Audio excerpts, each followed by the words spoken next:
All right. Well, good morning. Welcome to the second day of our 75th anniversary of CSL celebration. Really glad to see everybody, and hopefully you enjoyed yesterday. I thought it was really amazing to hear all the stories and insights of our alumni and faculty, and we will be continuing today.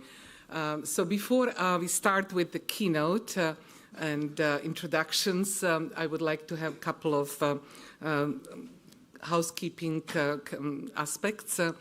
First of all, I would like to remind you that we have a recording studio, NCSA 4000 room, where you can walk in and share with the videographer your memories, your impressions, your experiences here in the Coordinated Science Laboratory. We would like to capture as much as possible to understand what happened.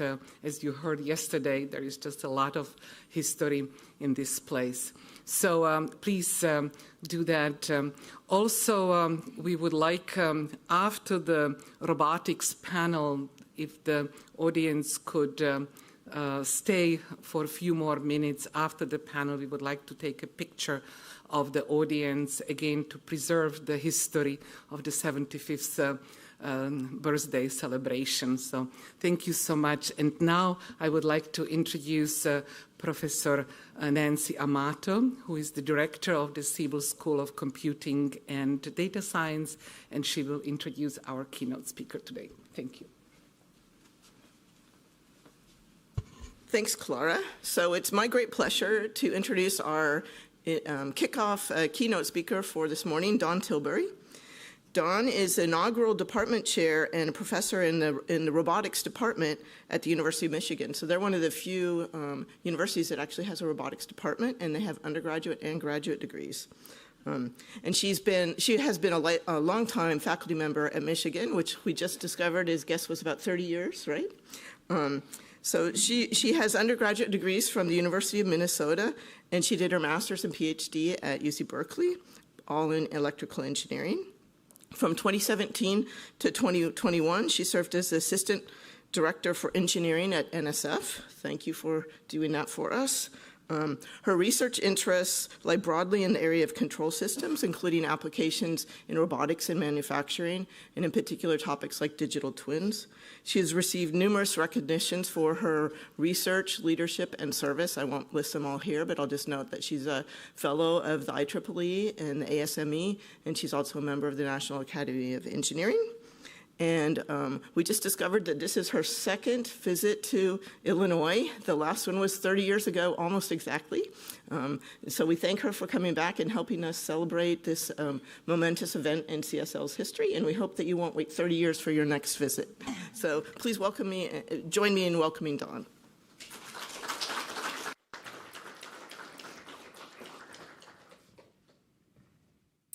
Well, thanks, Nancy and Clara, for the great introduction. I will say it has been a wonderful day yesterday. I enjoyed hearing all the stories about the history of CSL. And even though I haven't visited often, I know a lot of people from Illinois, from CSL, and met people over the years. So maybe you could put the slide so it doesn't interfere with the chairs. You know how they had it yesterday? I don't know that I do that. I think like that. Okay. So anyways, it's great to be here to help celebrate 75 years of excellence. I mean, that's a long time for just about anything. So I thought I would try to tell 3 stories.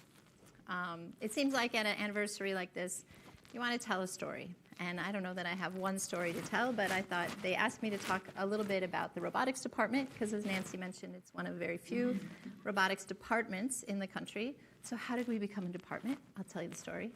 And then I'll tell you a little bit about control over communication networks, which is something I was working on maybe not 30 years ago last time I was here, but maybe 25, so an old story. But how did that lead into this idea of digital twins? And so I'll try to make that connection. So I'll try to tell you 3 stories here in my next 40 minutes or so. So the robotics department at the University of Michigan. I am the inaugural department chair. I have not been department chair for 30 years, right? So the robotics department is younger than 30 years. Well, how old is it? I'll tell you the story. Now, we've been doing robotics at Michigan for a long time. As far as I can tell, it goes back to the 1960s with this interdisciplinary graduate program that they offered, and it was through computer science, electrical engineering, and aerospace engineering, and statistics, called Computer Information and Control Engineering. That started in 1968. And so that brought people together, and one of the things they were working on was robotics. There was, in 1981, a robotics laboratory established in the electrical engineering and computer science department. And, you know, in between the 60s, the 70s, the 80s, the 90s, the 2000s, lots of research in robotics. You can see some of the people there. You might recognize them. If not, I'll just tell you there's a lot going on. So in 2011, I had come back from my sabbatical, and Dean Munson, is he here? Dave Munson, who's somewhere here, asked me to think about what Michigan should be doing in robotics. He's like, lots of activity in robotics. 2011, you might remember we just had the DARPA Grand Challenges. Everyone was talking about self-driving cars. They still are, we heard yesterday, right? And so he said, why don't you put together a committee and see what we should do? So I put together a committee with faculty from mechanical engineering, electrical engineering, computer science, aerospace engineering, naval architecture, and marine engineering, and said, okay, what should we do in robotics? And I thought Dave was expecting me to come back and say, self-driving cars. We're in Michigan. The auto companies are here. We should have a center for self-driving cars. But that is not what the committee said. The committee said, at Michigan, if you look at the 30 faculty we already have in robotics, doing robotics, flying robots, walking robots, driving robots, swimming robots, manufacturing robots, we should do full spectrum robotics, all kinds of robotics. And we should do full stack robotics, everything from the sensing to the computing to the algorithms to the control to the mechanics, etc. And so that's what we wrote to the dean. We said in 2012, what we need is this graduate degree program in robotics, similar to that CICE program, which I don't know what year it ended. I never looked it up, but it has been gone for a long time. Interdisciplinary, not mechanical, not electrical, not computer. We need a research institute to bring all those faculty doing research together, and we need a new building because we want to put all the students that are doing these different kinds of robotics in the same place because they're using the same sensors, they're using the same algorithms, they're using the same platforms, etc. So that was our ask in 2012. We want three things. We want a graduate program. We launched it interdisciplinary in 2014, master's and PhD. We introduced exactly 2 new courses, one in mathematics, because the mechanical engineers had different math than the computer scientists, and we needed to bring them all up to do math for robotics. And a robot systems class, programming, hands-on, build, and just a robot. All the other courses existed across the other departments. So we started this graduate program 2 years after our report, which in any of you academics in the audience, and I think there's a lot of you, is lightning speed.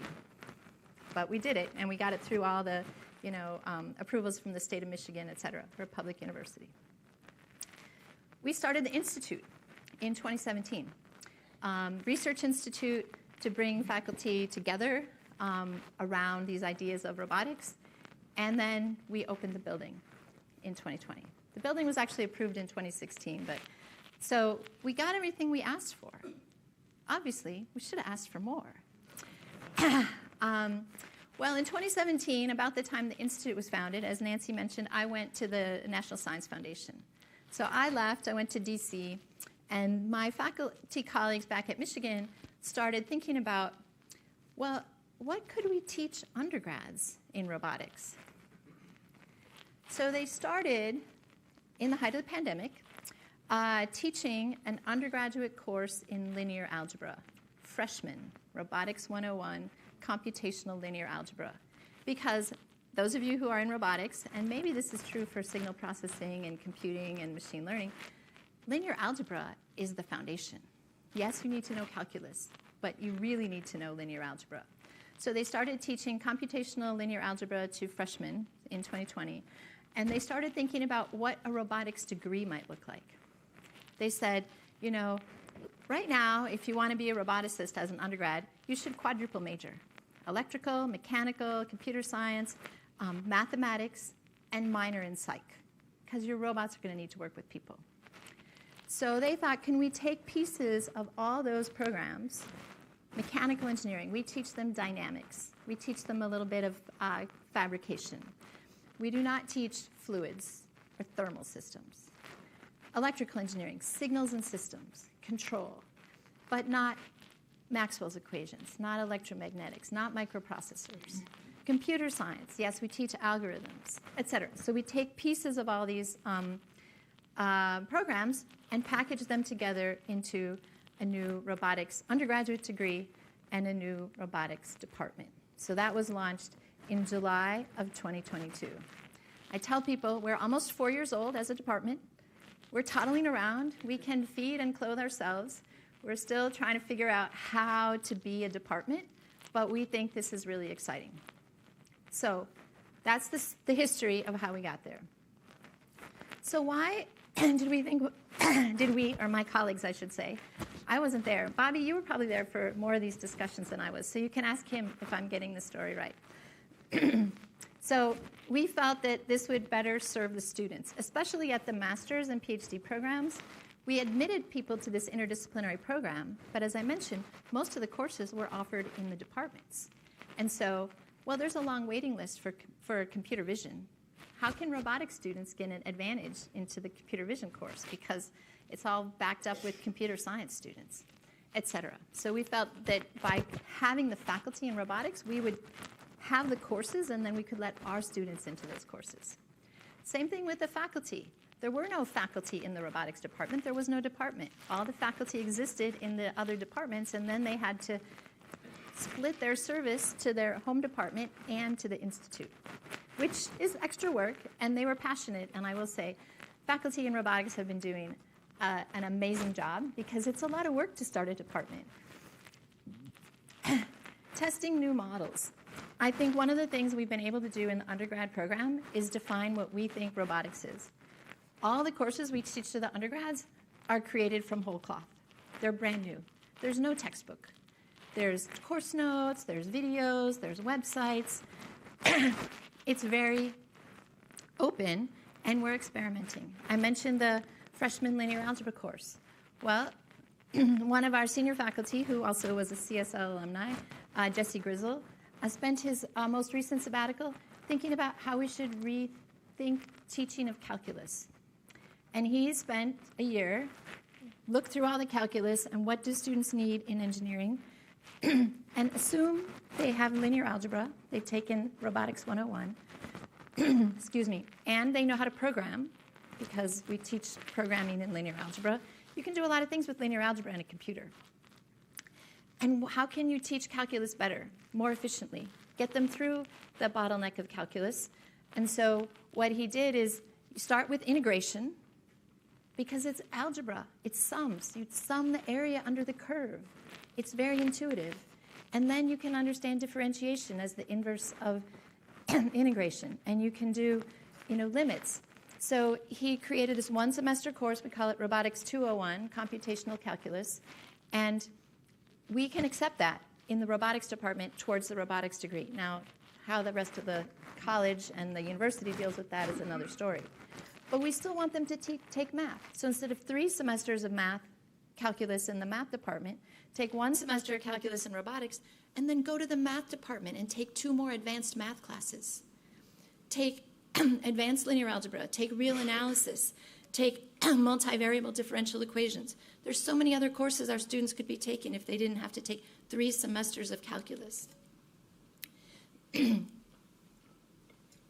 So that's what we can do, because we're a department and we try it out. And then one of our faculty is like, why are we sending students over to the mechanical engineering to take sophomore level dynamics that's all planar? They teach dynamics in mechanical engineering probably the same way they taught it 75 years ago when people had T-squares and protractors, compute the forces, free body diagrams. But our students know linear algebra, and they know how to program. Why can't they do dynamics in 3 dimensions, right, as sophomores? So he created a new course, sophomore level dynamics, that's three-dimensional, based on linear algebra. And then the aerospace department calls us up and like, hey, you know, airplanes are 3D too. Because they send their students over to mechanical engineering to take the planar dynamics course. Now, maybe eventually all the departments will do sophomore level dynamics in 3D because the world is 3D. But this is the kind of thing that we can do as a department that would be impossible to do to try to innovate in a mechanical engineering department where you have 200 or 300 students a year. It's hard to experiment. When you have 25 students a year, like, you can try things out, and they'll be okay, and they'll get their degrees, and they'll be great because they're experimenting, we're experimenting. So we're trying to spread the word. This is what we're doing in robotics. And so we think this, you know, Michigan engineering, we always like to think, if you listen to our fight song, we're the leaders and the best. We like to think we are. And this is something that we believe in. We think robotics is the future. So if we're going to have a department, that has to be a discipline. So we feel like we're helping to define what is the discipline of robotics. So this is our answer to what is the discipline of robotics. It's the study of embodied intelligence for machines that sense, reason, act, and work with people to improve the quality of life and productivity equitably across society. So for us, if it's a robot, it has to have a physical presence. It's not just a simulation. It's not just an algorithm. It has to have a physical presence. It has to work in its environment, and it has to work with people. Now, you might imagine we had to pitch this idea of a new department to the whole College of Engineering faculty. It had to pass. We're a public university. We took a vote on this. And there were questions. You know, we don't have a department of automobiles. Why do we need a department of robotics? We don't have a department of cell phones. Why do we need a department of robotics? These are the kinds of questions that we had to answer, and we felt that this was the answer, that this is a discipline, an emerging discipline, and we think we, as the University of Michigan, can help push this to the future. So the vote passed. Of course, here we are. It was not unanimous, but anyways, we are moving forwards. So we think this is important, and we're very excited. We have a set of values. This is something that started during the Institute days that we think are very important for us as the department. So first is robotics with respect. You saw the picture, thank you. You saw the picture of our building on my first slide. It's a beautiful building. We get a lot of people through the building. The Girl Scouts, the Boy Scouts, the senior citizens, you know, the neighborhood groups. Everybody wants to come tour the robotics building, which is great. And so we try to make sure that all of our people, our students, our faculty and staff, are treating everyone with respect, from the custodians, who do an amazing job, to, you know, the visitors, to each other, etc. The second value is enthusiastic outreach. Robots are just fun, you know? They move around, some of them dance, you can interact with them. So we do a lot of outreach to get the next generation excited about engineering, science, math, and so robots are kind of an avenue for that. And then integrity in action. If the robotic car is going to drive your grandmother to her doctor's appointment, you need to trust that it's going to be safe and effective and work with her as it should. So I say we want to make sure to celebrate all of our successes as well as acknowledge the limitations, right? We are not going to solve all problems for all people. Robots are not going to take all of the jobs. They will take some. People are afraid, right? But we need to understand what robots can do, what they can't do, and how they can work with people to make our life better. So I mentioned we do full spectrum robotics. This is our latest slide that tries to organize what we do as 30-some faculty in robotics across the College of Engineering. You know, this is on our website if you want more details, but there's sort of core research areas and applied research areas. But like I said, full spectrum. Driving, walking, swimming, flying, manufacturing, surgical, you name it. We do all kinds of robots. And then this is our summary slide that just kind of gives you a sense of where we are. I won't go through all these numbers other than to say in the middle, in the blue, we have close to 200 student majors. At the University of Michigan, you can't declare your major until you finish your first year requirements. And in robotics, that includes linear algebra. Now, you can take it from us, you can take it from the math department, you can take it in the community college, but you can't be a robotics major until you've had linear algebra. Over the 3 years or so we've been going, we've graduated 58 so far. So we're growing. The master's and PhD students, like I said, have been around since 2014. First master's, I think, graduated in 2016, so 10 years of master's graduates. And again, we started with 5 masters. No, we started with 5 PhD students and 3 master's students in 2014. It was very small, but growing, and the PhD program has been going up. On the top right, you'll see this MBOT. So if you've spent any time in Michigan, you understand that everything either starts with M or is blue. So our robot is the MBOT. And so we have these little modular robots that students use in the freshman year, in the sophomore year, up into the graduate course. And they're just kind of, I think we have close, well, it says over 300. I think we're close to 500 of these now that we use for all of our courses as well as outreach activities. And that's open source. If you want to build one, download the plans, and it'll cost you like $300 in supplies. And it'll tell you where to buy them or 3D print them, et cetera. And we're also trying to make our courses freely available if other universities are interested to try them. We have high school students trying to follow along with these courses. I mean, good for them. So that's my story of the Michigan Robotics Department. It is still being written as we speak, but very exciting, and happy to talk more. So my second story, like I said, is from a long time ago about control over communication networks. And I felt like CSL, you've got the communication people, you've got the control people. You had people working in this area back in the day too. But let me tell you my story.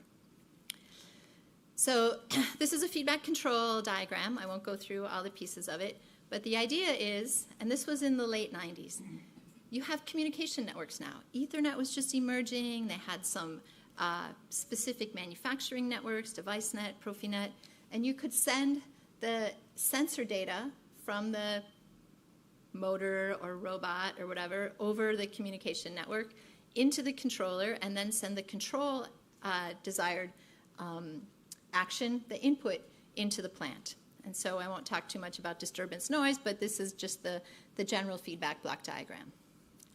And so I was working with a student and another faculty, and we're like, okay, well, we know from our basics in control systems that delay is bad for control. If you have too much delay, your control system can go unstable. So let's look at all these different delays and how is this going to affect my, my performance.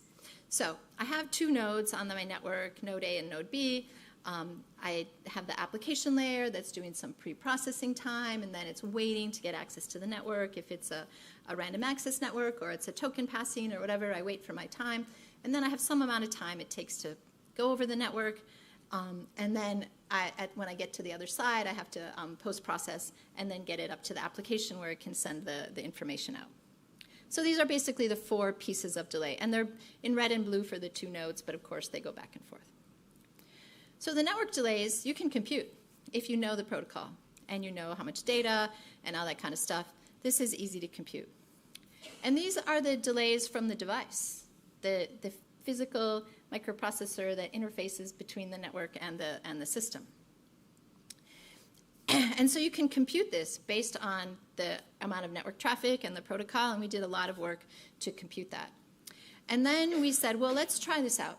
So we put this network communication actually on a machine tool, and he ran all these experiments, and the experimental results were so different than what we predicted from simulation and analysis. And we sat there for a long time and like, what are we missing? And what we were missing was this device delay. And this was the late 90s. It's probably much better now.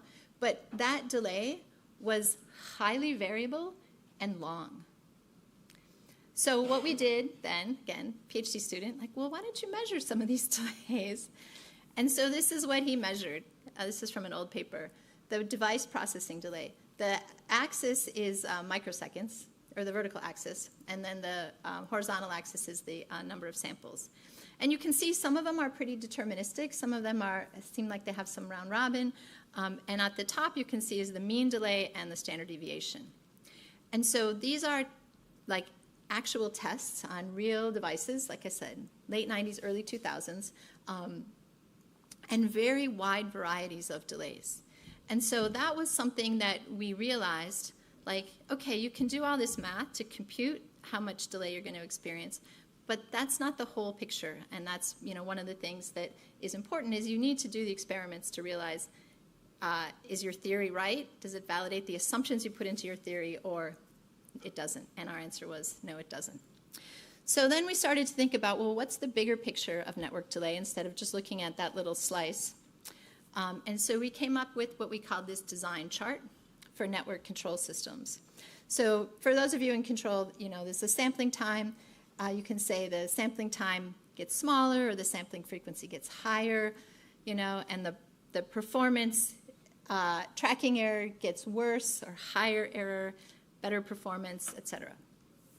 So continuous control doesn't depend on the sampling time. There's just continuous variable. And then we know very well about digital control that there's some impact of sampling, and if you don't sample frequently enough, you're not getting enough information, and there's some sort of sweet spot where you get, you know, good performance. And in the limit, digital control should approximate continuous control.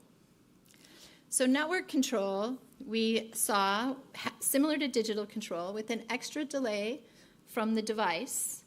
And then once you start having too much data on the network, it overloads the network and your data doesn't get through, so your performance goes back. So you have kind of this sweet spot in between B and C, which is your ideal operating region, which you could, you know, compute or experiment.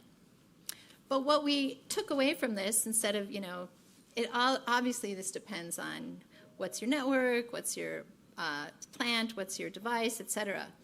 But what we took is, if you really want better performance, well, you could work a lot on improved control algorithms. But if you could just reduce the communication frequency, the amount of data you needed to send, you could push that B point to the left and get better performance. So how could we do that? And so here we again, I'm going to go back to a basic control idea. So this is a centralized multi-input, multi-output. And I just showed 2, just because 2 is greater than 1, and you can get the idea. So I have a 2-input, 2-output system. I have the references in yellow, the outputs, measurements in pink there. The plant is, here I have it as pi, and the controller is k. So I have a nominal plant model, p, and the actual plant is pi, which, you know, I don't know perfectly. I never know perfectly. And I'm trying to get some metrics. So I assume I use standard, you know, you pick your favorite multi-input, multi-output control to find your controller K in the centralized domain. And then we're going to put it on the network.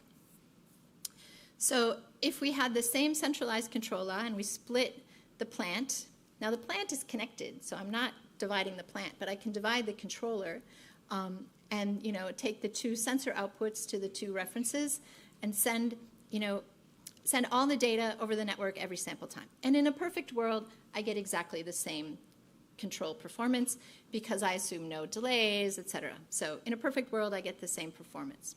But now I'm sending a lot of data over the network, whatever my sample time is. And the question is, how could we reduce that? And so the idea is to use an estimator. Again, pick your favorite estimator. And I'm going to use the estimate of the plant, the P, and the local sensor information, and I'm going to compare what the estimator tells me to what I actually measure from that node, and if it's big enough, the difference is big enough, then I broadcast. But I only broadcast if the error is too large. Otherwise, I assume my estimate is good enough. So this is the idea of the estimator framework. That's my precursor to digital twins. I'll get to that. This is basically a digital twin. And so what, again, the student, a different student, was able to prove was that you can get stability out of this. And if you assume, you know, for any epsilon, there's a communication threshold that gives me a desired performance, that I'm going to get a performance that's close enough. So nice analysis. Again, you have to implement it to make sure it works. So this is a linear system, 2 masses. This is your standard sophomore level dynamics example. But you have a step reference, and if I have 10% parameter error in these 2 masses, and I'm trying to track a step reference, I can get 99% of the performance with less than 2% of the communication. Okay, this is a pretty standard, simple example. And these plots are maybe going to show you what the what the differences look like. And you can kind of see on the right-hand side, you've got y star minus y actual. It starts to increase, and then when it gets to the threshold, it zeroes out because I broadcast the the measurement, and then it eventually settles down. I forget what the units are on these, but these are 0.01. I could dig it up if you're interested, but just to kind of show you that was the simulation. But as I mentioned, you've got to experiment with this, right? What does it look like in real life? So this was a nonlinear system that we had access to, a two-axis contouring system. So the controller is nonlinear. And you can see here, he did the same estimator approach. It's no longer linear. So the theorems are, only apply to the linearization. But he was able to show with a factor of 10 saving in the network bandwidth, so 10% of the bandwidth, he got effectively the same performance result, tracking result of the contour. And again, you could always improve the algorithm, et cetera. This is just showing how you can reduce the amount of communication, add computation. You have to compute this estimator every sample time, and then get some better overall performance. So that's the story of control over communication networks. And as I mentioned, it's previewing this idea of a digital twin. So what is a digital twin? Well, if I ask 10 people, I usually get about 12 different answers, because everybody's got a different idea of what a digital twin is. There's a periodic table of digital twins that's put out by the Digital Twin Consortium. This paper on the right with the black box has about 250 different classifications of digital twins. I haven't done the work to map the classifications to the periodic table, but I'm sure there's some synergies. The National Academies a couple of years ago wrote a nice report about digital twins in the science domain. Think about a digital twin of the planet to predict climate or weather. Engineering, I'll talk a little bit about manufacturing. And medicine, would you want to build a digital twin of your cancer tumor and think about how you would treat it to get the best possible outputs? So everyone's got a different idea of digital twins. I'll tell you my definition. And this is based on our research. You can see our paper down there, as well as some existing standards, especially in the manufacturing industry. So we think a digital twin has to have a physical twin. If it's just a simulation model, that's great. We love simulation models. But it's not a twin. And it has to be synchronized with its physical twin at some appropriate interval. Is that once a millisecond? Is it once a minute? Is it once an hour? Well, it depends. How fast is its physical twin changing? And then it has to use that real-time data from its physical counterpart together with some sort of a model to make an estimate or prediction about what its physical twin is doing. And that has to be useful in the environment. And a lot of these simulation digital twins that we're seeing are beautiful. It's not clear what their purpose is. I'll talk in the next slide a little bit about the digital twins that we've built. But you can see here my model inside my digital twin could be a neural network. It could be based on past data. It could be a simulation model. I have a little 3D model of a robot there. It could be just a regression model that's predicting how something is changing over time. And so we want that digital twin to use that real-time data together with the model to make, like I said, an estimate or prediction, as well as some confidence interval. If I told you that robot's going to need maintenance this weekend, am I 10% confident? 90% confident, right? If I'm only 10 or 15% confident that it's going to need maintenance, well, maybe if you have nothing else going on, or the maintenance engineer is going to be there already, sure, go ahead and do the maintenance. But if you're trying to get your production through and the confidence is low, you might take the risk. Well, maybe I can wait on it. On the other hand, if I'm 90% confident that the maintenance is required before the thing breaks, you might change your decision. I will say I'm very clear here, and this is, I think, clear in the National Academy's report, that the controller is not part of the digital twin. The digital twin is the estimator or the observer. It's giving the data that the controller, could be a person, could be an automatic controller, but it's not part of the digital twin. A lot of digital twins that I see have the controller embedded because, of course, you want to use this data for something. You want that metric to make me change something in the environment. So this has to be impactful in its ability to positively influence environment, but it does not directly do that influence. Now, of course, if your physical twin has a controller in it, then the digital twin should include that controller, but it's not doing the outer loop. So a couple of examples of digital twins that we've used in manufacturing, and these are all based on previous industry projects. And what we've been working on is trying to build this framework, because all these things, predictive maintenance I mentioned, virtual metrology is what they call in the semiconductor world to predict quality, increase yield, et cetera. Supply chain optimization, reconfiguration. So all these things have been going on for many years. And I would call many of those things, like that observer or estimator that I showed you from 20-some years ago, it's a digital twin, according to my definition, right? So what we want to do in our research is think about how to put these digital twins that currently exist together.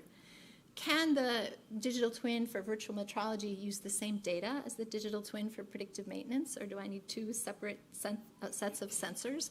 How would I combine those, and how would I make the overall system better? The green and red arrows are on the right are just the overall goals in manufacturing. I won't go through that in too much detail. So what we're doing here is thinking about how can I take these digital twins and integrate them together to have a system-level view. So here's a digital twin that we've looked at for a rotating system. So a very simple, it's got bearings and a pump and seals. And so each bearing might have its own digital twin. RUL is the remaining useful life with some uncertainty quantification. And can I aggregate that to have a digital twin to predict the remaining useful life of the system of bearings? And can I put the bearings together with the seal to give me when the pump is going to need maintenance, et cetera? So we want to think about these composition of the predictions and the uncertainty quantification, as well as transferring from one subsystem to the other. If I built the digital twin using all this data and analytics and AI for bearing number 1, how can that transfer to bearing number 2? Is it direct? Do I need more data? These are some of the research questions that we're looking at. And so just 2 weeks ago now, we launched this new NSF IUCRC, if you're familiar with the IUCRC concept at NSF, on the topic of digital twins in manufacturing. And so we have 6 members that are paying to join this center, and then we've come up with 4 initial research projects. I won't go through them too much, but I'll just say they're across the board of different types of digital twins that are useful in the manufacturing industry, and we're all following that same framework of taking data from its physical twin to be able to make estimates or predictions to improve the overall performance. And it looks like I was wearing the same jacket 2 weeks ago. Okay, anyways, I wanted to show you this video. Is it going to play automatically, or I have to push the button?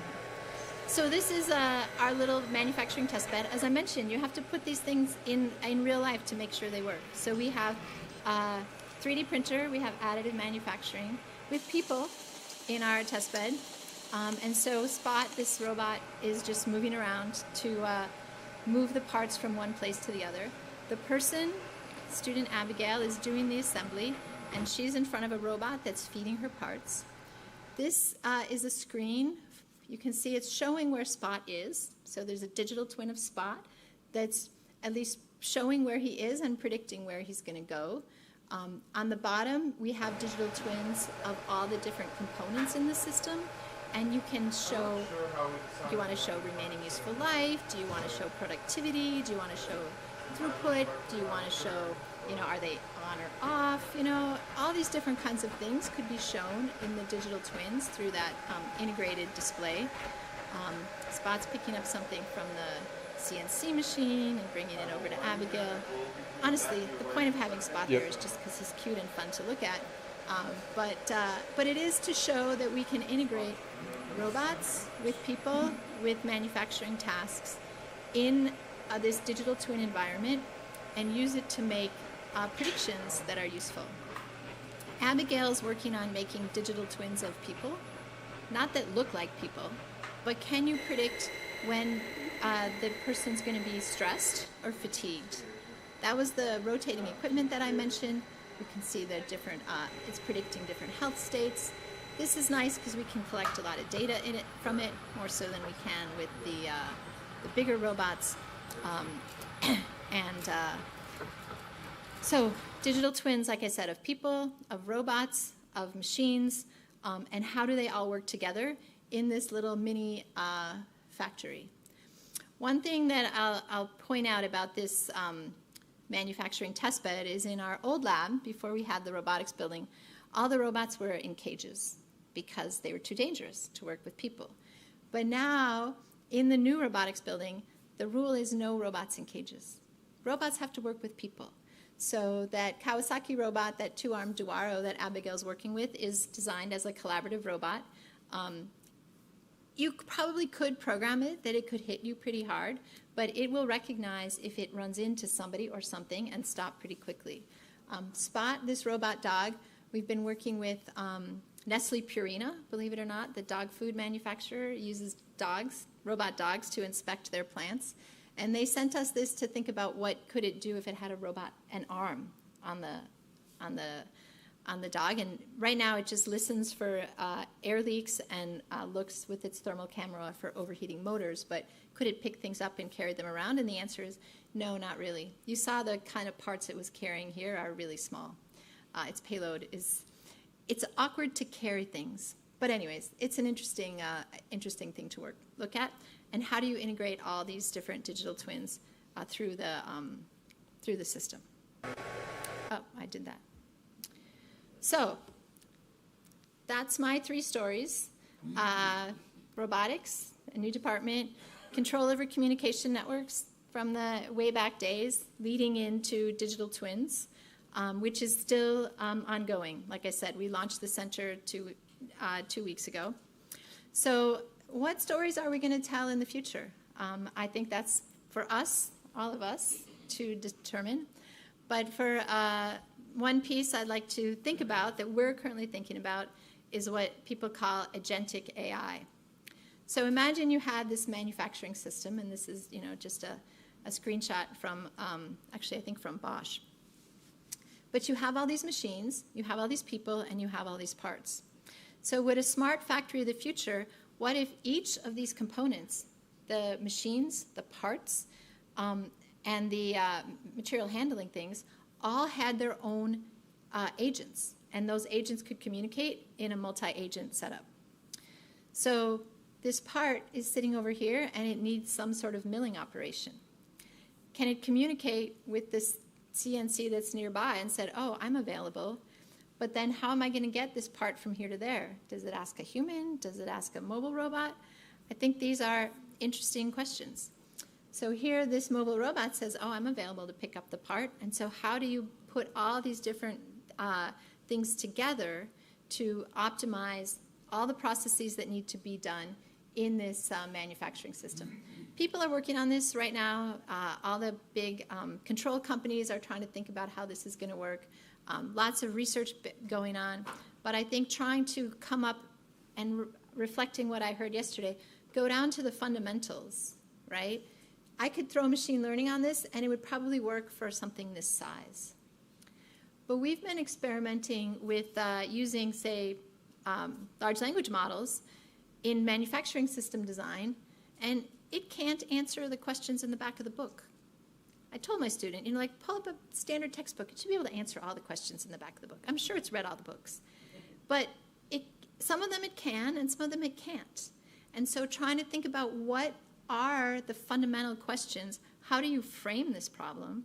Right now, this is framed in PowerPoint with cartoon bubbles, right? And it's an idea. And like I said, people are working on this, but how do you ensure optimality, the desired throughput, the desired quality. And I think digital twins that are, qualified and certified for each of the machines and robots in the system are going to be one piece of that. So this is, integrating the AI and the human intelligence to make the manufacturing systems work. So I tried to write down the students that I could remember that worked on this. I'm sure I missed a bunch of them, and funding sources. But that's the end of my talk, and I think I left time for questions.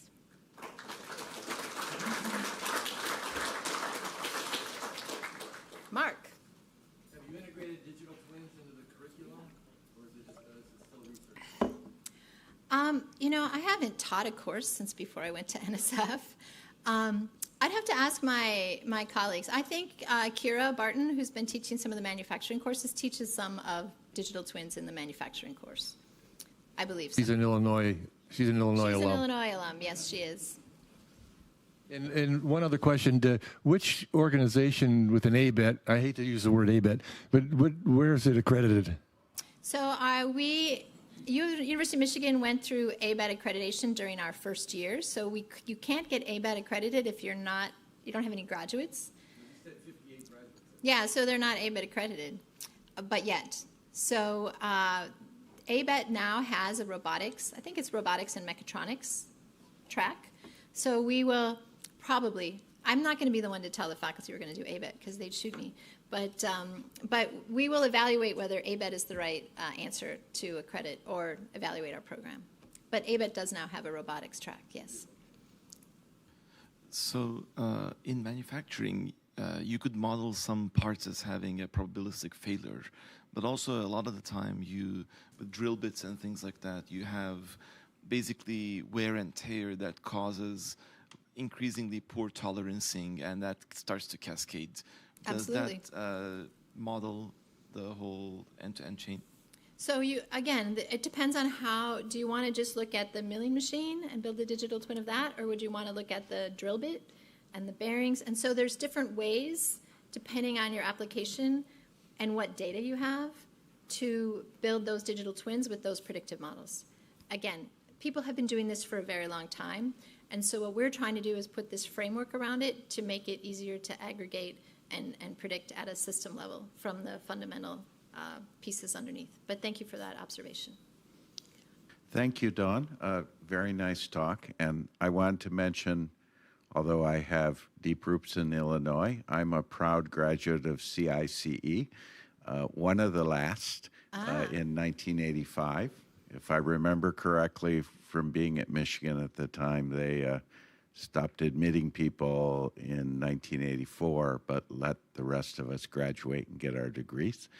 But my question actually is a somewhat philosophical one along those lines. CICE, maybe before its time, was a program that really believed that there was a strong mathematical foundation in computer information and control engineering, a thread that went through those things that at the time were more applied things. So the world has shifted. Right now we might say we believe in fundamentals here at Illinois, but we have degrees that are more like things, like robots. So how do you balance the fundamentals, the roots of CICE to the things, the robots, in this relatively new department? Oh, that's a great question, because I think most of our faculty would agree that we absolutely value the fundamentals. Like I said, the first course we taught was linear algebra, and all of our courses have a strong mathematical foundation, but how do you use that mathematical foundation and the kinematics and the dynamics and the, computer vision, right? It's how do you represent the world? What are the representations of the world, and how do you understand that through cameras, through LiDARs, through radars, and bring that all together? So I think, I believe I have not taken I haven't taken any of the courses in our undergraduate curriculum. I've read the math books. You can download them in PDF, read the math books. But it's important to understand the fundamentals of the math, basically. And that's why I said, even though we're trying to compress 3 semesters of calculus into 1, it's not that we want the students to take less credits of math. We want them to take more advanced math. And so we have a short list, I think, maybe a long list of other courses they could take in the math department. And like I said, we're exploring that because the calculus course is still new. But yeah, it's I think most of our faculty, Bobby, you can tell me if I'm right. We need to teach the students the fundamentals, because if we spend too much time trying to teach them the latest and greatest application, they'll be out of date in 5 years or 5 months, depending on the speed. Yes. So when you connect all these robots together and you provide the level of automation that you're talking about, you likely expand the attack surface from a security standpoint quite a bit. So what should security people like us work on for robotic security? That's a great question. So in our Digital Twin Center, we have a thought. We don't have a project on it yet, but we have a thought about if we have that standard framework of digital twins and what the data is coming in, how do we also have a standard, I'll say, security interface, right? Because you want this data to be open and available, but you also don't want people to come in and attack it. So there are questions about that. Is Sayan still here? So we had a project a few years ago, right, about cyber-physical manufacturing systems and thinking about how cybersecurity would factor into some of those. How many years ago was that? Oh, more than that. But anyways, it was so yes, there are definitely cybersecurity aspects. That's not my expertise.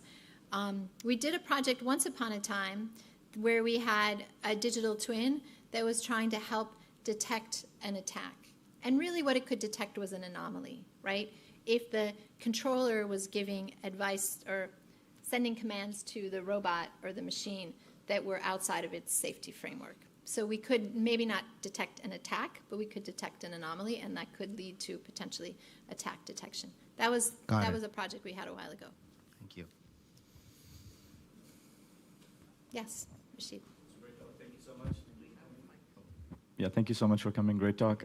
You mentioned psychology integrated briefly, but can you talk a little bit about how does one integrate that maybe more quantitatively or not into the undergrad curriculum, and what have you all done in that domain with the whole human-machine interface, which there's a lot of people are doing a lot of work, but how do you integrate that in an engineering degree? So what we're integrating at the sophomore level, we have our required robotics class at the sophomore level is on, it's not quite human-robot interaction, but it's about robot design and thinking about how humans would work with the robots. So the students work in teams. It's a team-based course. And some semesters they've had like nurses come over from the hospital and talk about what their jobs are like. And then the students brainstorm ideas about how robots could help the nurses, say, in the hospital. And so they have had different use cases of what robots could be using to help people. The key architect of that course is Leah Sterling, and she's an industrial engineering faculty, so she brings like a human factors perspective. One of our junior faculty actually has her PhD in psychology, and so she has also taught courses in human-robot interaction and how humans and robots can work together and what are the different factors. So she developed the 300, the junior level course in human-robot interaction. That's not required, but many students take. But so there are ways to bring in. I mean, psychology is such a huge thing, right? But thinking about how humans behave and interact with robots is what we want to be able to teach them. Maybe I can ask one more question really quickly. Sorry, just follow up. Is there any? Are you integrating any biology or bio-hybrid robotics into? That's a great question. So we have a course on bio-inspired robots. So one of our junior faculty is also thinking about, I mean, she's got a PhD in biology. So thinking about how robots can learn, how robot design can learn from how biology works, and then how can robots help you understand biology. So I think that's an elective course. But she teaches a freshman course, I think, on bio-inspired robotics. That's, again, all the students come in and take the freshman engineering design course, and this is one potential section that they take. And then she teaches, like I think, a senior elective graduate course on that.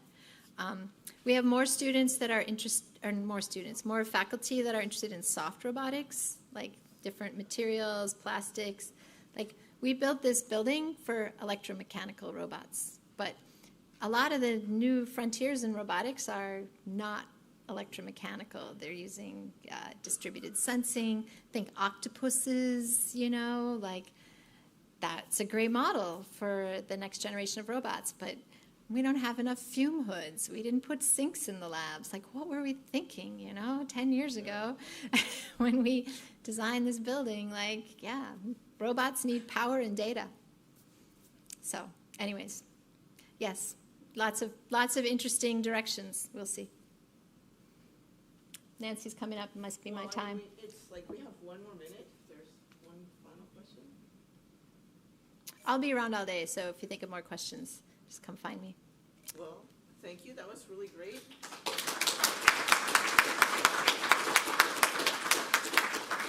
And next we have our panel. So, Sayan, you're going to, maybe we should get everyone up here.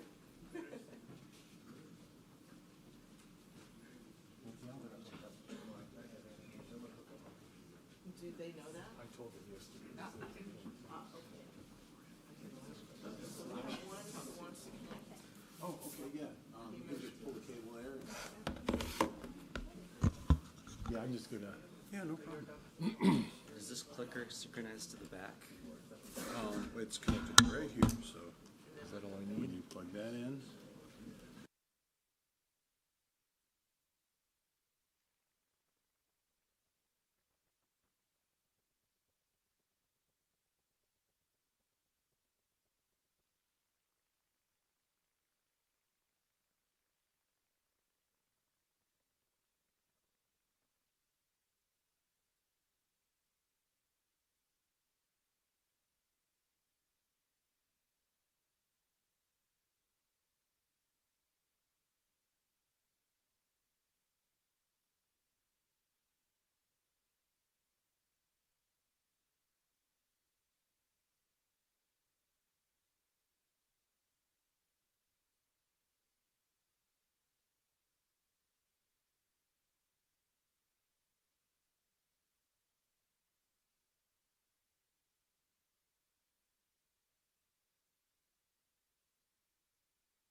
Hello, everyone. Good morning.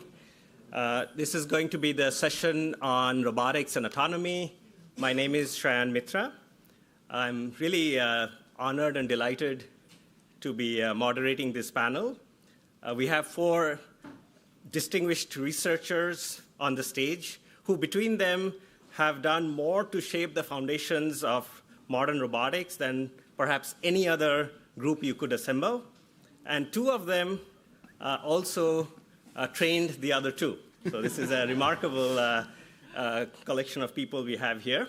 So just to set the stage a little bit, yesterday you heard Shinzo Wu from NVIDIA walked us through a remarkable vision of physical AI as one of the defining frontiers of what could be CSL in the next 25 years.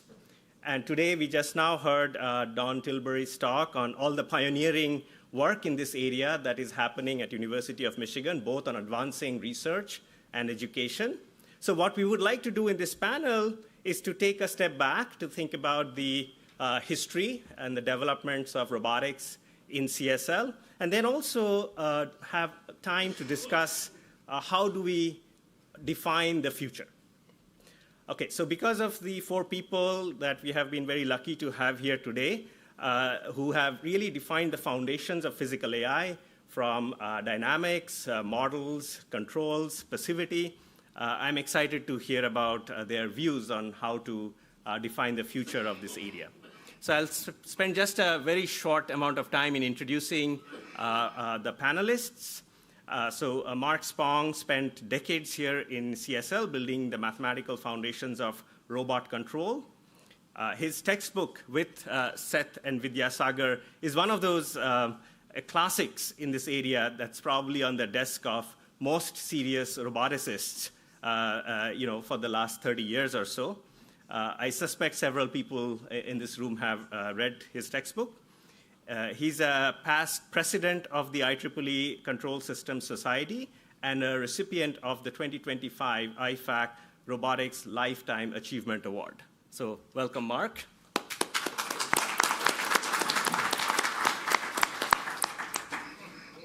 Seth Hutchinson spent 20-plus years in CSL and Illinois before moving to Georgia Tech and Northeastern.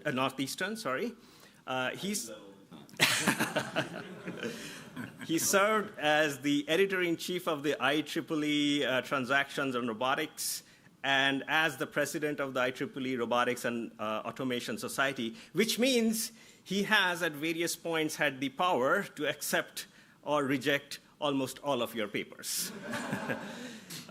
His work on visual servoing actually is now a must-read for my research group over the last few years. So welcome, Seth. Great to have you back. Steve LaValle did his PhD here under Seth and went on to invent one of the most popular algorithms for robot planning, the RRT algorithm, which remains one of the most widely deployed planning algorithms in robotics after 25 years. And it was born right here on campus. And then he became the chief scientist at Ocular, the VR company, which either is a very natural extension of his ideas about information states or is the most interesting career pivot in robotics that you can think of, depending on how you view state and VR. So Steve, great to have you back.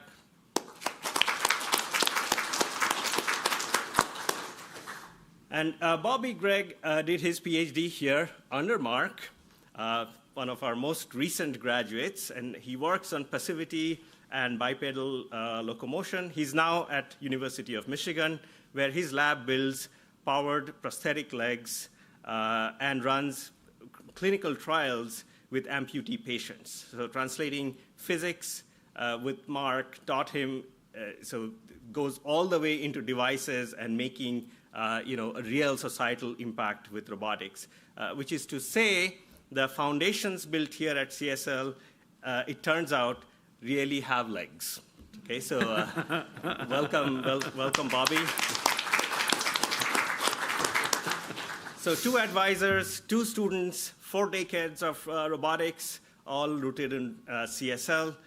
Please welcome our distinguished panelists. Our first speaker will be Mark, and then we'll have remarks from all the rest of them, and we'll have time for discussions after that. Welcome. Thank you.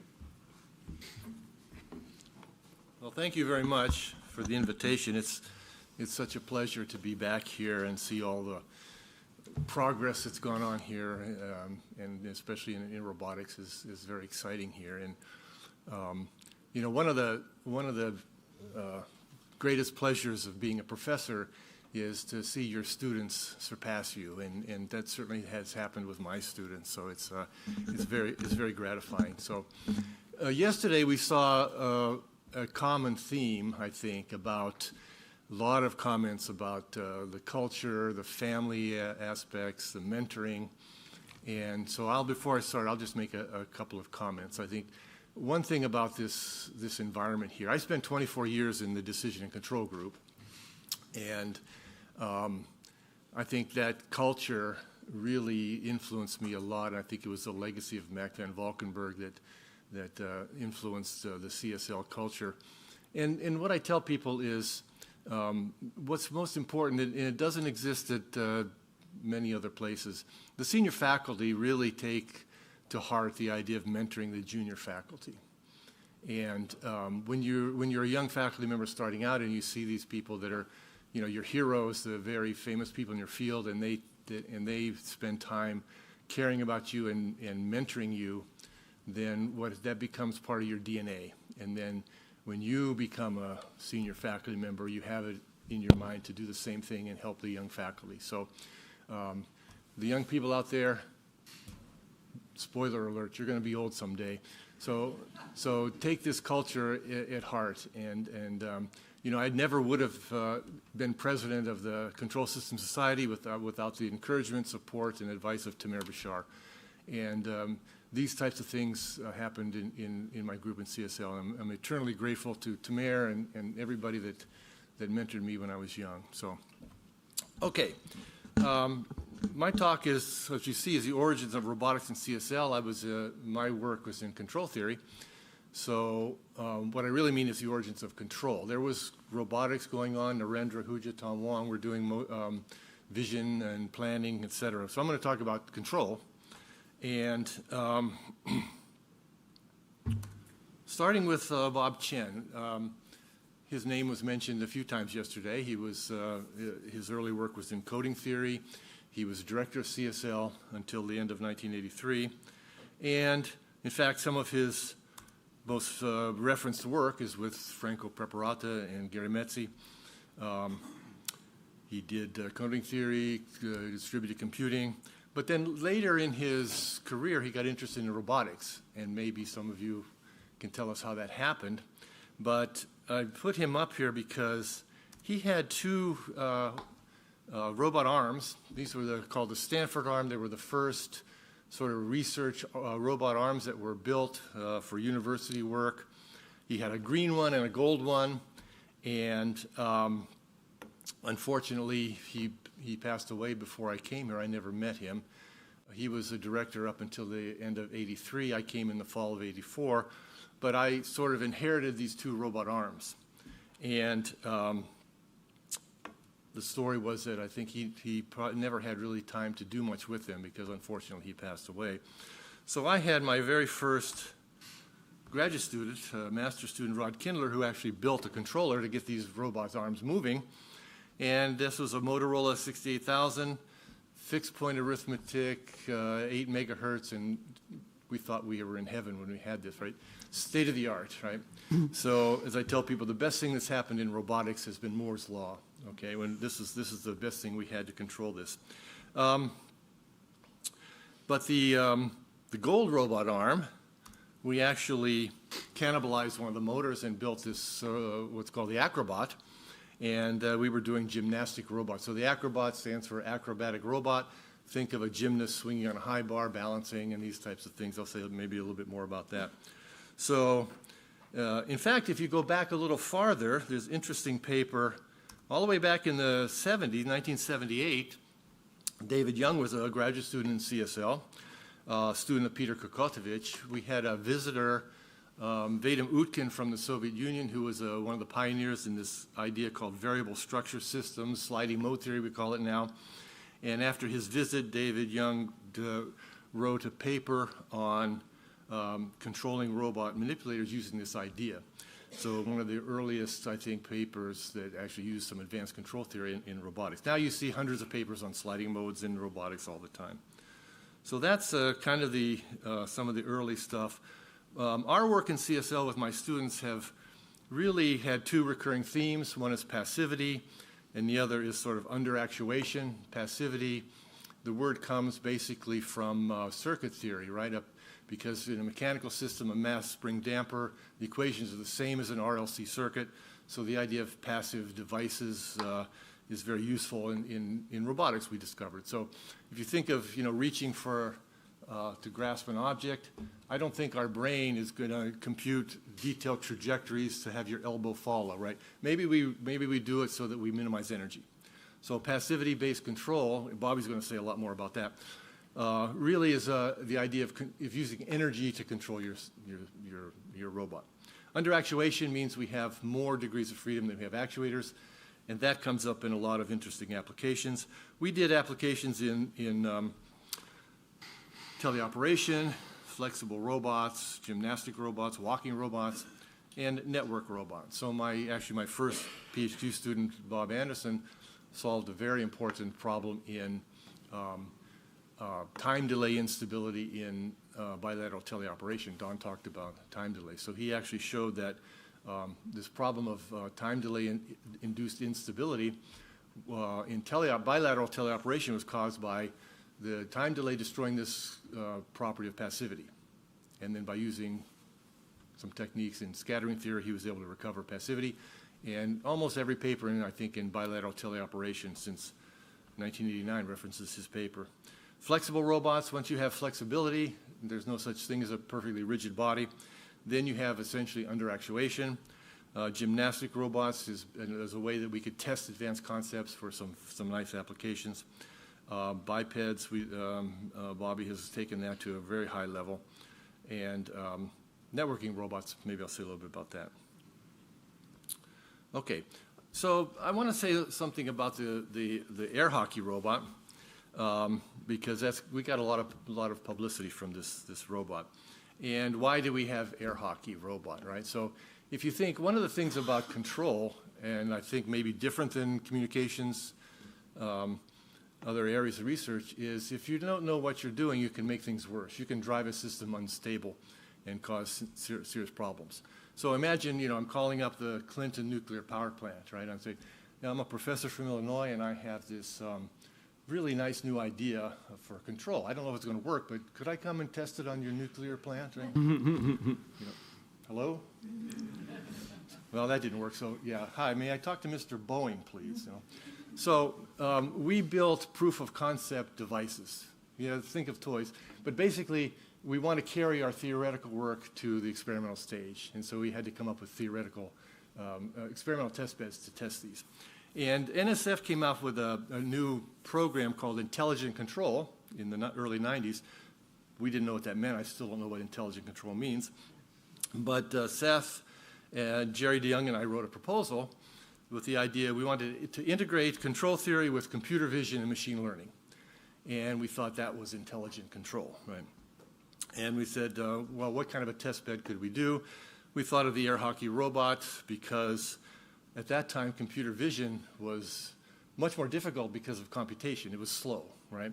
Air hockey is a very fast game. Computer vision was very challenging.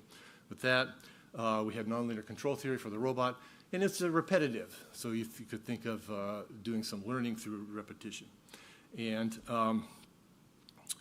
if there was anything maybe fundamental that came out of this, I was thinking about this in relation to the autonomous vehicle project.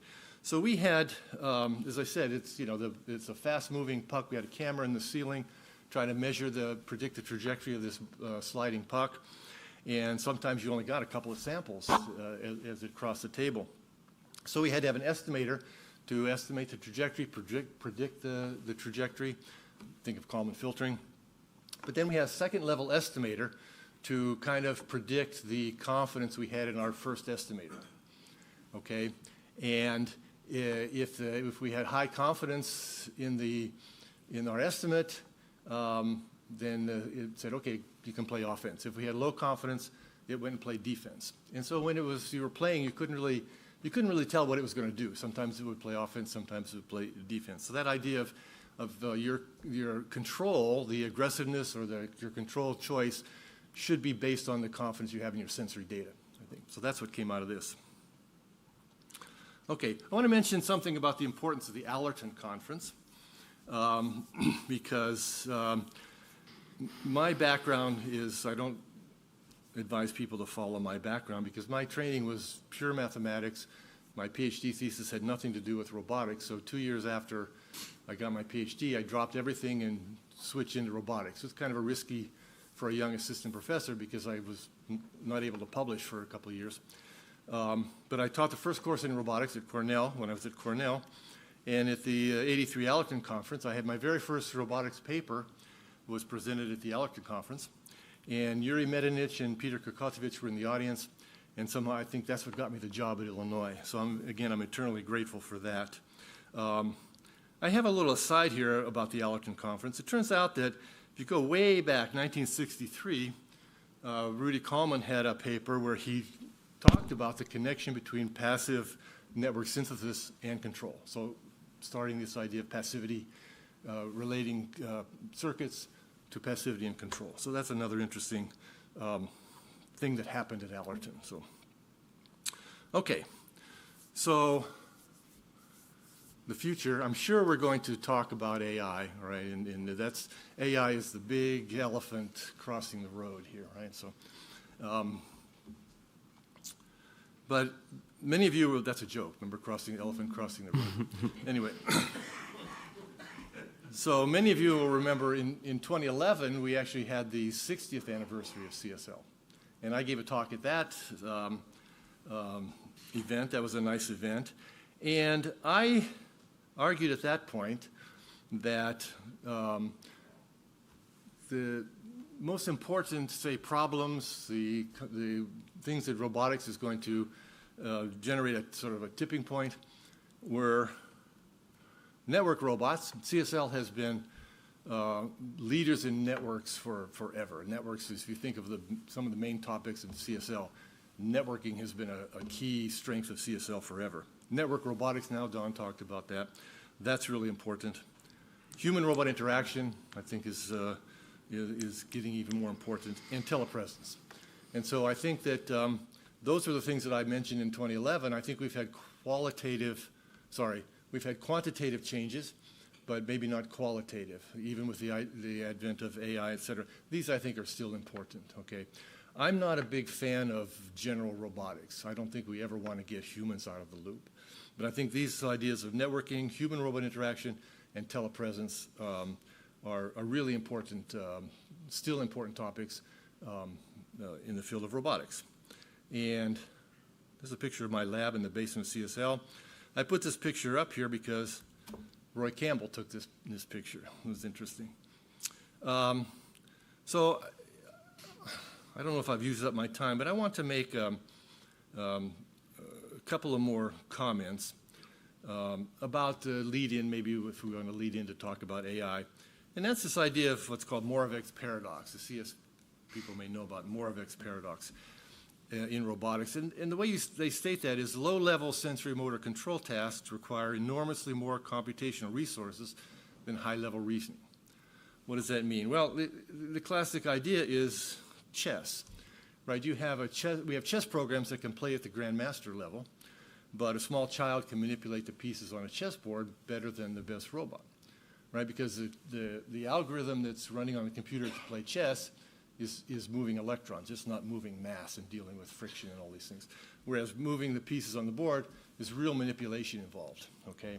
And those are actually the hard problems. The low-level sensory motor control is harder than the high-level reasoning. And the key reason is you have tasks that involve manipulation and locomotion, dealing with a physical environment. And maybe the reason is that sensory motor control has had millions of years of evolution to develop, whereas high-level reasoning cognitive skills are more recent from an evolutionary standpoint. So some of the implications is we say, is AI going to take our jobs here? Well, some of the jobs that are easy to automate are things like a bank teller, paralegal, customer service when you make a phone call, editors, professors, right? I can make an avatar and have ChatGPT create a lecture and replace me. Why? Because it doesn't involve significant manipulation, okay, or locomotion. Examples of jobs that are difficult to automate, things like landscapers, chefs, housekeepers, auto mechanics, that involve significant manipulation, okay, or locomotion. So why do we call jobs unskilled labor? Unskilled labor is because we can all do it. We don't have to be trained. We know how to do it. So just like walking is hard for a robot, but we do it naturally. So it's really the unskilled labor that's hardest to replace with AI. It's the more higher level jobs that AI can replace. So that's just a lead in maybe to further discussion. I'll end there and turn it over to the next speaker. And thank you very much.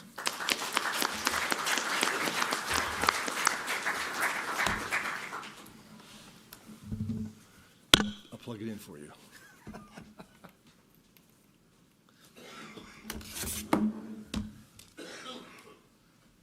Which one of these buttons makes it go? There. That one. Perfect. Thanks.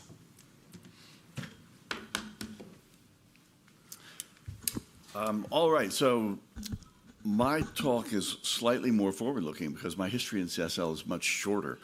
Not because I'm so much younger, but because when I joined here, I joined as a member of the computer engineering group, which was a strange place. Right? It was a strange place for a roboticist to arrive, but that's where I arrived.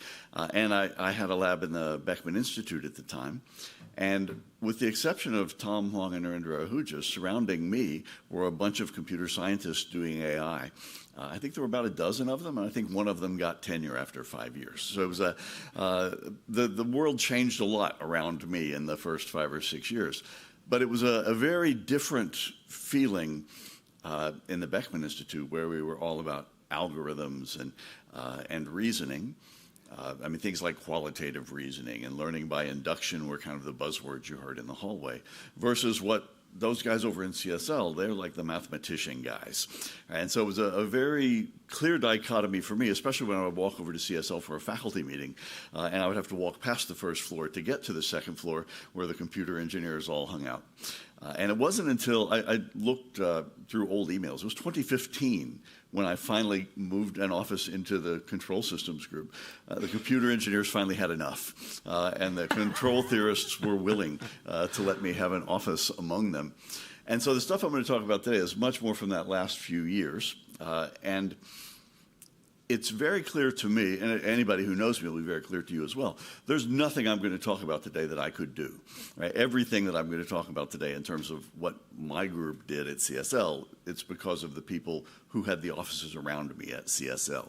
And I think Mark alluded to that earlier in terms of how the old people mentor the young people. For me, it was very much the opposite. In fact, Sayan said 2 of these have trained the other 2, and I thought Steve did a pretty good job of training me because I didn't know anything about real analysis or topology until he started showing up in my office with math books. So my career is the opposite. It's the young people who have mentored me, and particularly the 2 projects I'll talk about today. I'm always the old guy on these collaborations, and I've benefited a lot from being the old guy around smart young people. So I'm thinking about where are we now in robotics, where are we going to go, and how is CSL sort of positioned in that landscape. And so it's models and data. That's the dichotomy that I see when I look at how the world is doing robotics these days. And this is I've stolen from somewhere, picture of model-based thinking about the world. And this picture reminds me very much of the lectures that Vapnik gave here. I think it was the early 1990s, and it was in the CSL building over there. And if you don't know who Vapnik is, you know that's probably your good fortune. But he was a very deep mathematical thinker about machine learning long before that was an en vogue thing to do. And he gave this talk on my memory is it was a sequence of half a dozen blackboards that could be raised up and down. And the pointer he had was literally 6 feet long. And this this old Russian guy was like moving this pointer around. And that's the way I sort of conceived of this is the way we think about stuff at the University of Illinois. We're like a model-based, mathematically driven kind of bunch of people. I apologize for the lack of diversity. I'll point out I think one of those guys is left-handed. And so it's not completely without diversity, but this is like from the 1950s stuff. A few years ago, it has not been that long ago that this happened. And I haven't updated this video because this was really the video, I think, that made robotics people stop and question whether or not we should all just jump right now onto the bandwagon. And many people, of course, haven't jumped right now onto the bandwagon, but many people did, and I think this was the moment. It was Google put a bunch of robots in a room with a bunch of toys and let them thrash around for 14 days or something, and it turned out at the end of 14 days the robots could move toys. And nobody really, I think, expected that that would be the case. There are 1 million caveats that one could give about that. Nevertheless, this was kind of a defining moment in how machine learning worked its way into the robotics community. And by now, there are a bunch of problems that are not completely solved, but are solved, I don't know how many sigmas out you have to get before they start to fail, but it's a few sigmas out. And it's things like grasping, bin picking, locomotion. I don't have a video in this presentation because the CSL taskmasters were very strict about the number of PowerPoint slides. So, and I already broke the rules. So there's no videos of this guy. But there's a Unitree robot now that if you look at YouTube videos of robots, you've seen. And these robots are doing acrobatics. They're doing kung fu. They're running around, jumping, falling down, and jumping right back up. And all of that is done starting with a human being in a motion capture environment, followed by imitation learning and reinforcement learning. And I would have bet against that 5 years ago. And it's an amazing set of problems that you can now point to and say machine learning solved it. And that leads to that question that bothers me at night. Then what's my point? Why am I in this world if machine learning is doing all this stuff? And I'm going to give you what I think is my answer in 2 projects that were done at CSL. And the first one is this bat robot project. Clara? We were in a stock pavilion back in the old days when cows were still, these all experiments you can't tell, they were done at midnight because you had to wait literally till the cows went home. And when the cows went home, you could go at midnight and do the stock pavilion stuff. The postdoc on this project was troubled because out the back door of the stock pavilion is the cemetery, and flying a bat around at 3 a.m. and coming out to the cemetery is a little spooky. So, and this, I'll also add, if you happen to have the good fortune to be working here at a place in the Midwest where you have things like stock pavilions, when you move to a place like Georgia Tech and you want to fly your robot, too bad. There are no spaces like this in city universities. So take advantage of this. I think it's one of the best things that you guys have done is get access to the stock pavilion. If you read down this list, this is start to finish. How do you do a bat robot? You find some biology friends who fly bats in a wind tunnel. You put markers on the bats. You do motion capture. You do PCA. You do optimization. Then you do optimization of the trajectory. You throw the bat in the air. It doesn't fly because geometry is not enough. So you do flight dynamics. You do trajectory optimization on the dynamics. Then you have to control it. How do you do that? You linearize a Poincare map and you do LQR. There's nothing on that slide that I knew when I came here. Some of it I still don't know because the biology guys, I never quite understood how they got the bats to do what they did. But when you get down to kinematic structure and trajectory optimization, I learned all of that by writing a book with Mark Spong. I tell people that my role in being a co-author with Mark is I read the book and say, I don't understand that. Can you write some examples or something? And then Mark goes back until I say, yeah, I get this now. And then we have a textbook. That's our interaction method. I learned Euler-Lagrange from sitting in Mark's class. Inside here, not explicitly written, is partial feedback linearization on the underactuated system, which I learned from sitting in a conference room in CSL while Mark taught a nonlinear control class, the notes for which, the Xerox notes, are on my shelf in my current office. And I should say they're side by side with my notes from Perkins, Başar, and Meyn, and I don't know how many names eventually got added onto the ECE 515 notes, and my probability theory notes from Bruce Hayek, and a notebook of Xerox slides from Dullerud, who I think is here someplace. So I will say that on this slide, I could not have done LQR theory if people like Tamer and Bill Perkins had not allowed me to teach ECE 515, which is how I learned LQR. I learned a lot of stuff by teaching classes that smart people wrote the notes for and said, here, just go through this. Everything that I've ever done using probability theory in the robotics stuff, which is not going to be on these slides, it's because I taught first with Dullerud and then with Bruce probability theory and learned a bunch of stuff. Like, oh, really? Probability works that way. I think this is a project for you guys. If you bound up all those notes and released them as the University of Illinois series of what robotics engineers should know, people would buy that set of books. It's an excellent collection of knowledge. The second project is this one. It's with, their names are on the next slide, but it's with Geir Krishnan and Ali Balabas. And I want to show you the equations. These are the models, right? So here's the first one. It's beautiful and it's pure, and it's from Ali. It's Lie groups in differential geometry that describe how this tube robot, you put wind or you put air pressure in the robot and it bends based on how threads are wrapped around the tubes. It's a super cool device. Girish Krishnan did it. I have no credit for anything except asking Girish if we could work together, basically. But that equation, I should be done. But I will. But my mentor has established a precedent that we could take more time. This is true, right? This is a true equation that describes geometry. This is the Kasserat-Rod model, which is maybe more beautiful, a nice differential equation, but also it's a lie. It's an equation that describes something that's an equilibrium configuration that robots are not in when they move, right? So this is just an approximation. This is my equation, which is not really very beautiful, and not either is it true, about using vision to control things. And this is what the PhD student contributed, which is how do you take those three things and put them together into a problem you can solve numerically to get what you need to actually control the robot. And none of the math is to be consumed today other than to be appreciated for the beauty and the occasional truth. This is the experiment, where the PhD student drops a washer, or probably says up there 30, 35 grams load on the tip of it.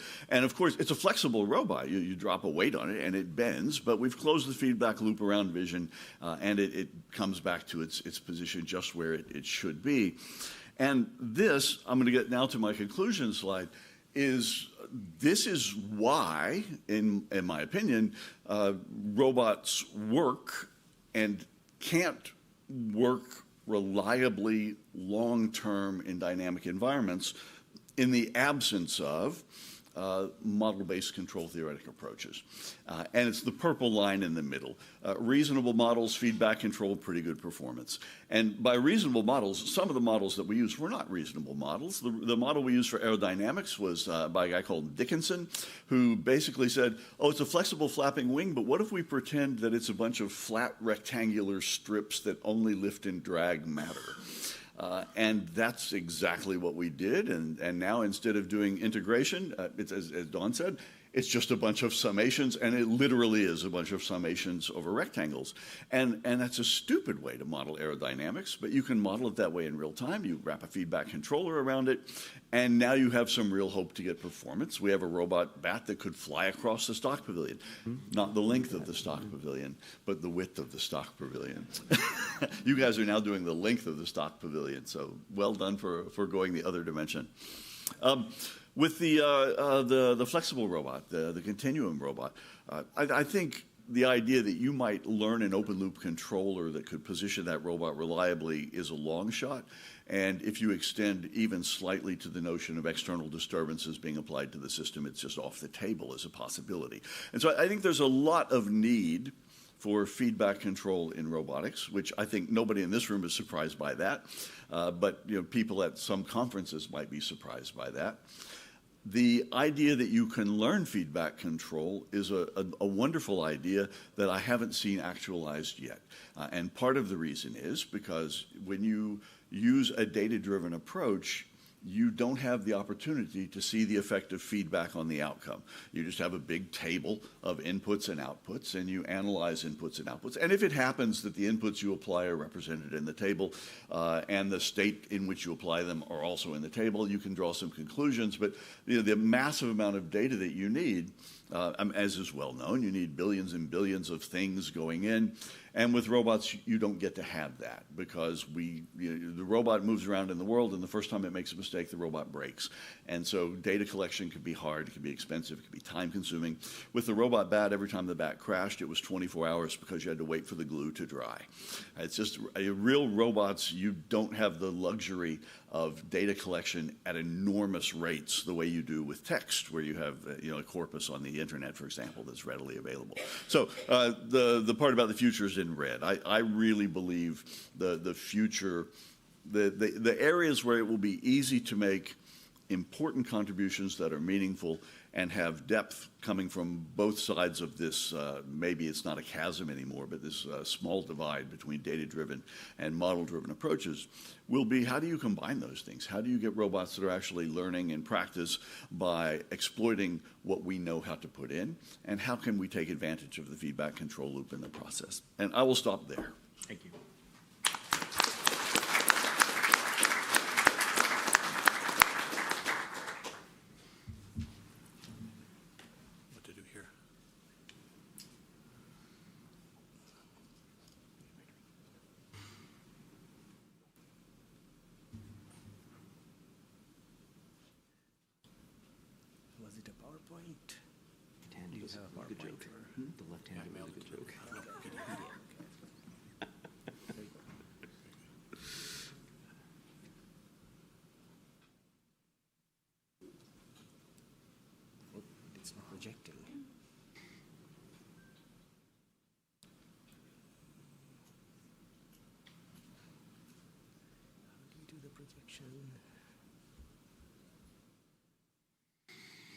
Maybe I'll go ahead and get started a little bit while it's going on.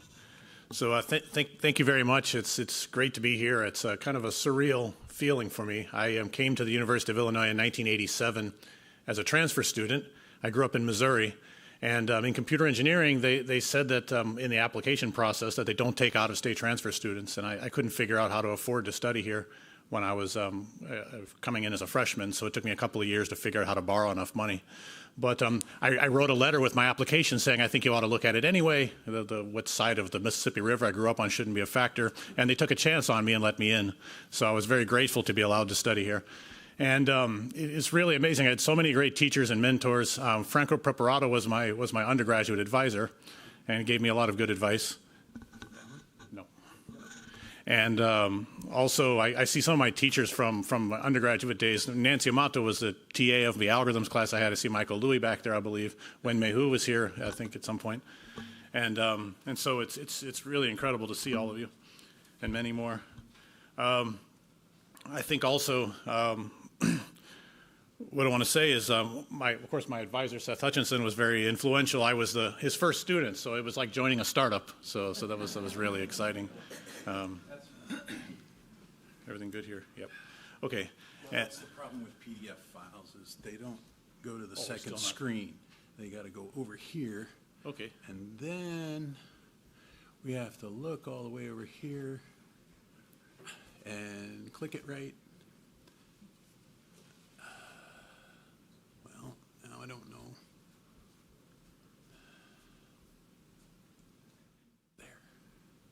There you go. All right. Okay. The other amazing thing is I think almost my entire PhD committee is here as well. So there was a Beckman postdoctoral fellow named Rajiv Sharma who's not here, but Narendra Ahuja, Tamer Başar, and Mark and Seth were my committee members. So I really feel like I shouldn't screw up here. I'm kind of like this. I really don't want to let the team down. So I've worked a little bit in CSL. I had an office next to Daniel Lieberson. We had a lot of great chats and conversations. Worked a lot with Rob Greist, who was in CSL for quite a while. But my PhD was in Beckman, as Seth said, and so I don't have a as much direct connection, so I won't have as much historical kinds of stories. But one thing I do want to say is among the different teachers I had as well, in the beginning of grad school, I see Yoram Bressler's here and Tamer Başar is here as well. And I want to mention some things, now that Tamer is coming back in here, I want to mention something about his class. In my first semester of graduate school, I took 415 or 515, the controls class. And I would say I got completely humiliated by Tamer's class. I didn't know enough math to really handle that kind of stuff. Even though I had come from the undergraduate program here, I got a B. And everybody knows in the PhD program, A for average, B for bad. C means get the hell out of here. I don't even know. And so one thing that prompted me to do, I appreciate... No. It ends well, I promise you. Actually, I took my bruised ego and I thought, man, I need to probably learn some math somewhere. So I went on a quest. Seth helped me with finding my way, and I went down to the deep south of Green Street, and crossed the border and started studying in Altgeld. And I took some of the PhD preparatory courses in mathematics. They're real and functional analysis, differential geometry, algebraic topology. I just couldn't get enough algebra at the graduate level, like Galois theory and rings and all that stuff. And I had this where have you been all my life kind of feeling. It was wonderful. And then I brought that back into engineering, and that really helped shape me for the rest of my life. So I do appreciate that. I needed that kind of kick at that point. So I'm going to mention that next. It's not. But I had the guts to do that because I went and got the extra math, so that I had to go back and get that background. So one thing I think is important in the halls and offices of CSL, you hear the word state a lot. My PhD's in electrical engineering, undergrad in computer engineering. But after that, I was a postdoc at Stanford and then professor at Iowa State and Illinois then for many years. All of that's in computer science. So I've been hanging around with both groups, and everybody knows robotics is very interdisciplinary, and in most universities that means homeless. It's great that in Michigan it doesn't, and a lot in Georgia Tech and CMU, a lot of other good places where there's whole departments for robotics. It's wonderful, but most of the time we're like having to deal with these cultural differences. So I thought about state, and it took me decades to realize when people are talking about state on different sides of this border, they're talking about quite different things a lot. So if I think about control theory, every conversation starts off x dot equals f of xu in some form, maybe some state feedback controller there. I think that's a model of an acrobot, abstractly, which Mark Spong famously controlled and stabilized and brought it to the upward position and stabilized, so that's cool. There's like a four-dimensional state space there. It's based on the configuration space of a mechanism and time derivatives. Of course, it can be any kind of physical system, but state usually corresponds to something out in the world, or some physical system that you would like to control. State in computer science, we very much talk about state machines, Turing machines. I put a Turing machine picture up there. Maybe part of the state is what's written on the tape. There's a classical piano moving problem of, you write a whole bunch of geometry down on the Turing tape and start grinding away. And people are always saying, especially you see words like cyber-physical systems, they talk about reals and bools, and they say continuous versus discrete. And I say sort of, so what? Potato. To me, the discrete and continuous, it's important sometimes, certainly. It's even important right in the foundations of theory of computation for decidability, of course, but nevertheless, because of different orders of countability. But nevertheless, I think it's missing the biggest distinction, at least in the context of robotics and automation. And that is what I'll refer to as information barriers. So, oh, cool, I can point. So over here, but I can't. I can shout. You guys can hear me. Hopefully it won't mess up the people. So over here, imagine there's the external physical world, and then there's this robot brain, which, okay, I can't do that. I'll try it from here. I'm usually a pretty dynamic person. On the PDF? That's okay. I'll be fine. Okay, so I can do it. I can see it. So anyway, so there's an external physical world and an internal. It can be computation most of the time, but I don't care if it's analog circuitry and such. But there's this barrier, and there's sensing and actuation going on all the time. And in the sensing case especially, it's usually a many-to-one mapping. The state spaces that we deal with in robotics are enormously complicated. They're not little four-dimensional things maybe, but they may have lots of degrees of freedom and all kinds of things when you consider obstacles and many other things that could be placed in an environment. And very often it's a many-to-one mapping. For example, if I just have a distance sensor, tells me the distance to the wall, and I have position and orientation, think about all the places where I might be. I could be moving along here. Sorry, I'm going to do it anyway. So if I have a sensor that tells me the wall's 2 meters away, I could be anywhere along here, or I could get a little closer and then twist and still be 2 meters away, right? So there's these set of possibilities. They lie in the pre-image of these mappings. They're many to one. So uncertainty's coming in all over the place there. And of course, it happens on the actuation side as well, leading to uncertainty and prediction. But generally, you have some kind of coupled dynamical system here. You have internal transitions going on and external transitions going on, and the whole thing becomes one big happy dynamical system that looks quite game theoretic, I would say. A game against nature, a game against all bad guys, all kinds of things are going on. And I've really fell in love with this idea of information spaces. That goes all the way back to von Neumann and Morgenstern's book with information sets appearing in the context of sequential game theory and imperfect state information. And I think von Neumann wrote about it even as far back as 1928. That's actually much older than Claude Shannon's notion of information. Claude Shannon was amazing and did all kinds of great things, even built amazing robots. But I'm not talking about bits and entropy here, or communication channels. So there's no telegraph mixed in here necessarily. But I'm saying that this is a different kind of information. The idea is that there's things you don't have access to. You cannot know them at all. They're completely hidden from you due to these many-to-one mappings. I fell in love with information spaces, back to Tamer Başar again, because I told Seth one day in his office, game theory is really cool. And he's like, yeah, well, you should read Tamer Başar's book with the Ulster on this. It's serious-looking stuff. So I started reading that book, and somewhere a few chapters in, maybe it was about like a 14-point definition had included information spaces. It was sequential games with imperfect information, and I just fell in love with that. I thought this is exactly how robotics needs to be expressed. And there were all these different information patterns, like some were memoryless, some had memory of different kinds, some would lead to state estimation, and I've just been really fascinated with that ever since. So for over 30 years, I've looked at these kinds of things, some of them from a very combinatorial, exact perspective with a lot of computer science background, and some were much more much closer to control. Some are continuous, some are discrete, just many different kinds of things. So I find this really fascinating. And I think that these information spaces, that's where the robots naturally live, and that is embodied AI at its core. And it's due to this information barrier. So then what happens? What belongs in a robot brain? Well, when you have this back and forth interaction up here, this part here, then you end up with these information histories. And this is, very typical control theoretic notation here, so it should be very easy for folks. There's a kind of history information space, and you can decide to control your robot based on that.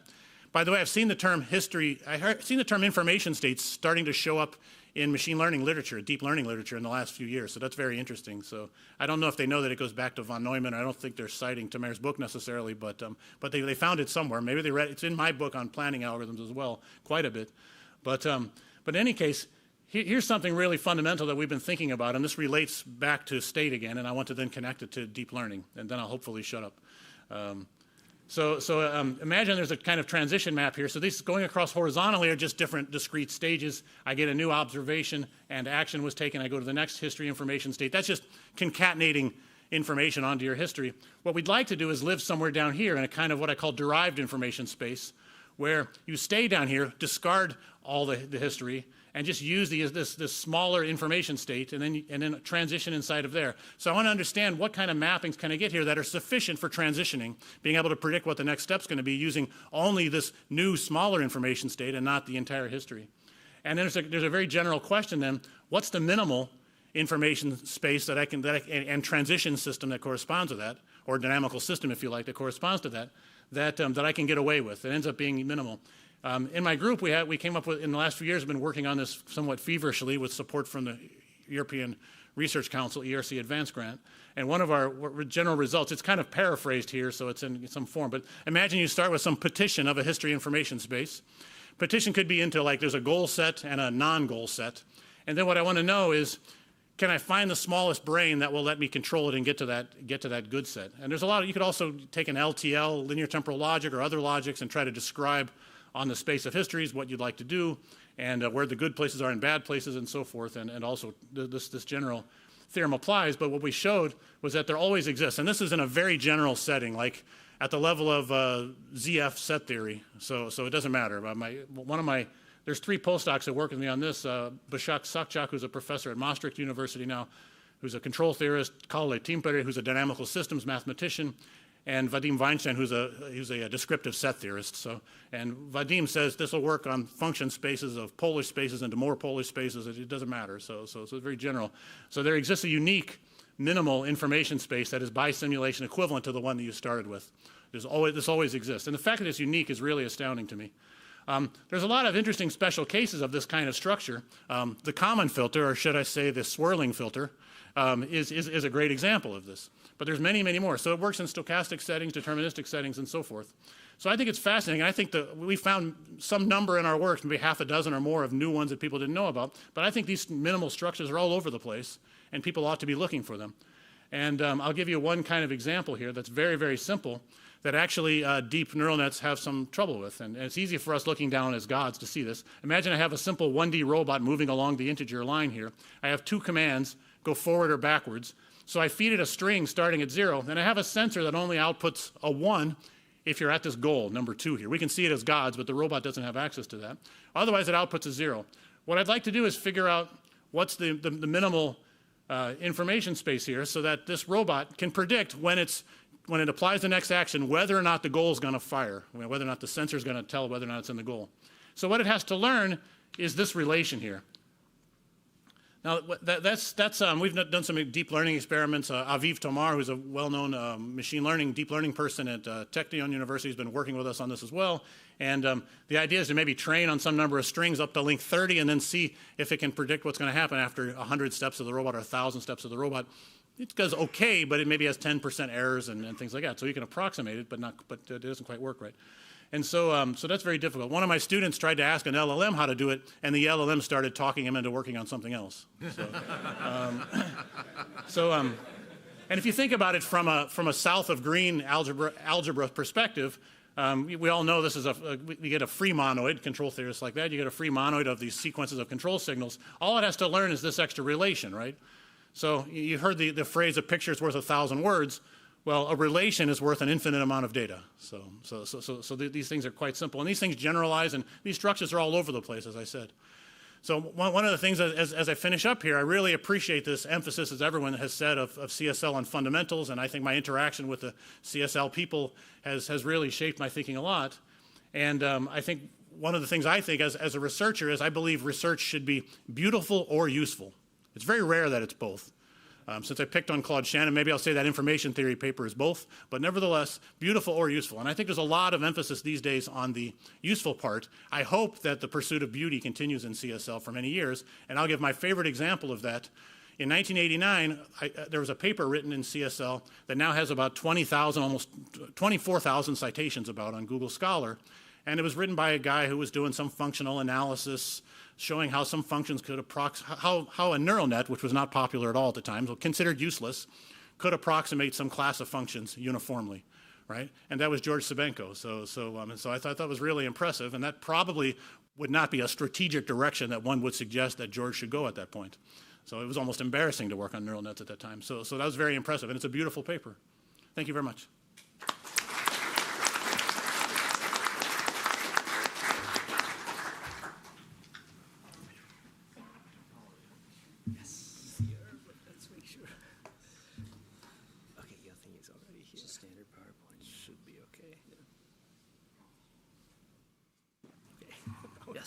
It's there. Oh, we're good. Thank you. Well, good morning, everyone. It's really great to be back. It's like a homecoming for me. I started my PhD in ECE, working in CSL in 2006.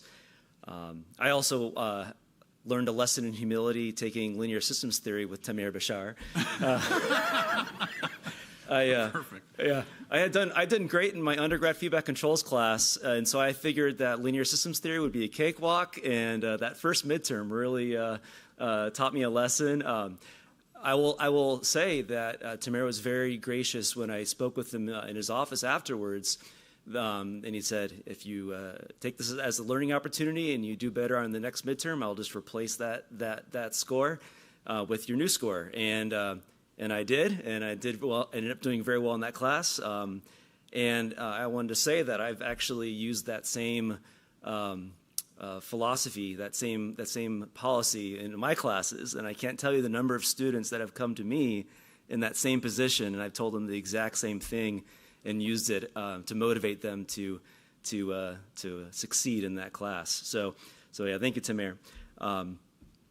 Also, in reflecting about my experience at CSL, the thing that stands out the most to me is my interactions with my committee. Of course, I'm going to talk a lot about my advisor, Mark, in my formal remarks, But I do want to recognize that most of my committee is here in the audience. So Seth over there, Prashant, Daniel, I don't know if Tim Brettle's here, but all of them were very influential, especially in the later years when Mark was busy being dean.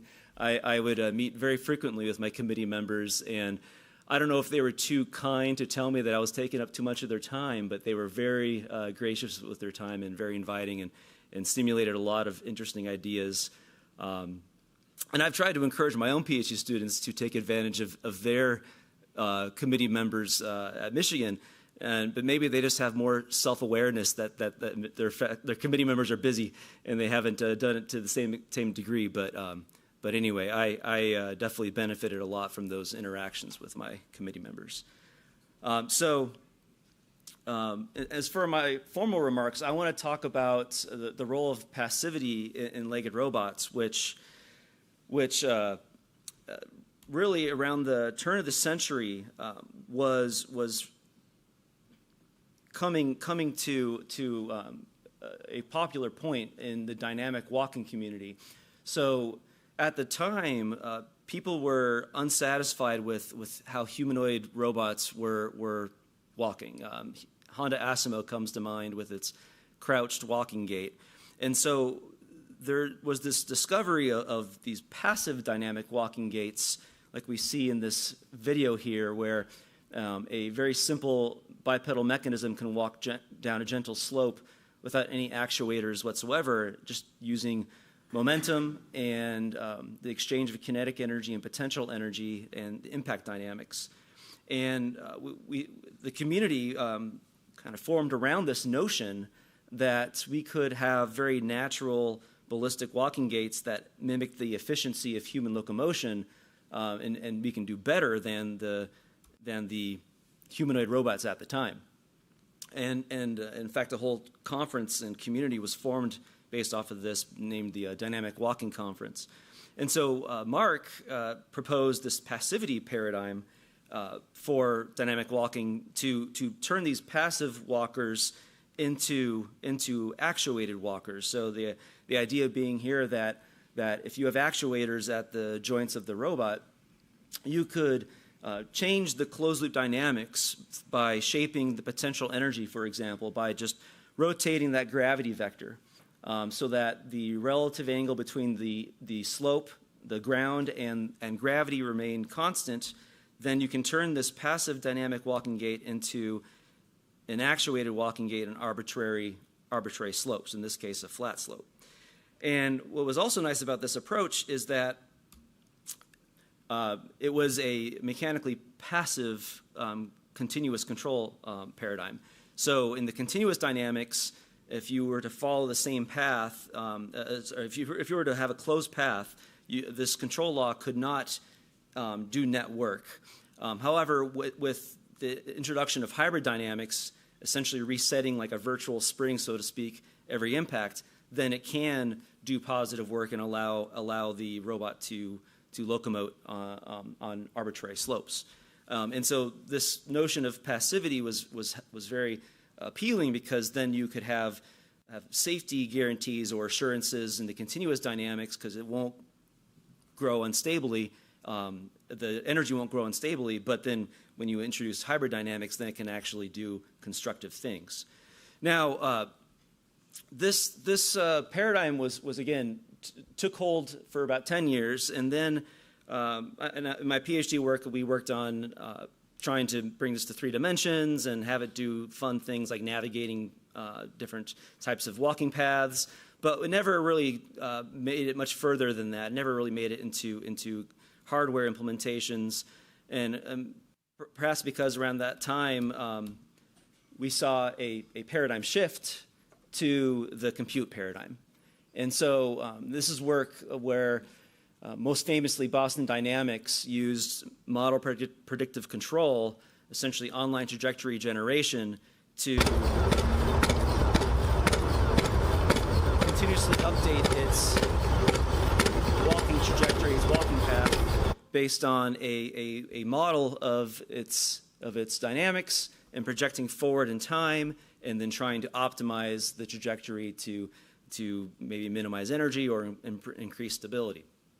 And so around 2011, that MPC took hold in the legged robots community, and almost 10 years later, then there was this transition from model predictive control to sim-to-real reinforcement learning. And so there they were using massively parallelized. Sorry, this is what happens. You have too many videos.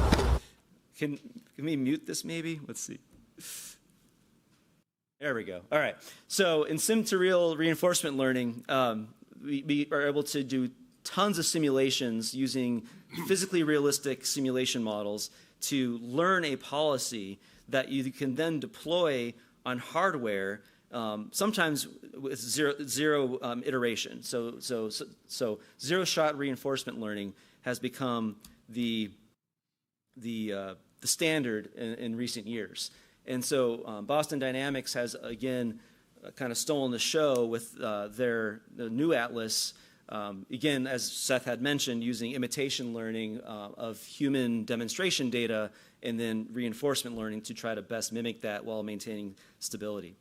So one would be tempted to think that this computational approach has solved all the problems. But there's still one set of problems that are left unsolved by compute. And that is the human interactive angle. So imagine if we have someone who has lost their leg above the knee in this diagram, and you have a robotic prosthetic leg. Well, how do you control that to symbiotically walk with the human? And well, it turns out that these computational approaches really struggle because you don't have measurements over the human body. You don't have a very good model of the human dynamics. You're certainly not a predictive model of how the human's going to respond to the intervention. And we certainly can't control the human body, right? The human is in control of that. So all this beautiful computational work is almost completely unusable in this space. And so that's really where the passivity paradigm has found new legs, so to speak. So to use that joke again, thank you. Around 2015, while I was an assistant professor at UT Dallas, working with my PhD student, G. Liv, who's now an assistant professor at Clemson, we started translating this energy shaping passivity-based approach to exoskeleton control. So instead of someone with limb loss, imagine someone with either some sort of neuromotor or neuromuscular weakness that could be benefited by assistance of an external device like an exoskeleton that you see here. And so in this application, again, we don't have a model of the human. We don't have measurements of the human other than the sensors on the device itself, and we can't control what the human's doing. But we can do a lot using this passivity paradigm. So the idea is that we modeled the dynamics of the human user using like Euler-Lagrange equations or Hamilton's equations, and then we use the control authority through the exoskeleton actuators to shape the closed-loop dynamics of that user. So examples of the types of assistance we provide are gravity compensation, inertia compensation. We can add virtual springs. We can add gyroscopic forces that couple the degrees of freedom in interesting ways. And what's nice about this from a safety perspective is that in a strictly passive control paradigm, within these continuous dynamics, it cannot inject net energy over a closed path. And so again, you can guarantee that you won't have uncontrolled energy growth, which is really important for human interaction. Now again, you can have net energy growth or dissipation through hybrid dynamics, like imagine resetting the set point of that virtual spring as you switch from stance to swing or swing to stance of this exoskeleton. And we've also looked at passivity relaxations to allow us to do more biomimetic energy injection, much like the human leg does, while still being able to explicitly model and constrain the changes in energy. And so we're now actually conducting NIH-funded clinical trials with this control approach. We applied it to age-related functional mobility limitations. We've applied it. We have a new clinical trial that's ongoing right now to reduce osteoarthritic pain by reducing the joint loads that contribute to that source of pain. And I want to show you a very quick video demonstration from one of our age-related immobility trials that really demonstrate the impact of this device. And actually, for this, I want to bring volume back.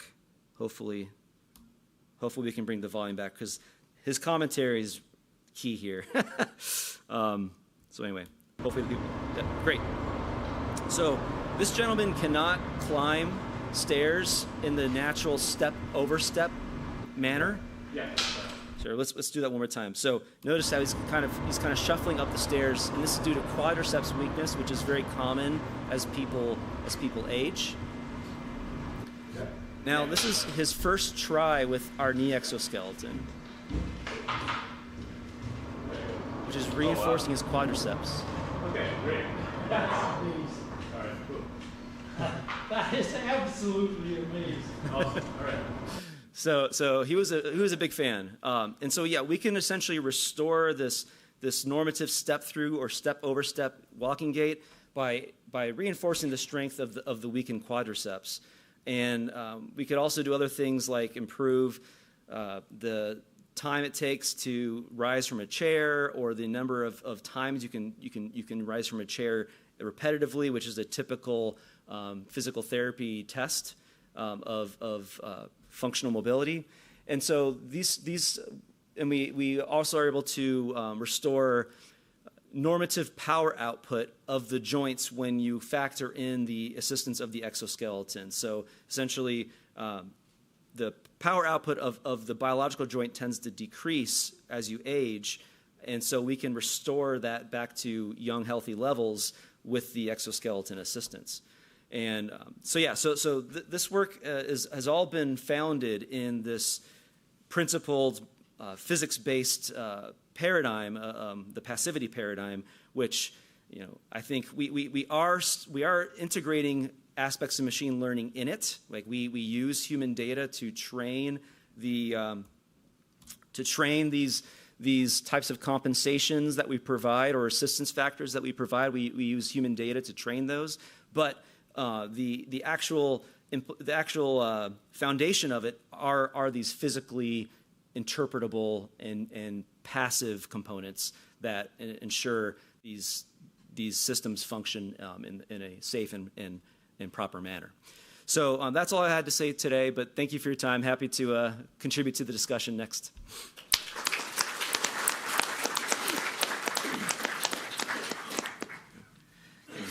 Just sit here and talk, I suppose. Yeah. So, yes, I'll start off with maybe one question, and then I'll invite the audience to also chime in and ask questions to our distinguished panel.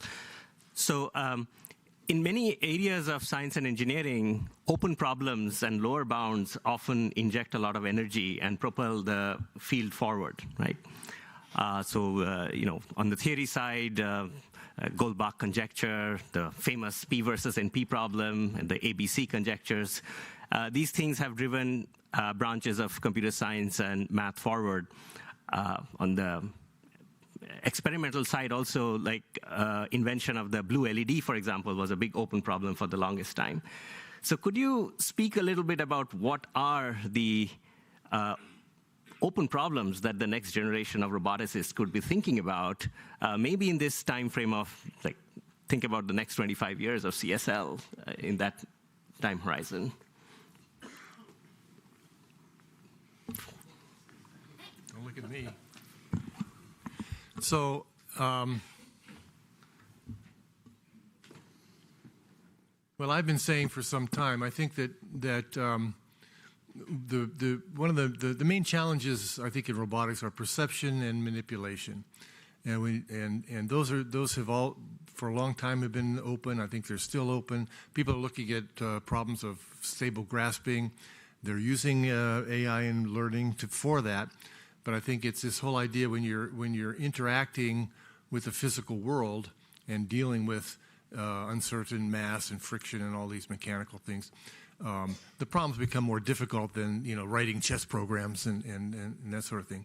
So I think that manipulation, perception, those are really key problems. So I heard an interesting comment the other day that it's not that AI is going to take away your job. It's that someone who knows how to use AI better than you do is going to take away your job. And that's really telling. So we're all struggling. How do we use AI the right way as a tool, together with our knowledge of kinematics, dynamics, control, communicate, all these things. So use AI as a tool to improve what we're doing. And I think that Seth is an expert on perception, and a lot of people are working on manipulation. I think those are very important problems.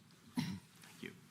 What about multiple robots operating in a restricted environment and helping each other with the learning from each other and coordinating their sort of movements and actions? See, that's one of the issues that I pointed at. It's networking, right? So networked robots is it's a big area. Tamer's doing fundamental work there. A lot of people are doing coordination, flocking and swarming, and cooperative manipulation. So I have an old slide from the 1990s when I was participating in the workshops on developing the cyber physical systems program at NSF.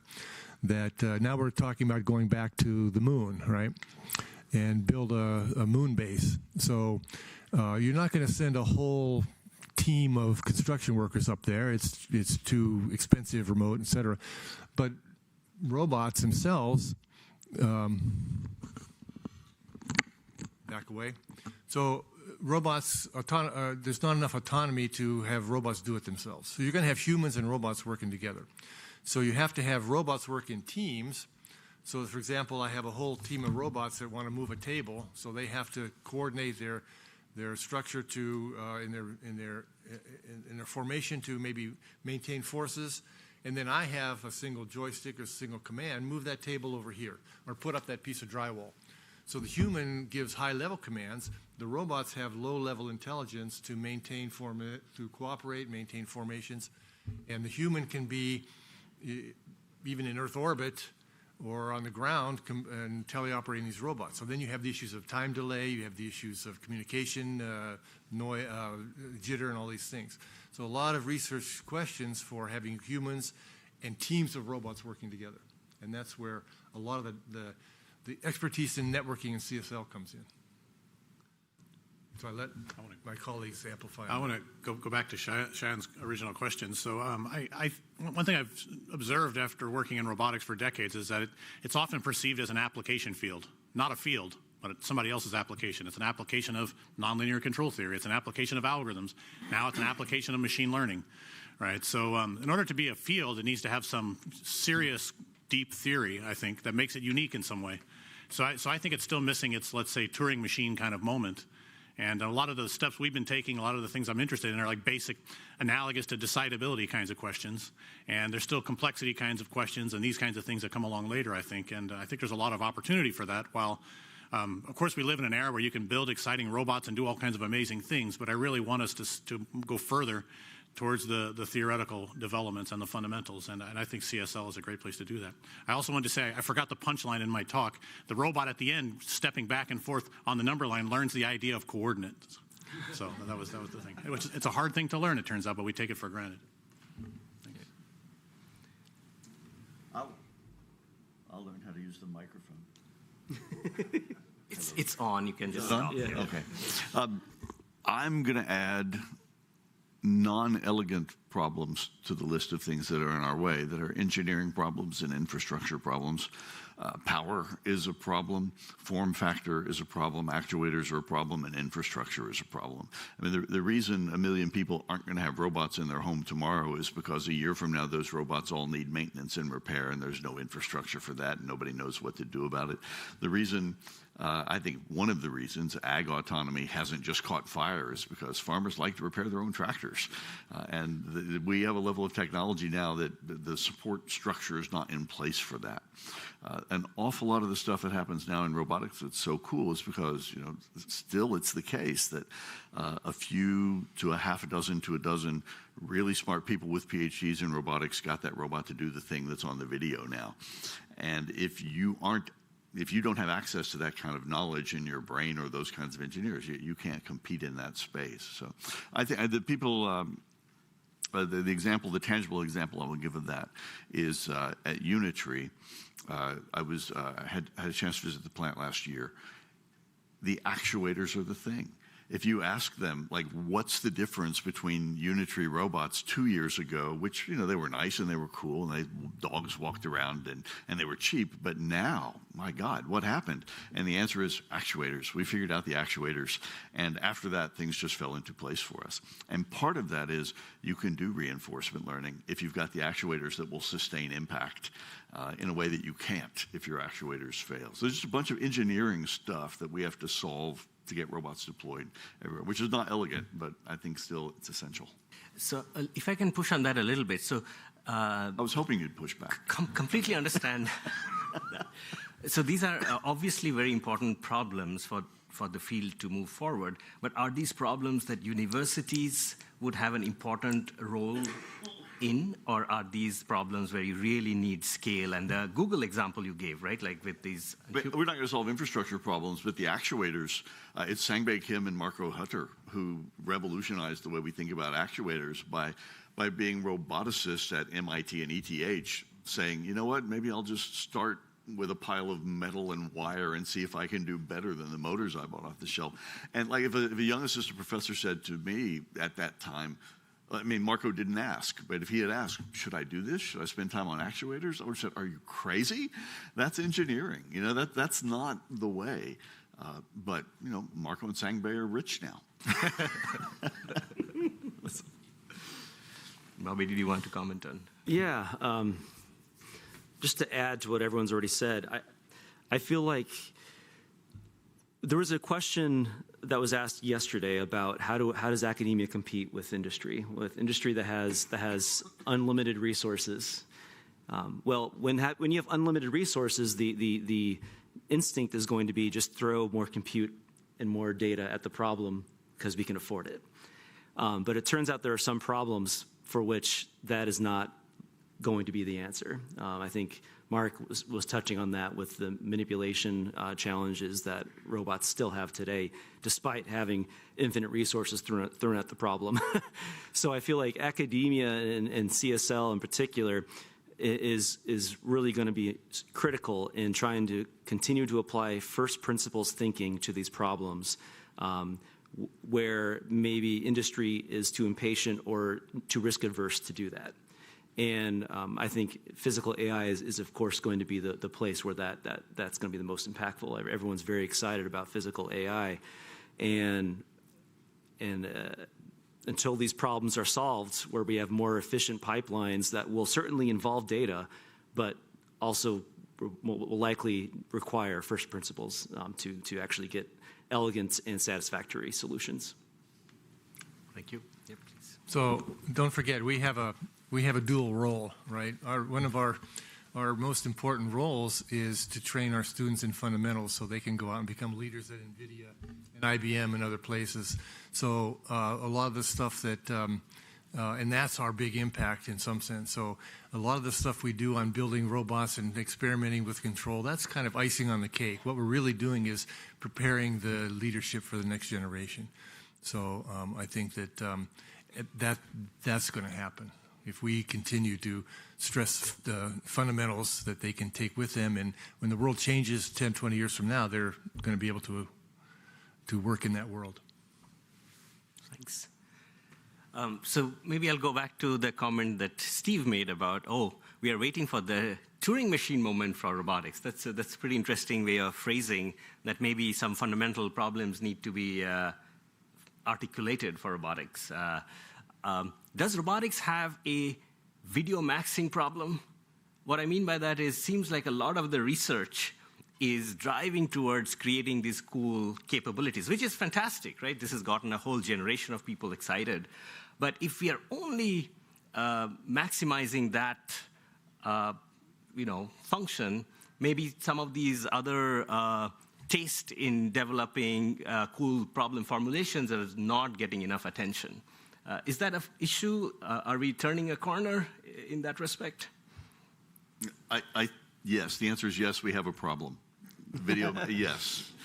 And it's a problem that manifests in a number of ways. One of them is it sets expectations at a crazy level for the general public, so that if we do things that are meaningful and thoughtful and theoretical, and there's no video, the public wonders, why are we supporting that kind of research? Shouldn't Elon Musk come and bring 5 20-year-olds to cut that program?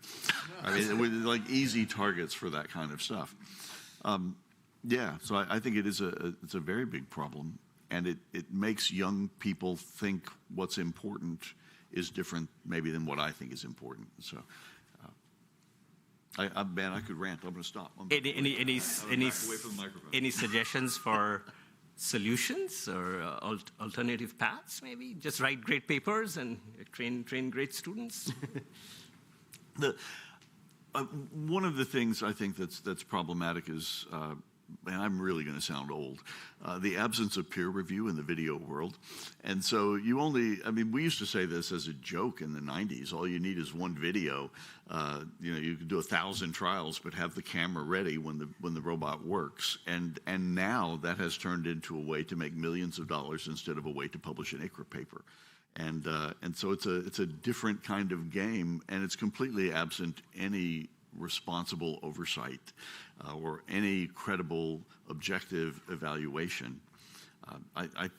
I'm surprised that our community, and I'm looking at you, has accepted this without a more critical pushback.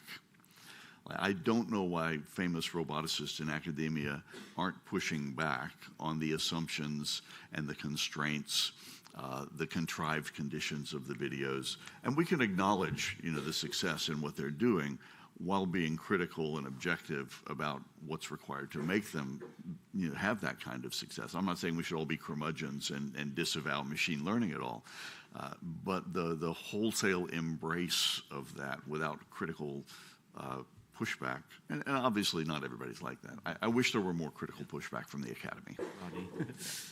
You have been recorded, so this is going to be useful for future. The idea that Seth pushed back, I don't think is going to surprise anyone. 20-year-olds are going to be coming for you now. Yeah. There's a question here. Does it make sense to push towards defining a Turing test for robotics? I mean, what would that look like? Would it be under different conditions, multiple robots? I mean, how does one? Is that something one should really push towards? That's a very good question. But Turing test, of course, already has a definition, but another kind of thing like that. I think it's very important to have a mathematical formulation that crystallizes what we're trying to do, that makes it also unique. And so, you can write x dot equals f of xu, and it looks like it unifies almost everything, but it's not too useful by itself, but it's very powerful to have that way of framing the problem. And I feel like the Turing machines were like that as well, like just to be able to clearly pin down what it means to be an algorithm. They had those notions kind of informally going back, Hilbert's problems in 1900 were talking about these things, but they still didn't have it completely crystallized until the logicians worked it out, and mathematicians and Church and Turing and things like that. So there needs to I would like to see something. I think you'll know it when you have it, let's say, but I would like to see something analogous to that. And we've made some modest steps towards that in my work, but I'm not claiming to have provided that moment. But I think a bunch of people, especially here, hint, hint, ought to be doing that. Steve had his hand up first, I think, over here.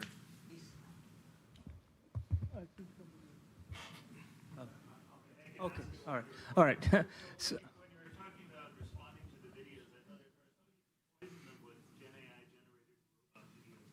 But maybe more constructively, it might be worthwhile, and that comment wasn't worth recording anyway, it might be worthwhile to, I don't know, engage people like Mythbusters and think about the more critical problems to be solved intellectually, and then kind of demonstrate that some of these commercial successes cannot actually tackle any of the more interesting problems, variable environment, things like that, that might contribute to their downfall instead of the lab success that they record and show and get people excited about about whatever success they've had. I don't know if that's worthwhile, but might be one way to emphasize the more deep intellectual problems to be solved. Yeah, I think robotics is not unique in some sense in terms of the research and funding community. Many things get overhyped. People chase the funding, and then you have a it backs off. There's more grounded in fundamentals, I guess. But I think that we can say that AI machine learning is in the phase where it's being hyped a lot, and eventually there's going to be a shakeout, and maybe more rational things will happen. So I think robotics is not unique in that sense. So I had a question about adversarial and out-of-distribution robustness. I think those things might provide opportunities for actually perhaps separating out just pure data-driven, blind black box thinking from some model-based stuff that induces robustness. And you might even think about giving guarantees like H-infinity control kind of things. Does that sort of thing make sense in the robotics context? See, in core machine learning and vision, adversarial examples and all that made a lot of splash. Thousands of papers were written, and then it came to a screeching halt because they really couldn't finally solve the problem. And perhaps it's because of really high dimensions and whatever it might be, but it's sort of people started papering that over. I wonder if the dimensions in robotics are low enough that you can actually do something about it to rigorously put in something that can withstand adversarial inputs. I mean, there is an area that is trying to address like formal verification of robots. I don't know how much impact it is having right now, but there is some research in that area. Maybe it doesn't go all the way to robots that have a lot of rich perception, for example. Those are very high dimensional and complex problems. But the idea perfectly makes sense. Maybe you can also comment on this. Yeah. But I think the thing that's happening in robotics that addresses that is a lot of people now are adopting formalisms that are based on what are called control barrier functions. And with control barrier functions, you can ensure a bunch of safety stuff relative to a bunch of models. But the models are never the right models, and so the order of your model has something to do with the credibility of the proof that comes with it. A lot of machine learning people now are starting to do reinforcement learning with control barrier functions wrapped around the outside so that you don't hurt yourself while you're learning things. But it's still very tricky about at what level of detail do you formalize the models that you drop into these kinds of systems. I mean, that's only one. I think LTL stuff and the formal methods people are doing similar kinds of things, but at a higher level of abstraction still than the formal method or than the control barrier functions people. So, I mean, the question of what's the right level of abstraction is one that roboticists fight with every day, I think. And I think Steve could probably talk for 8 hours about what's the right level of abstraction, and it would still be interesting at the 8th hour. Don't do that now. I don't think anyone would care. So.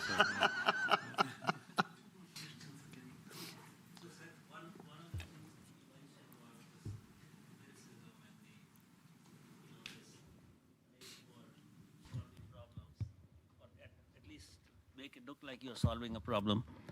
There was a time when thresholds were frowned upon. If the more thresholds you have in your paper, the more it lacks quality. But now it's all full of thresholds called hyperparameters. But now, one thing in favor of this approach could be the following, that people go after a real problem, which is not as sensitive as, for example, law enforcement or privacy, where you don't want to make health finding a tumor. You don't want to make an error because it's not just the average accuracy, but the specific case.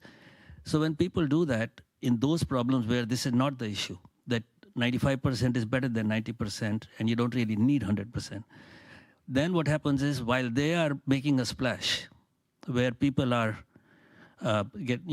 going crazy after this, but that process also helps you locate exactly the kinds of cases where you need more attention. So the theoreticians now know what might be the challenge and just focus their attention on that away from all the general things, simpler things that can work. I think that idea, right, that you use the 5% failures to drive the research frontier is exactly the right kind of idea. I mean, I'm completely with you on that.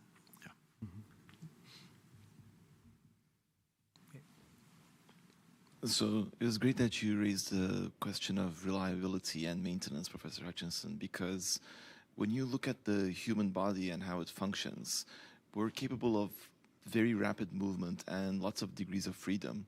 But at the same time, it actually is very unstable, and internally it constantly undergoes repair and lubrication, for example, to keep going because of the fundamental instability of the system. So in these lifelike robots, for example, with the gate robots, could there be a different paradigm where we accept that there will be constant maintenance, but then it's actually much faster, much more capable? That seems like yours. I don't know if many industry leaders would like that analogy of constant maintenance. That'd be hard to make money off of that, right? But unless the customer's willing to pay it, I suppose. But yeah, I don't know. I don't feel like we necessarily need to mimic biology exactly. Of course, evolution has given us very effective actuators and efficient musculoskeletal system for locomotion and manipulation. But the motors that Seth was talking about do a fantastic job of emulating the contact that humans have with the environment. So I'm not convinced that you necessarily need to have biomimicry in the embodiment of the AI, but you could still have the biomimicry in the control of the AI. Does that make sense? Yeah. Great. Let's thank the panelists again. Great.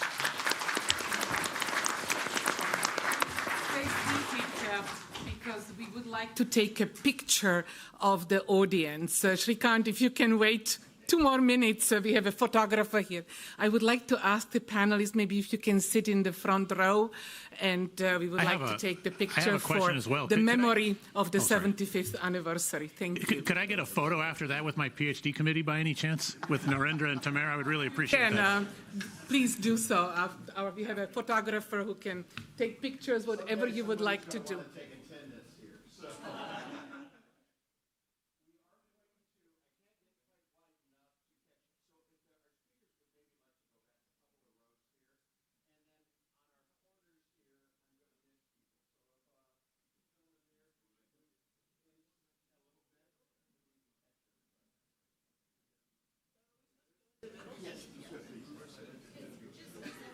Not everybody needs to, just on my corners here.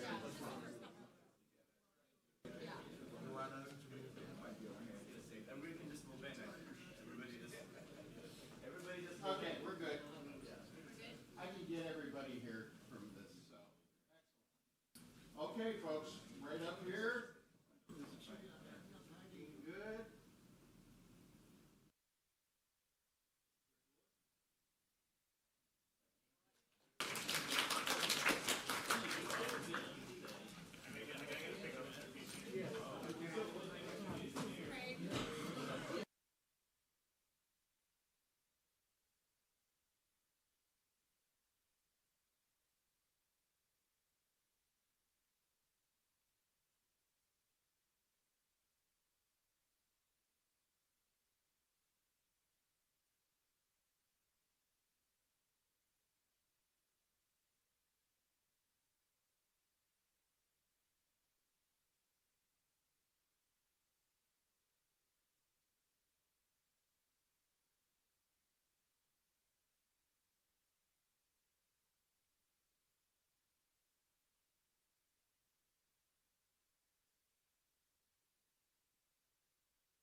I'm talking. Can you hear me? Yep, sounds good. Okay. Are you sharing any slides? Oh, yeah, that's right. I sent slides. Oh, sorry. I was in the middle of unmuting something. Oh, Okay, so we made you co-host, so when it is your turn to share slides, we will do all the other parts over here to make them seen to the audience. oh, so you're going to use my slides that I sent yesterday. Is that right? Or am I going to share mine? Are you going to share your screen, or do you want them to be just shared here? I can, whatever, I can share my screen. Might be easier. What do you think? I mean,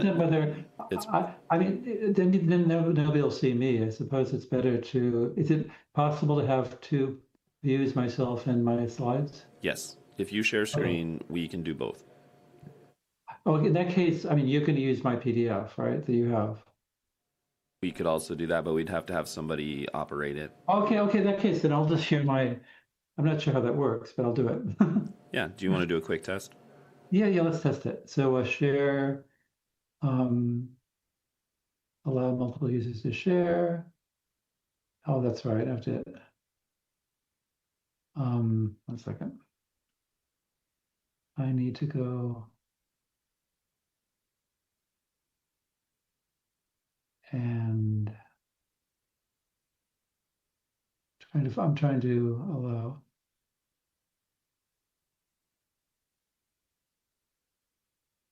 That's text. I've got so many things open. I'm having trouble finding my. Let me kill this and.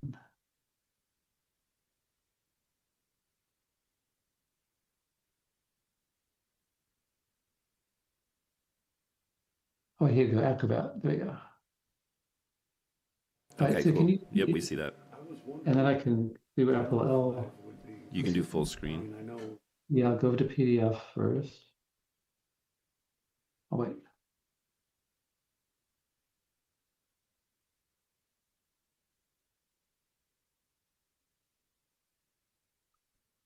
Oh, strange. Yeah. All right, so how do I do this? Let's see. So if I walk through, you can. What's going on? It's hard for me to navigate. Did you see my slide, my screen? We saw them for a second, but they were not in full screen. And now is it? You don't see it now? Now I see nothing. No. Oh, that's so weird. Because as soon as I went to full screen, it seemed to disconnect. I will try again. So share.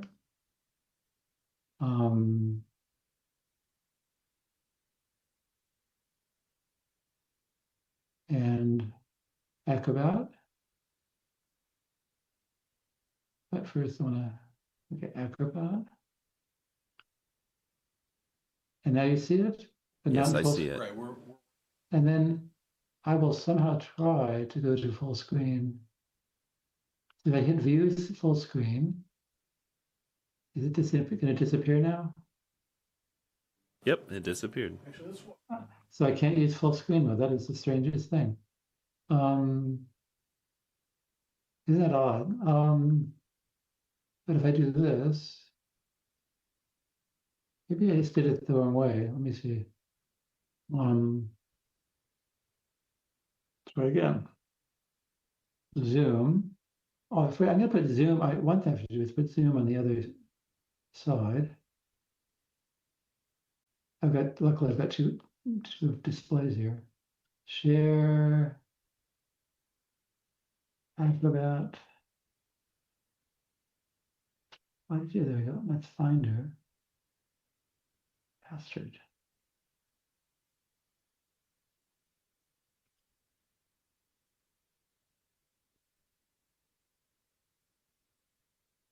Wow. Let it quit Acrobat. Okay, so share.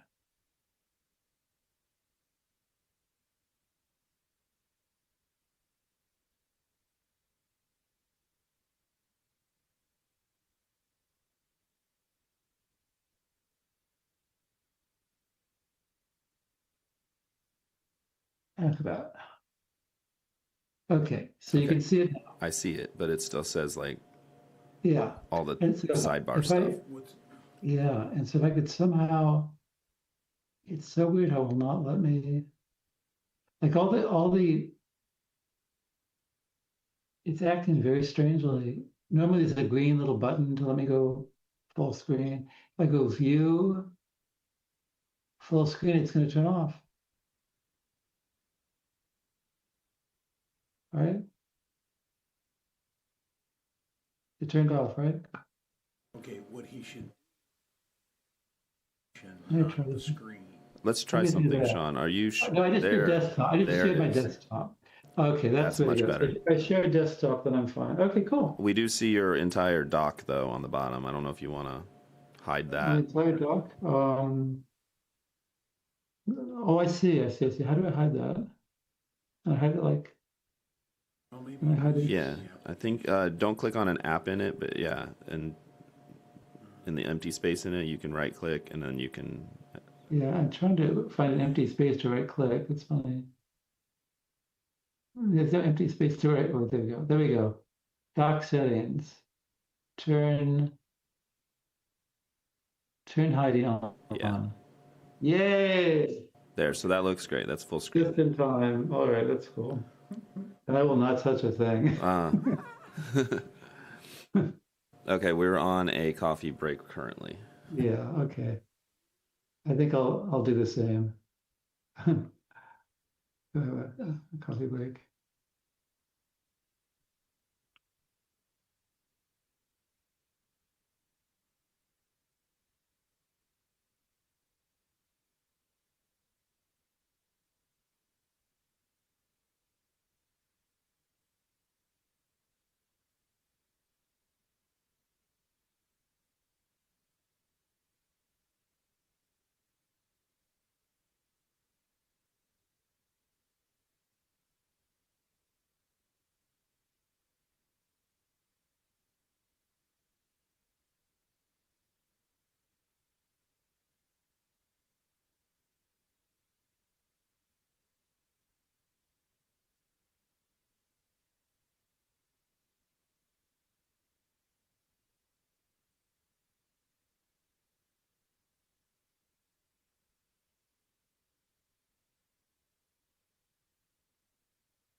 Yeah, so Sean is going to make it, you think? Or?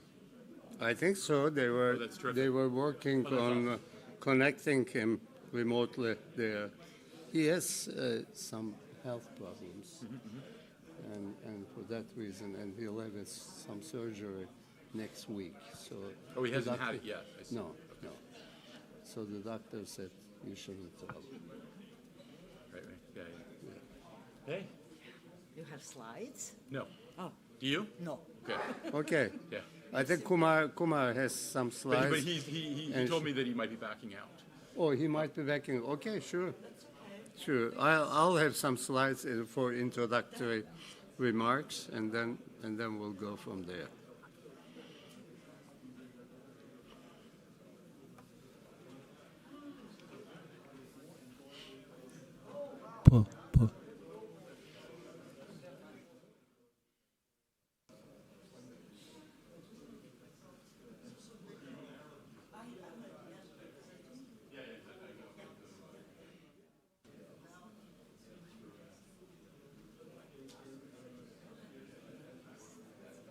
So, Tamer, you can't hear me, huh? Nope.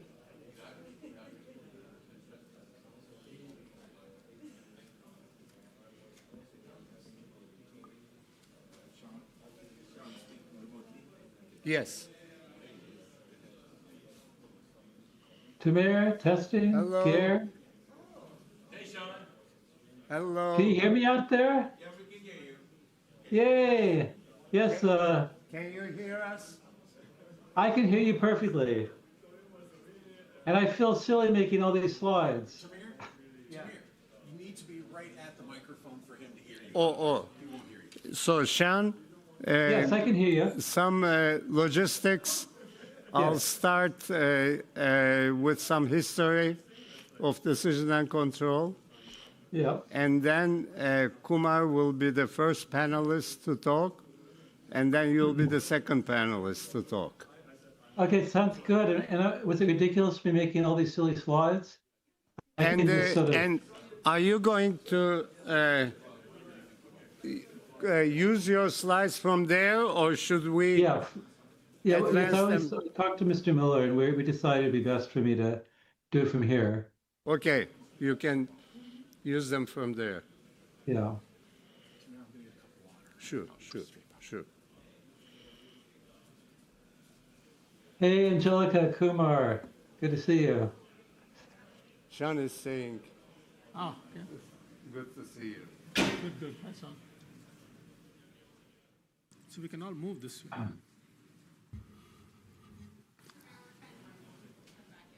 Sorry? We're wrangling people to come back in. Okay.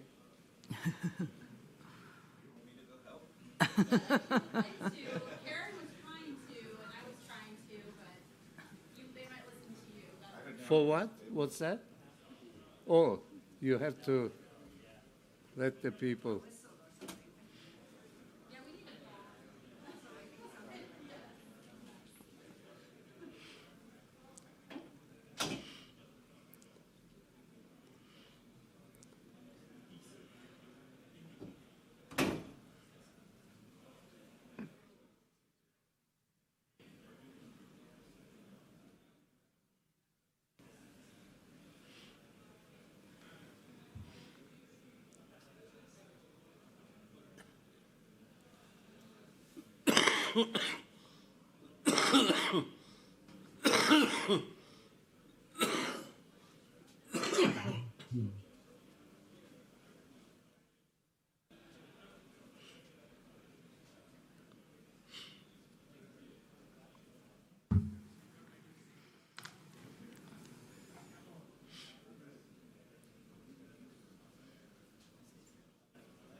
Whenever you say go ahead. Yes.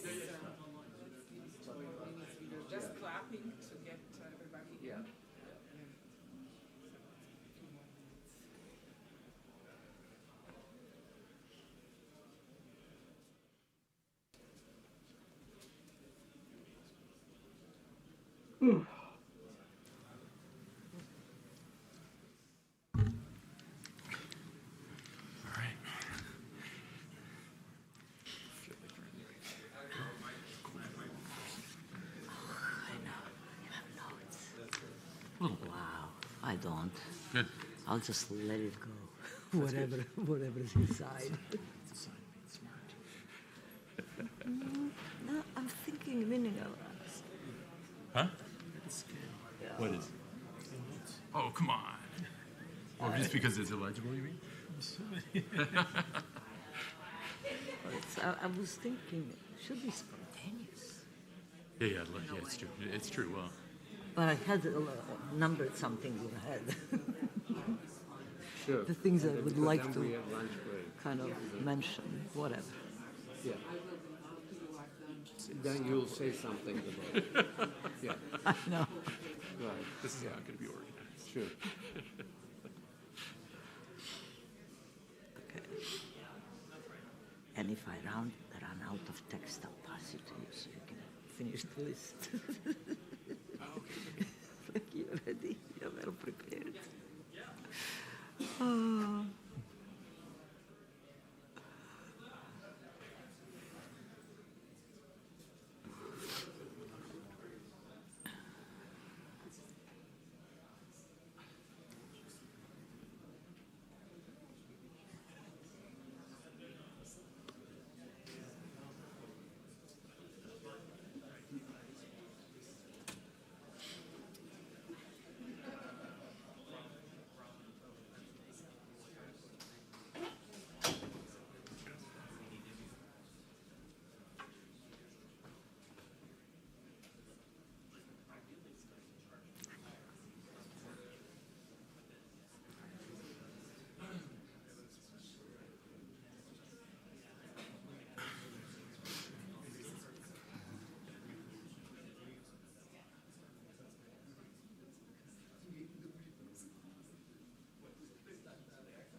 Okay.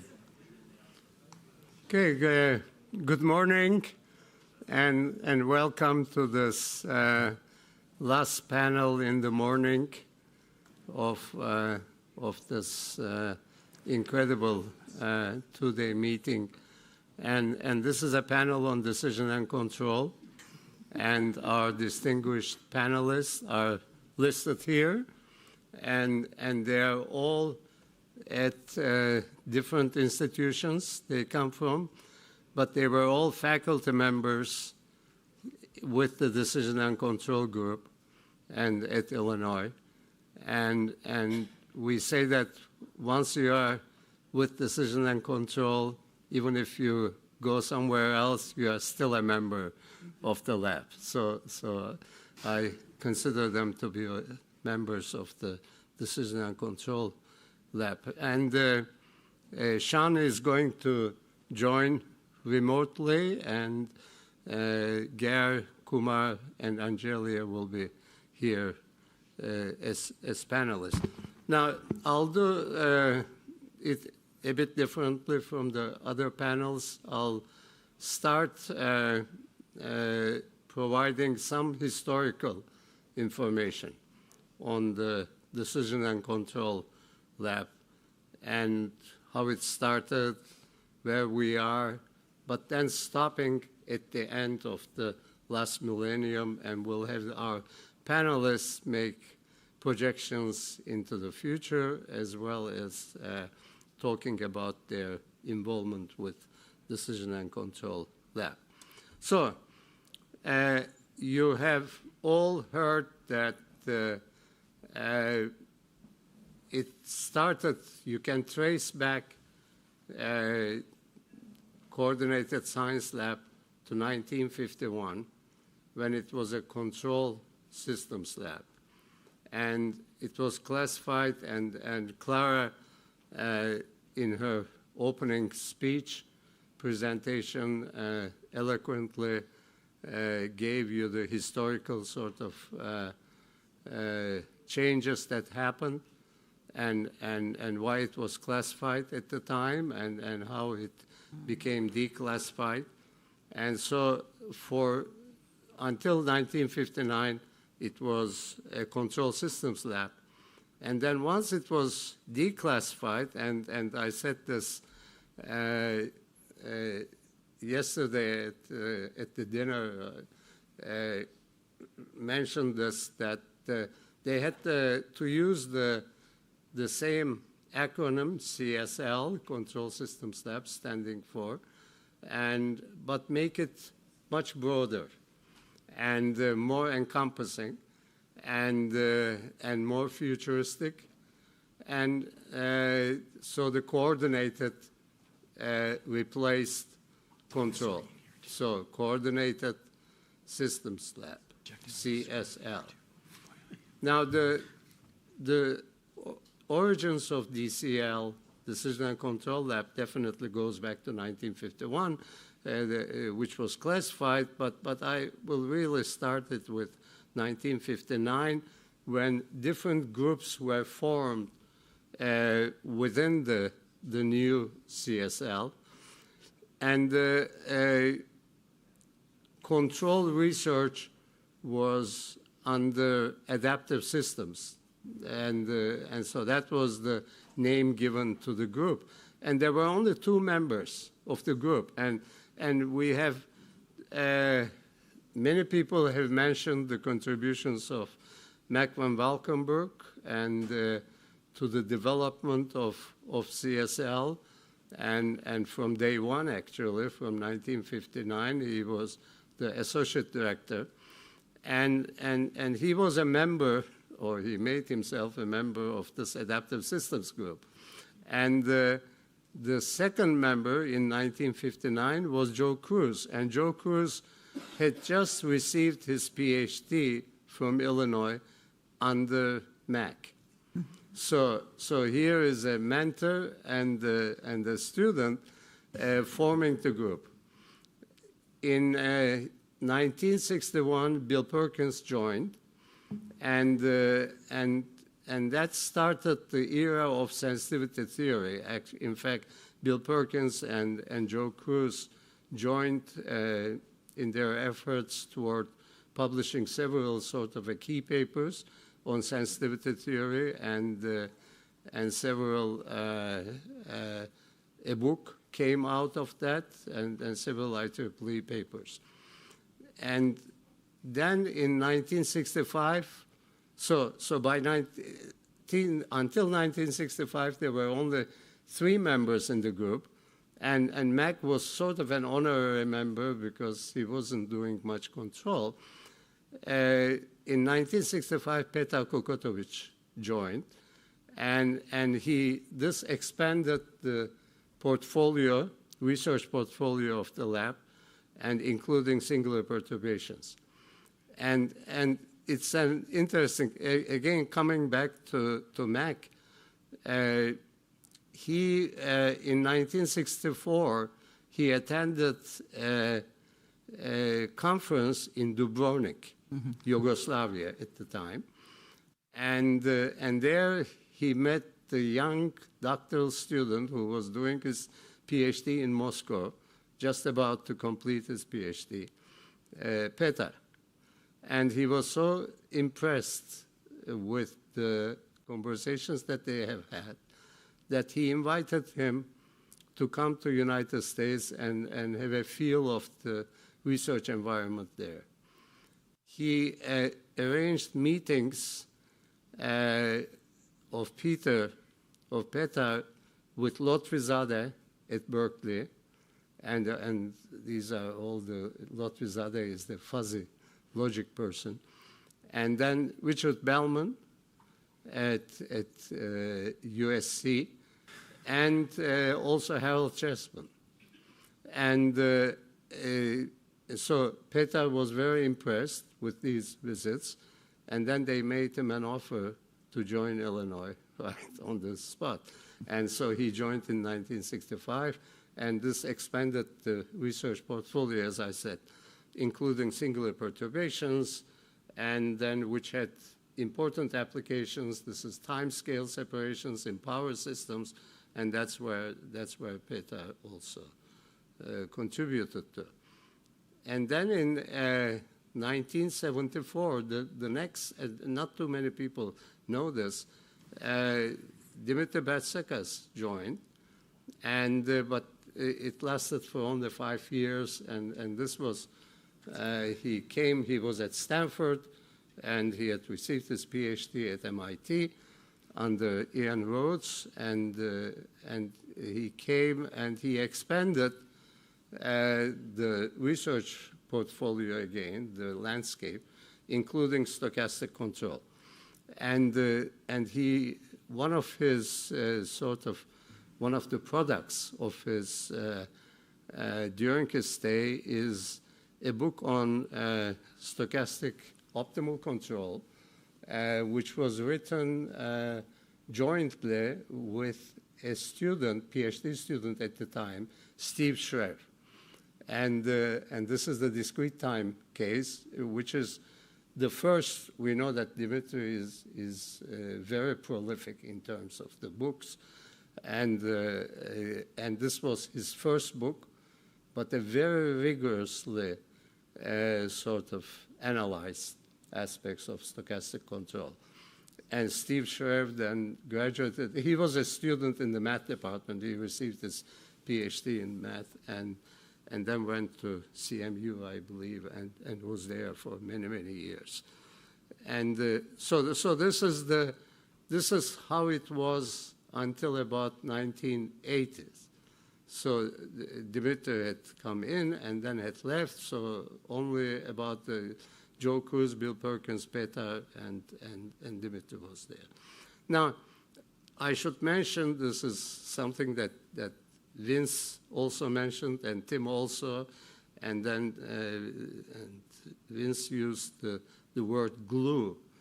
JSEP was a big program at the time, and that helped with it was, as Vince said, it was 50-50, so 50% of your salary had to be funded through research grants, and JSEP helped there. And when did JSEP start? In fact, I went to my AI friend and asked the question, JSEP and CSL. And so it's just in a few sentences. It says the Joint Services Electronics Program, JSEP, sponsored by the Army, Navy, and Air Force, has historically supported, and in some cases continues to support, that's not the case with Illinois, research at several elite US universities to advance electronics for defense systems. And they were supporting actually fundamental research, JSEP. And in the second paragraph, it says the CSL was one of only a dozen institutions in the country to receive a Joint Services Electronics Program and JSEP grant. It's sponsored by the Army, Navy, and Air Force. JSEP provided significant funding for the CSL through the late 1990s. So it was indeed a glue, but it kind of disappeared in the before we reached the end of the millennium.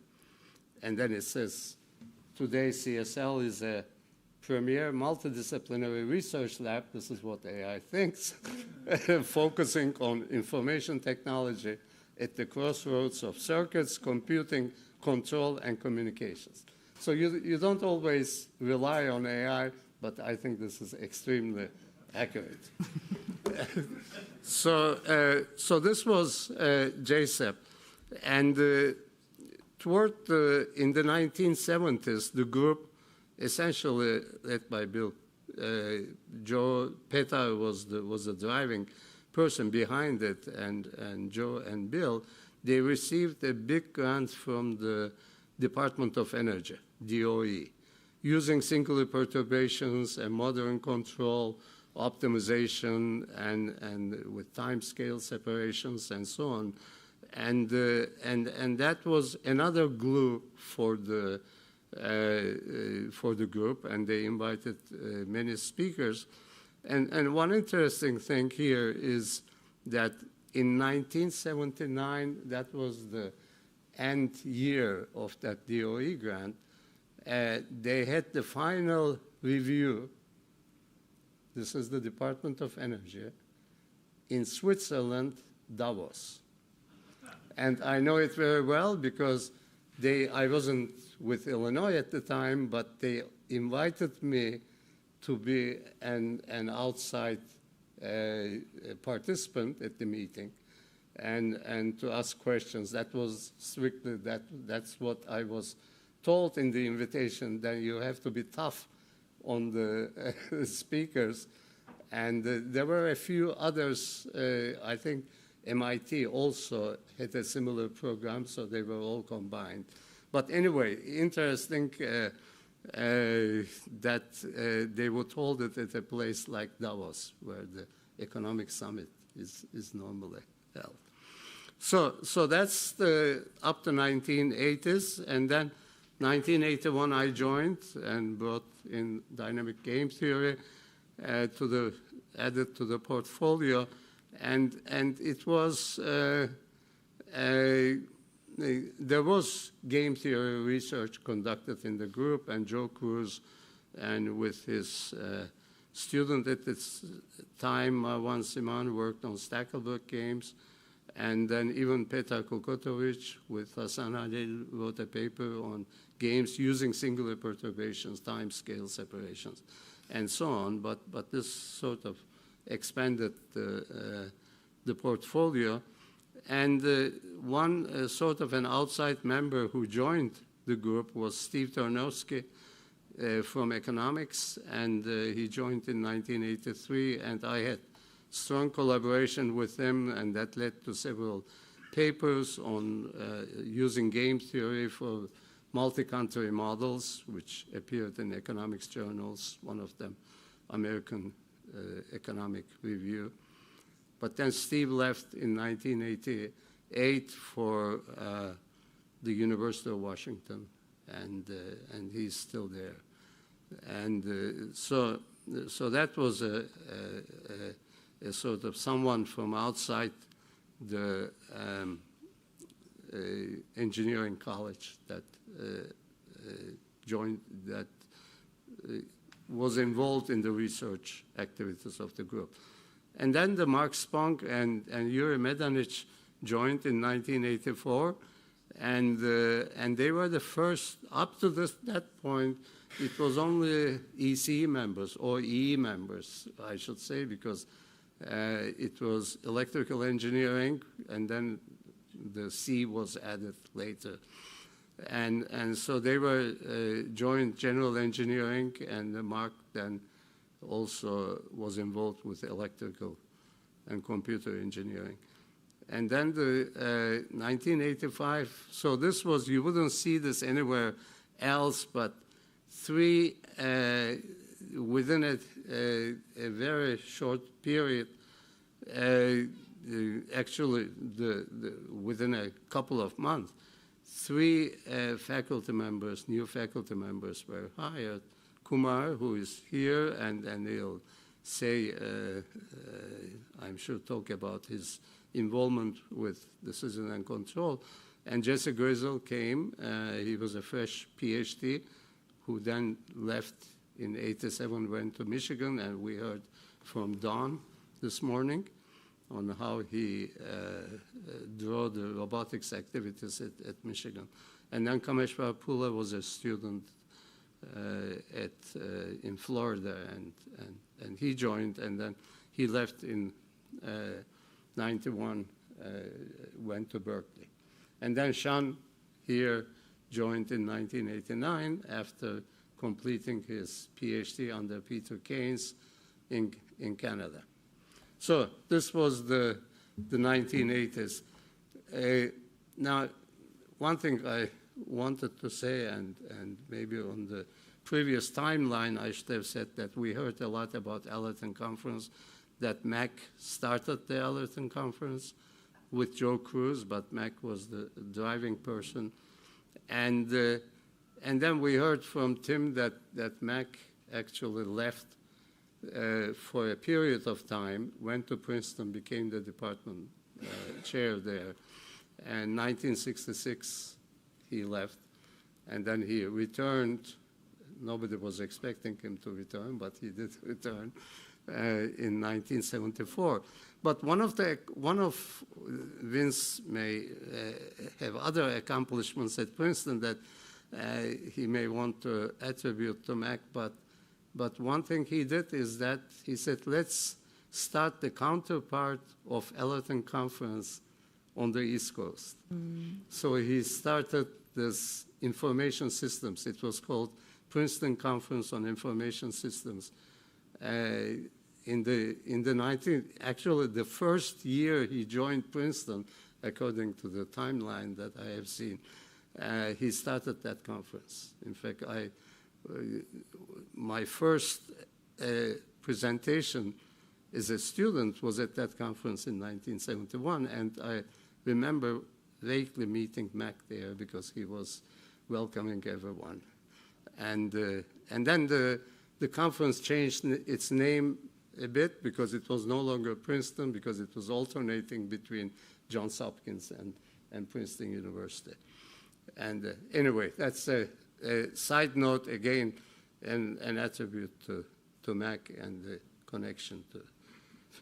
So from 1990 and beyond, the Decision and Control Lab showed incessant growth with faculty, as I indicated earlier. Mark Spong and Geir Nedich were the first two from outside electrical engineering. And then we had many joining us from outside ECE as well as within ECE. And these were general engineering, or then the name, in fact, Mark was responsible for changing the name to Industrial and Entrepreneurial Systems Engineering, or ISE, mechanical and aero from math, from civil, we had a faculty member, and then chemical engineering, and a few others that I may have not, probably that's the list, but maybe one or two others. And right now we have 28 faculty who have offices, their main research offices in CSL, part of the Decision and Control Lab, and with affiliates who do not have their offices but who are listed on our website and who contribute to research, we have 37.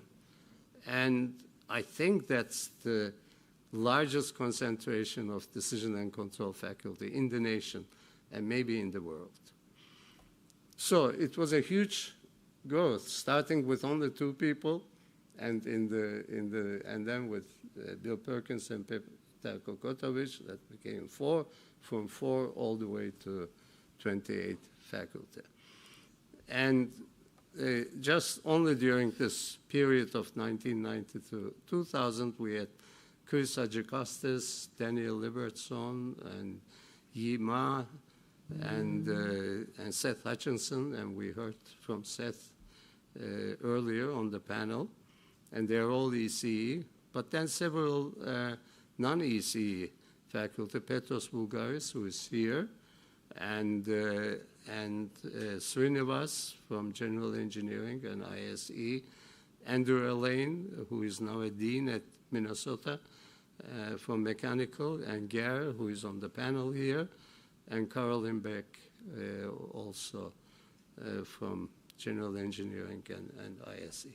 So I'm going to stop here at the, as I said, at the end of the last millennium, and we'll hear from our panelists on how the landscape of decision and control was when they joined, not only at Illinois, but we feel that Illinois was the lead actually in this area, and how it was when they joined, and how it helped, the environment helped them professionally and in their academic development, and what future lies. Okay, so I'm going to go back to the panel, and Kumar, it's yours. Okay. So I'm going to first say a few things about the atmosphere of CSL, and then maybe something more specific. All of you have heard already about the Wednesday lunch, and basically everybody in the systems area, senior to junior, would walk to a delicatessen nearby or any other place and have lunch. And people have already mentioned Mac. Mac was a unique person, and I think he did a lot to create the informal culture, a very flat informal culture. And he would always bring his sandwich and at lunchtime to 4-101, and he was always there no matter who else was there. And he would also occasionally float ideas there. Okay, at that time he was dean. And I remember one time he came by and he said, my associate dean is suggesting that we publish, we mark against each faculty member's name whether that person is a professional engineer, PE or not. And what do you think? And there were only two of us in the room at that time, so I thought about it for a minute and I said, I guess that's better than marking who are not PE members. So Max said, yeah, I think I'll ask him to can it. So he made a lot of decisions in a very, very informal way. Even when I was hired here, I don't know how, Tamer probably knows more about this, I didn't actually come for an interview. I remember I was at a conference presenting a paper, and then after that, Peter Kokotovich came to me and he said, would you consider moving to Illinois? And I said, sure. And he asked, what do you want? I said, the usual things. And that was it. That's a total summation of all our negotiation. Then afterwards, Tamer called me in the spring when I was at MIT, and they already had an offer and so on. So it was very, very informal, but had very, very high standards. Now, one of the reasons I think for the success of CSL is, one model of organization would be to model along interdisciplinary lines. CSL didn't do that. It is very strong disciplinary foundations. Okay, the control group, very strong control, communications, very strong communications, etc. And that has a lot of advantages because all the enforcement of standards in terms of hiring, etc., was very much done within the group. So when control say wanted to hire somebody, basically the discussion was among the people in control who know the field. Okay, and I think they were very successful by and large in their hiring. But at the same time, it didn't stifle interdisciplinary research in every way. There were these other mechanisms, right, going to lunch, etc., and you could collaborate with across the groups very easily. And in fact, there were a lot of such collaborations between communication and control and so on.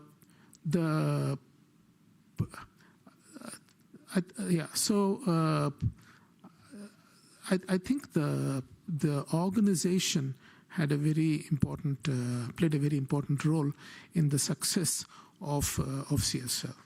Okay, and with that I'll stop. Thank you. And Sean, you are on. Okay, great. So I was going back and forth. I was going to make a video to share, and then I was told, nah, it's not going to work. It was hard to organize. So I made some slides, and hopefully this will be entertaining. Okay, and I'm so sorry I can't be there. It's I've got a surgery on Friday, and I was told to stay put. So this is just a sort of a comic view of my experience, but I do think it sort of explains why CSL has been so powerful, just from one vantage point. Now there's the asteroid title. I put metamorphosis in there. It's a sort of a semi-joke, but to explain the metamorphosis, here's a screenshot of a paper before I came to Illinois, showing the hideous nature of some of the work I was doing. I was, my PhD was 50% adaptive control, I couldn't stand this subject in part because of these awful equations. Just, there is beauty in the field as well, but a lot of it's really hideous. But so yeah, so here's a quick outline, and I will explain all of this. So in '88, I came for an interview from Australia, and it turned out to be the record drought. I'd never been to the Midwest. I've never seen a drought, and it was worse than this. There wasn't a single leaf on the tree in August of 1988. I remember calling my wife who was in Australia, and she said, "What's it like?" And I just was quiet. I also had jet lag, okay? So it wasn't just the awful drought, but there were no restaurants. There were no restaurants. You can't believe what a desert Urbana-Champaign was in 1988, but it was such a magical academic environment. There was no way I could. It was, it was a destiny for me. But then what the fuck? I arrived in '89 as a scared puppy, because I came from a beautiful place. I mean, George Ames, the father of robust control, and Peter Keynes is a fantastic mentor. But it's a small place, and suddenly I'm in CSL, and look at these courses. I'm in the center of the universe. People are speaking language I don't understand. I consider myself way more of a mathematician than a control systems engineer, and I was terrified. I saw those block diagrams you see in control courses. Nobody told me that one block is a physical system and another is a computer. It was almost that bad. And also, because I was a scared puppy, sometimes I would try to avoid going to these seminars, but Peter Kukotovich, there's no way he'd allow it. He'd grab me and drag me down the hallway. And I taught a different course every semester because I wanted to catch up with you guys. And so I didn't sleep much that first years. But yeah, Bill Perkins was one of many amazing mentors. Dan Block, who was running the control lab, was an incredible friend. There's way too many people to list. The mentorship at CSL is not unlike any other place. The Thursday lunches, I see many people have mentioned that. We actually got together weekly. Can you imagine that? We actually all would get up and hang out together. So it's amazing. Another time. Now, Yuri Nedich, I told him around when I arrived, what do I do? I don't know. How do I get tenure? And he said, oh, Sean, follow your heart. And I took him at his word, and I just dove into nothing but Markov chains and mathematics. And so if you look at my early papers, almost all of them are published in math journals. And that would have been the end of my tenure anywhere else in the United States. But people put up with me. So I thank you, CSL. And thank you, Yuri Nedich. Now, another thing is, before I came, so I mean, part of the reason I ended up at CSL is thanks, in large part to Kumar. I was introduced to him through both his work and personally through Peter Keynes. And one of the first beautiful papers I saw in adaptive control was by Kumar. And also in Australia, Brian Anderson said Kumar's doing elegant work in queuing and network theory. So I studied his work before coming to CSL, and that really helped Kumar and I to work together. And we ended up with papers that were have been impactful. And thank you, Kumar, for your mentorship. And then in the late 1990s, suddenly control was dead. It went from like we were the gods of engineering to being gone. And I think the Cold War ended and the communications revolution happened. But there's a quote at the bottom from Florence Welsh, Florence the Machine, which you can think about. Control theory never died. It just was always there.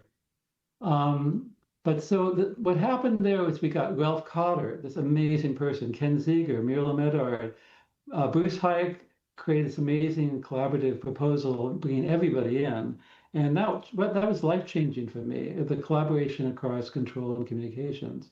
We were supposed to calculate the capacity of an arbitrary ad hoc wireless network. That was the DARPA project. Comedy. Muriel Medard was absolutely a unifying force, amazing person. And that led on to collaborations in information theory with, two people and others at CSL, Venu and Pierre. And it all worked out for me, so basically before my tenure case came up, I finished this book with Richard Tweedy. That image represents a fluid model approximation of an MCMC algorithm.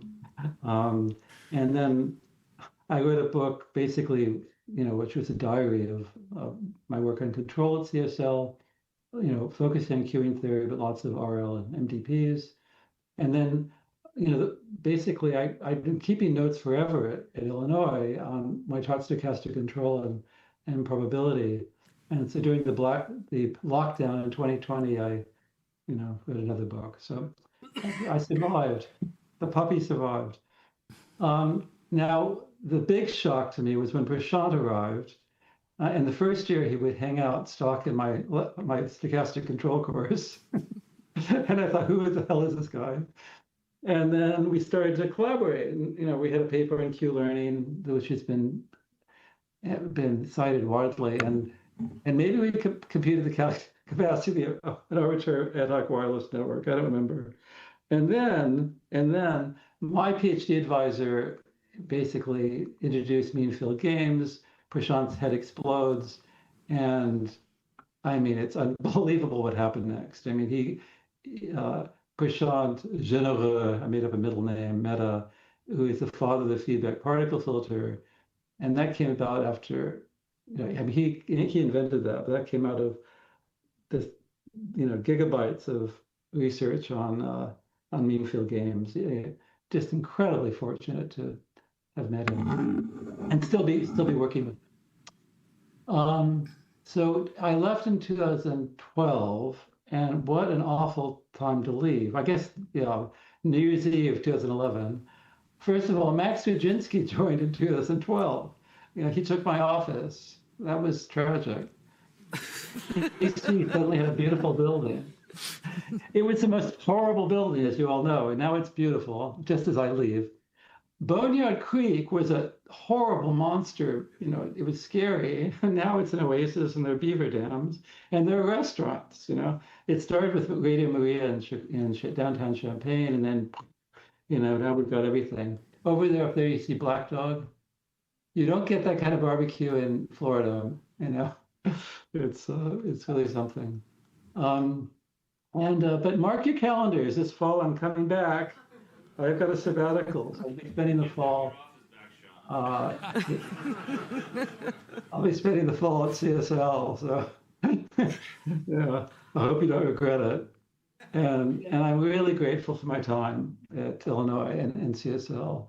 And I really am excited to return. I never thought I would want to spend a sabbatical in Urbana-Champaign rather than Paris. So it's pretty amazing. Thank you. Thank you.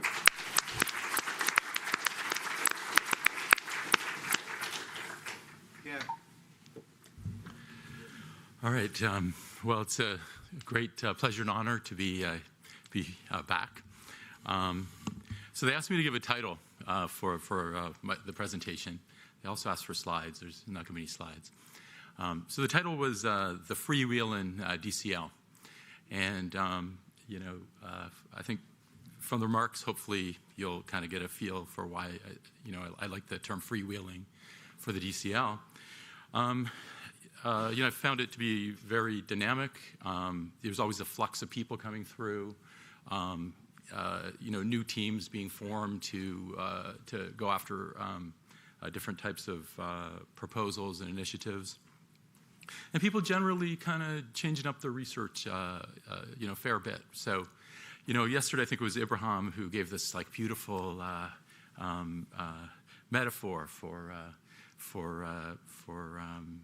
just for Illinois, I guess in general, as a cruise ship that's cruising through this ocean of corn. And just to take that up, the whole freewheeling part is some people get off and some people get on and so on. And so that's how it kind of came across, has always come across to me as very, very dynamic. And I guess, the four of us, we're here and left. By the way, notice that everyone else moved south. I moved north to Minnesota. So I don't know, you can infer what you want from that, but in terms of, so just with that, so I spent 25 years in the DCL, and I started in the year 2000, Y2K, remember that, and I just left in, for those who don't know me, I just left in August, like just 7 months ago, to be the department head at Minnesota of ECE, and so what I'm trying to say there is I spent almost my entire professional career here in DCL so far. Before that, I was in the math department at the University of Waterloo in Canada for 2 years. And before that, I was a lecturer at Caltech in electrical engineering for 2 years. So, like when I came here and joined the DCL, it was like incredible, right? Like, Sean already talked about like the range of courses and all these people like working on this cool stuff. And the DCL is like very, very unique worldwide in terms of its scale and the quality of people and just what's at the core of the group, which is sort of a love and interest in mathematical analysis and applying it to analyzing dynamical systems and, engineering type problems, but in the abstract, is really how I think about it. And working on these kind of general tools, right? And also, how does this analysis connect back to real engineering systems and help you actually answer questions about real engineering systems? So, people call it, the term that people use now is a sim to real gap. A couple of terms I kind of like is, you do a lot of analysis, and then you're going to actually put it on a robot or, on an airplane or on the internet, and there's a leap of faith, right? And kind of one of the things that we all worked on was, and work on in the group, and there's lots of different things here, is kind of gaining the understanding so that leap of faith is like less extreme, and sort of that gap is smaller. So that's my perspective. And I think kind of this sort of general viewpoint, not domain-specific viewpoint in the DCL, I think allowed people to work on a lot of different applications, even though the core was sort of a love of math and analytical methods. And so, so in my own case, the things I worked on mostly were sort of mobile autonomous systems and networks, mostly data networks. But others in the group have worked on power systems at different scales, automated anesthesia, pandemic spread, robotics, economics, aerospace problems, pure theory, finance. There's lots of very interesting things. And I think to some extent this abstract focus is kind of what differentiated DCL maybe from, within CSL. In general, sort of not necessarily a focus on a particular application. So a major way that the DCL is freewheeling is in terms of teams of collaborators and people getting together. Catalyst for academics always is, or at least in engineering, is sort of new ideas, and then how do you work on those new ideas? Well, let's write a proposal and let the ideas and so on gel. And what I always found great about DCL was, we'd form these teams that go after sort of these bigger initiatives. But once initiatives were done, there was no obligation to continue or not continue, right? And in that sense, it was freewheeling. Everybody could do their own thing. Everybody was independent. I think other people have spoken about the freedom to work on what you want in CSL. Maybe I'll say, so I was the director of the DCL for 10 years, and I wanted to mention one index we really loved, which was the Shanghai Academic Index. So they're the only index that kind of does sub-disciplines. Most indices will do sort of EC, ME, and so on, but they did automation, control and automation. And, for 2 years during that time, we ranked #1 worldwide. So we love the Shanghai Index, and, that was, that was kind of a nice thing. So that's a little bit, overall. Let me just kind of say a little bit about personal things. and sort of my personal story and so on, and I'll tie it in with the bigger story. So when I first got here in 2000, I basically worked on two different types of things. One was distributed control. You could roughly think about that as sort of like independent agents of, say, vehicles or whatever types of agents you like that have dynamics, and how do you sort of develop control policies to coordinate and sort of organize them effectively. You can also think about it as sort of actuators distributed on a surface or something like of a physical system. And the abstract view kind of allowed us to work on those things. The other thing I worked on was like validation of models from data and trying to quantify the gap between, say, models and the real system. That's a theme that I've come back to again recently. So this sort of decentralization in teams was a big thing. So what this kind of event allows you to do is actually think about back on your career, which you don't do very often, right? So I tried to think what the first proposal I wrote was when I was here. And the first team proposal I wrote was with Petros Voulgaris, Konstantin Polychronopoulos, who also is not here anymore, and Seth Hutchinson. And I can still remember that Konstantin was the PI on that effort, and somehow he got like super busy the night before. It was something had happened that he really had to deal with, so Seth and I were left to finish that proposal. And I can still remember staying up till really late at Seth's house over in Champaign to finish it, and so that was the first proposal, and so. We didn't get funded on that one, but it led directly to an NSF initiative that we wrote as a bigger team. And Tamer was then the PI. It was the NSF ITR that we wrote, and Chris Hadjikostas was on board, and a few others. And I can also still remember. Like, it was a really big deal when we got it. I think maybe team grants weren't as big. It was just starting then. And I can remember going over. Tamer invited us over to his in Tangul's home. We had like champagne toasts and everything because we were so happy. It was really great. And so not too long. I'm going to try to speed it up a little bit. Not too long after that. Sanjay Lal, who's at Stanford, called me up and said, there's this BAA on critical infrastructure that's just come out from the Air Force, and I'm looking for institutions to team with. Would you be willing to lead, something at Illinois, and so being a tenure track professor, the answer was clear. And so I went and I talked to Kumar and got Kumar on board because it was going to be on like data networks, power networks, and then sort of more general sort of like vehicular networks and so on.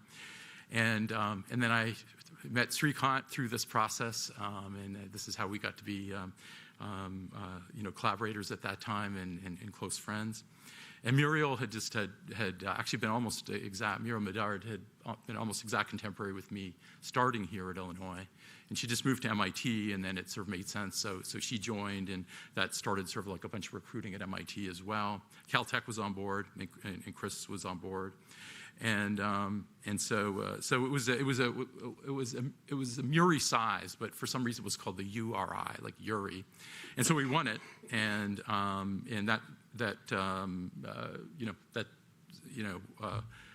started sort of that type of project for me, and then I'm getting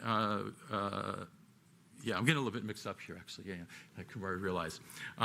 So then, not too long after that, this is going to be right now. This is the one that I call Kumar about. Not too long after that, a new BAA came out from AFOSR, and it kind of was on vehicular networks, and actually it was kind of envisaging the type of drone stuff that we're seeing now. So I decided to form a team, and I teamed up with, and that's when I called Kumar, and we kind of brainstormed and so on. Spent a lot of like weekends in CSL and so on. And Emilio Frizzoli had just joined. Francesco Bolla was here. Daniel was part of the team. And we really kind of used the power of the DCL, to make the core of that proposal. It was a MURI proposal, and we teamed with MIT. Eric Ferrone had been Emilio's advisor, was there. And then Sayan, part of the team at LaValle, and we had some folks in CS over at Stanford. And so we won it. And I believe that was the first MURI that was won in the DCL. And since then, we've won. We've always had a MURI in the DCL since then. There's been 4 more, and so Tamer led one on great game theory, which was exciting, and Jeff Shama was on. We recruited Jeff Shama to it, game theory, and it was on game theory and so on, as you'd imagine, and. Jeff was at Georgia Tech, and we wanted to do some experimental game theory, so we had some Berkeley economists on it and so on. And I just checked this fact with Beiruz earlier today, and Beiruz Touri had just graduated, and he was funded by it, but at Georgia Tech as Jeff's postdoc. And the cool thing is that they're both here at Illinois now. And I missed one little thing. The other MURI I was talking about that we won, Sayan Mitra was doing his PhD at MIT, and he was funded by that MURI. And so it's a bit of a theme of these MURIs bringing people to Illinois. And then the other ones that have come since, were Cedric Langborg won, Geir Chowdhury, and then most recently Yuri. Yuli, Bershnikov has won one, also with DCL members.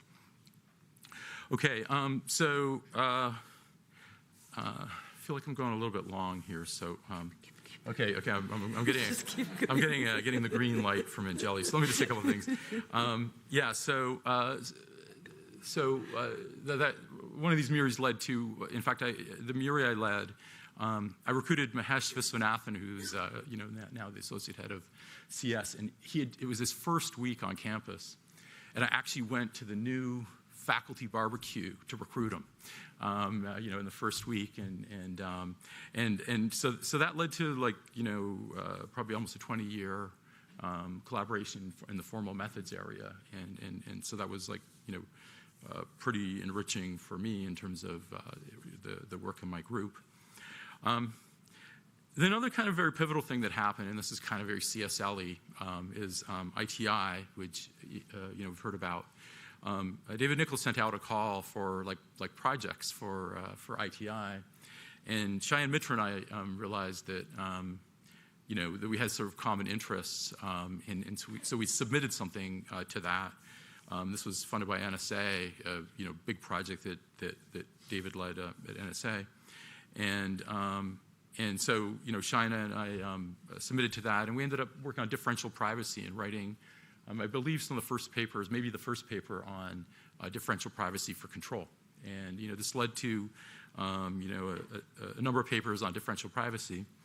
And then eventually got us talking about, hybrid systems and sort of vehicular control and just multi-agent dynamical systems.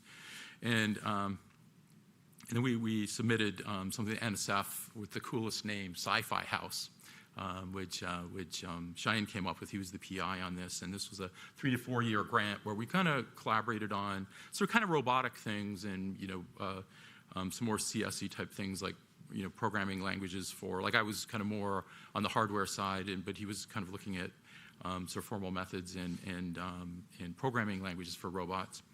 And you heard about robotics at Illinois in the previous group, but more or less that project led directly to the idea for the Center for Autonomy, which I spent sort of the last 7 years of my time here in CSL and the DCL leading and kind of spinning up, and this was really inspiration of quite a few leaders within CSL, and I'd say so Bill Sanders, Clara, and Jen Bernhardt, were the progenitors to a large extent of that, and the supporters of it that made it happen, and we kind of hired probably 20 people in robotics, since that started, and and so like I say about Center for Autonomy now, the A team has taken it over, and it's going well. So the other thing I've been working on, but just before I left, was sort of machine learning methods for control, and that's kind of getting back to the first thing I started working on, and another great collaboration with Ben Hu, who's young faculty here in the DCL, and also Ying Li on these types of problems, and. What did you say? Okay. Okay. I didn't really actually hear. AI, this week. Yeah. So this is like the nightmare of AI, right? So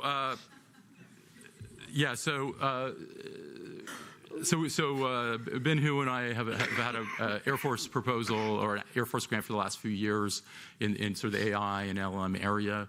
I think it's an awesome area for the DCL. I mean, I think this is really where sort of the rational methods that people in the DCL work on can really like pay back to society and so on. I think with everything that's happening, fundamentals are becoming like even more important, like both in education and in research. I think, I like to think about it this way, regardless of individuals, the DCL goes on as great as always. And I think its future is super bright. Yeah, so thank you. Thank you.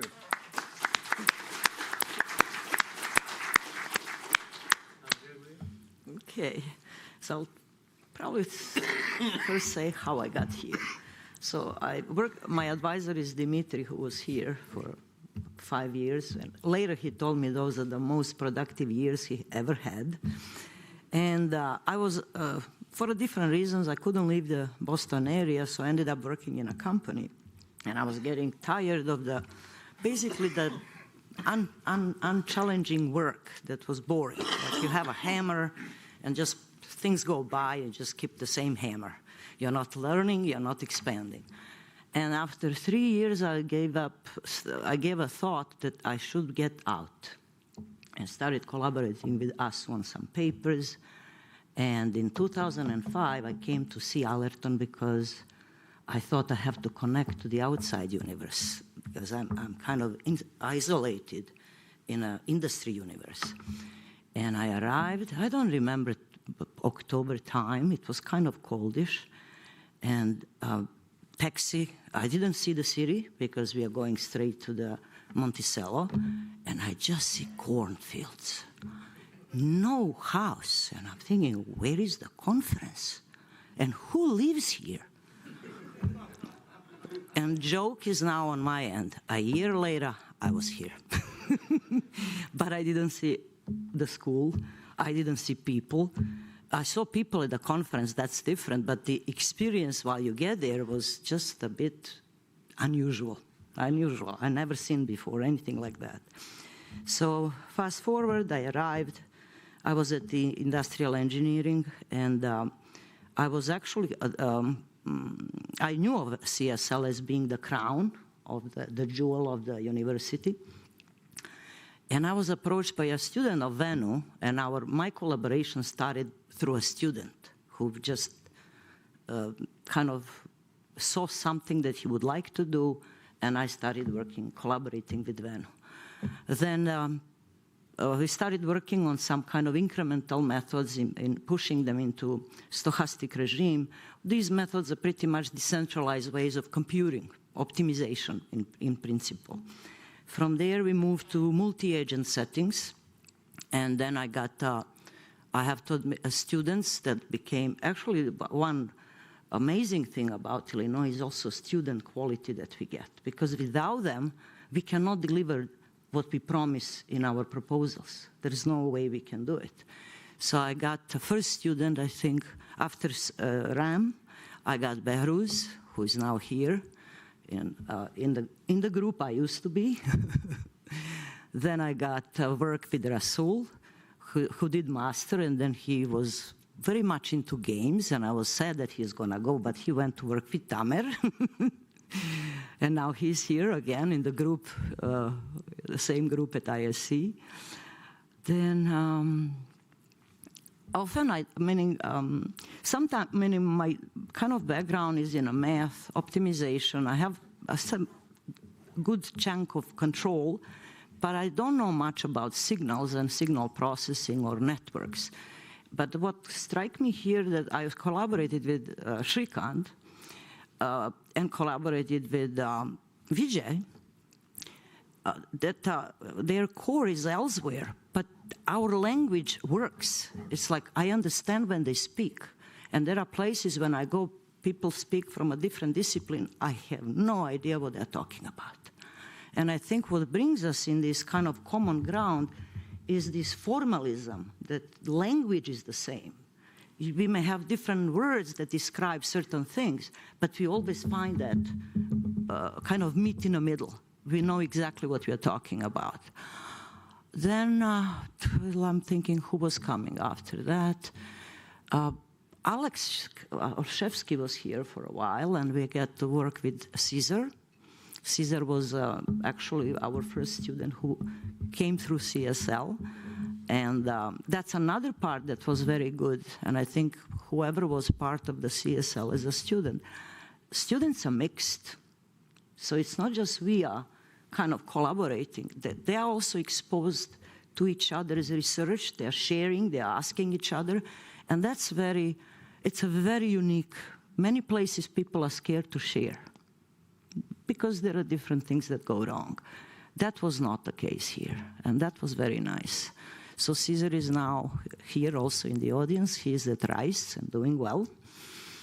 Then we got to collaborate with Caroline. And we have Philip, who's also here. He's at Purdue. And he also, I think, got promoted. I was just checking last night. So he's doing very well. Now we had also collaboration with Max. There was a student of Benjamin Wah, that because Professor Benjamin was getting maybe too busy with travel, and this girl approached me to work with me, Sumin Lee, and she finished the PhD, and then we had her as a postdoc on a program with Max and Cedric. And then we have a proposal much later with Petros. It was more of a distant, but meaning working from distances, but we collaborated. Even I left at the time. So I'm trying to figure out, am I missing somebody? That would be bad. I might get a message like that.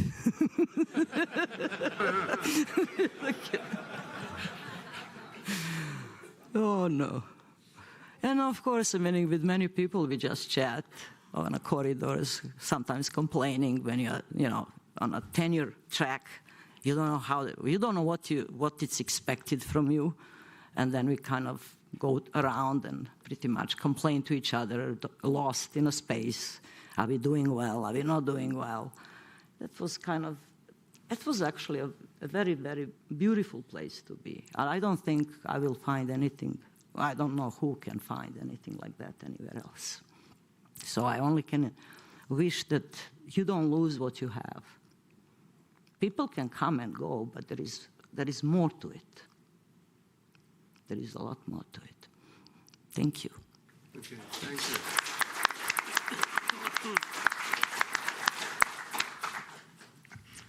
So one question I have to the panel which is on everybody's mind, and this kind of a question came up at the previous panel also. The question was challenging. Where do you see robotics 25 years from now? Or 20 years from now? So the same question for decision and control. Now, Illinois has been, and the Decision and Control Lab has been leading research, and as Geir indicated, at least according to one ranking system, we are number one, or we have been number one. And so a lot of responsibility actually is on our shoulders.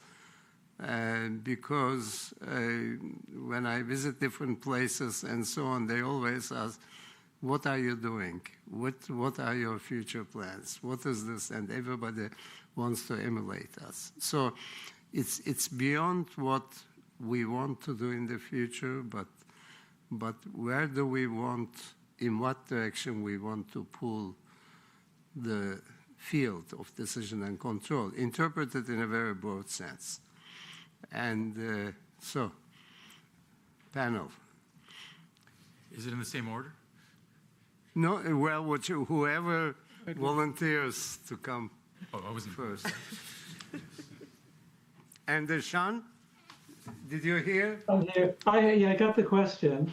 Well, actually, I will. I mean, since I started to speak, I mean, everyone thinks that reinforcement learning is going to somehow magically solve these problems of intelligence, mimicking intelligence and self-driving cars and all that stuff. And it's up to us to A, tell them that's absurd, but B, I'm sure that we'll do better. I mean, the current state of learning, like reinforcement learning, is absurdly naive and not really used in practice. And I'm hoping the next 20 years there'll be revolutions in the field. So there's actually, so we actually know what's happening. It's like Geir was talking about how we want some confidence that what we're doing is actually going to work. We have some mathematics and we apply it and it works pretty well. Then we tune it. Currently, we don't have anything like that.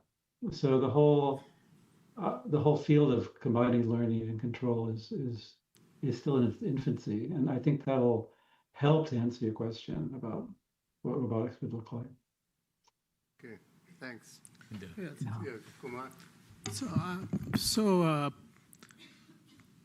we are living in the era of machine learning, and actually a lot of the work that's being done in reinforcement learning has been addressed in some way or the other in control theory, in adaptive control. So what we call exploration versus exploitation, Feldbaum used to call dual control. So, and there has been a long history of trying to prove, in control, of course, the first issue is stability. Okay, and then people have also addressed things like self-tuning. In fact, the holy grail in control was there's a black box, and then you can connect this adaptive controller, and it controls it beautifully, which is what reinforcement learning is. So I think that definitely is one of the futures of control. And in fact, recently I was talking to somebody, and he said reinforcement learning is the next phase of machine learning, and control people have already been there. Yeah, so that's one of the things in the future. Do you think maybe just as a response, I mean, there has been a lot of work in stochastic adaptive control in the 1980s, and you yourself were leading that effort.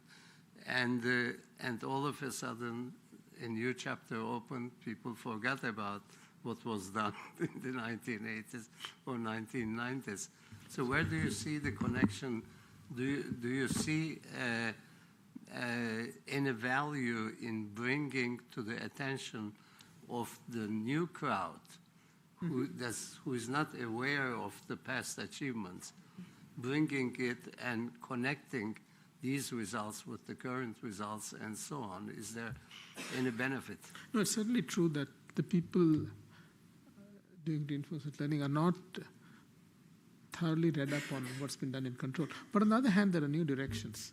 For example, finer measures of optimality.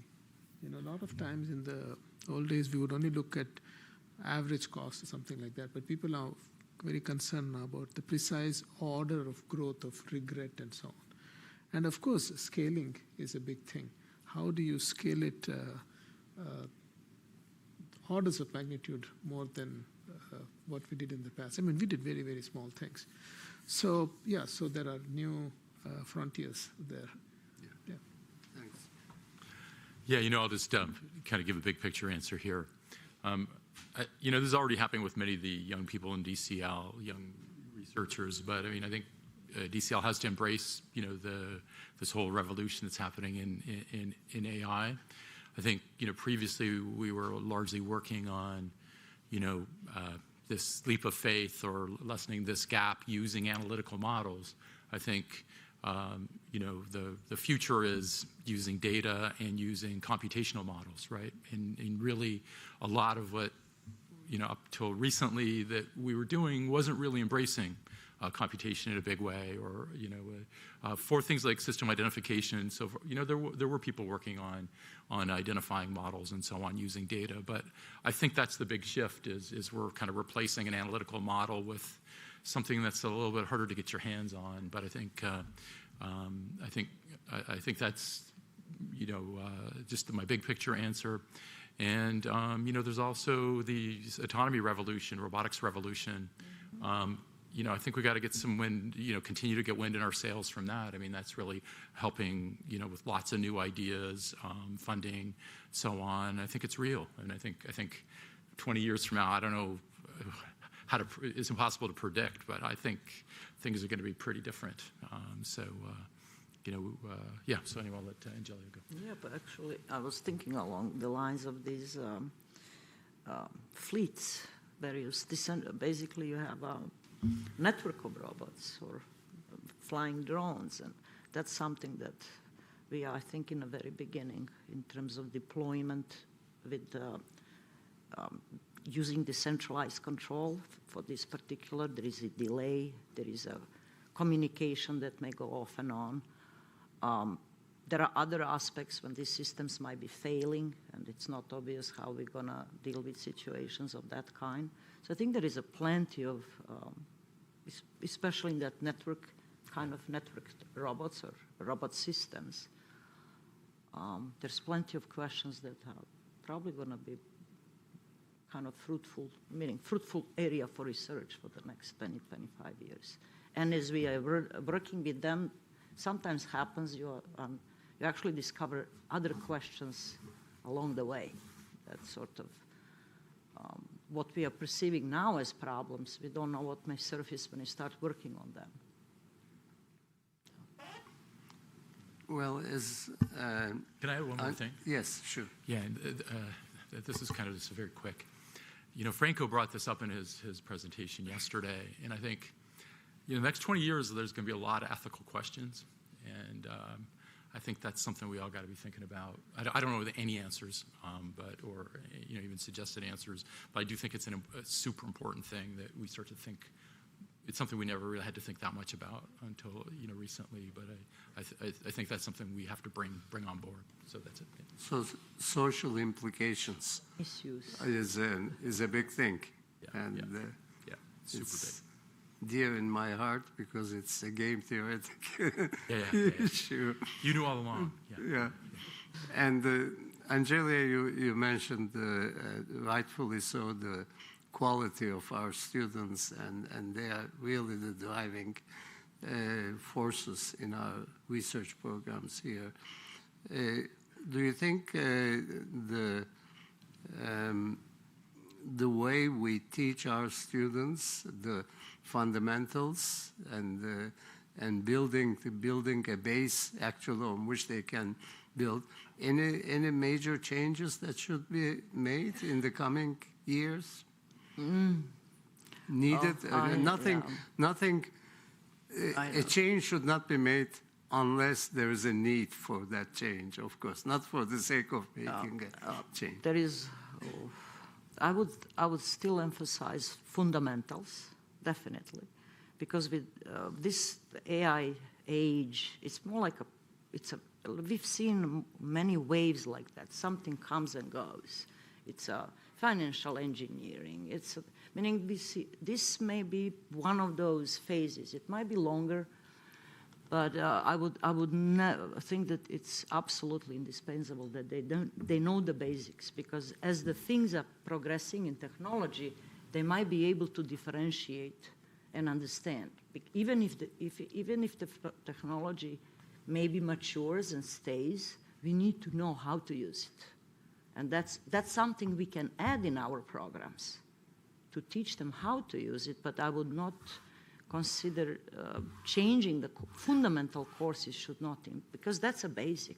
It's like learning the alphabet. How can I read? Yeah. In fact, one of the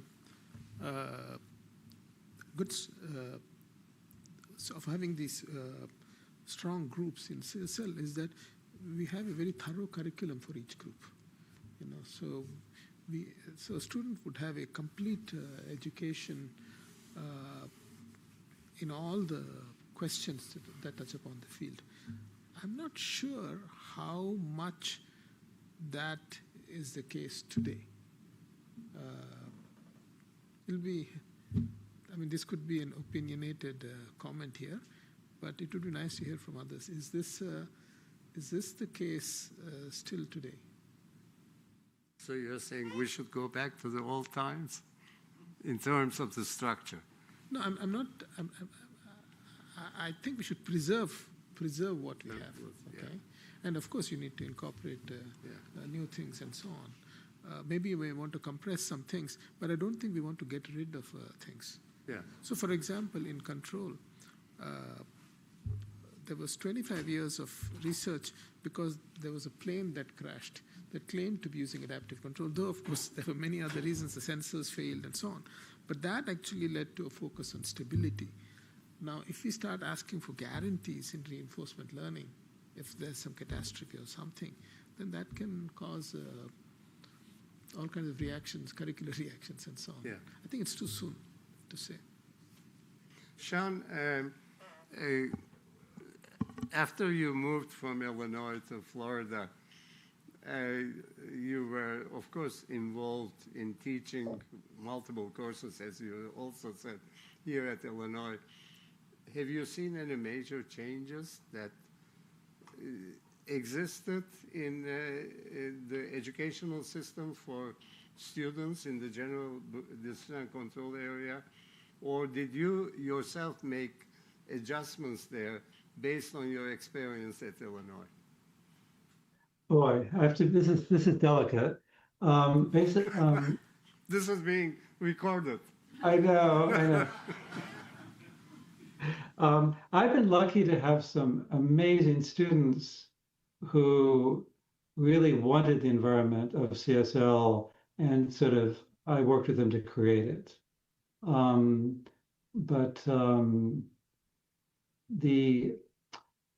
I jokingly blame Rudy Kalman for the culture being the exact opposite as it was at CSL. That Rudy Kalman really liked creating boundaries between groups, and I really tried to break that. When I first moved there, I actually insisted to literally break the wall between my lab and Jose Principe's lab, so there'd be more collaboration across. I'm not kidding. We actually did that. It was sort of symbolic, but the students, this unfortunately, I mean, what do I say? It's definitely, we don't have the richness that we have at Illinois. There's this, in terms of student collaboration and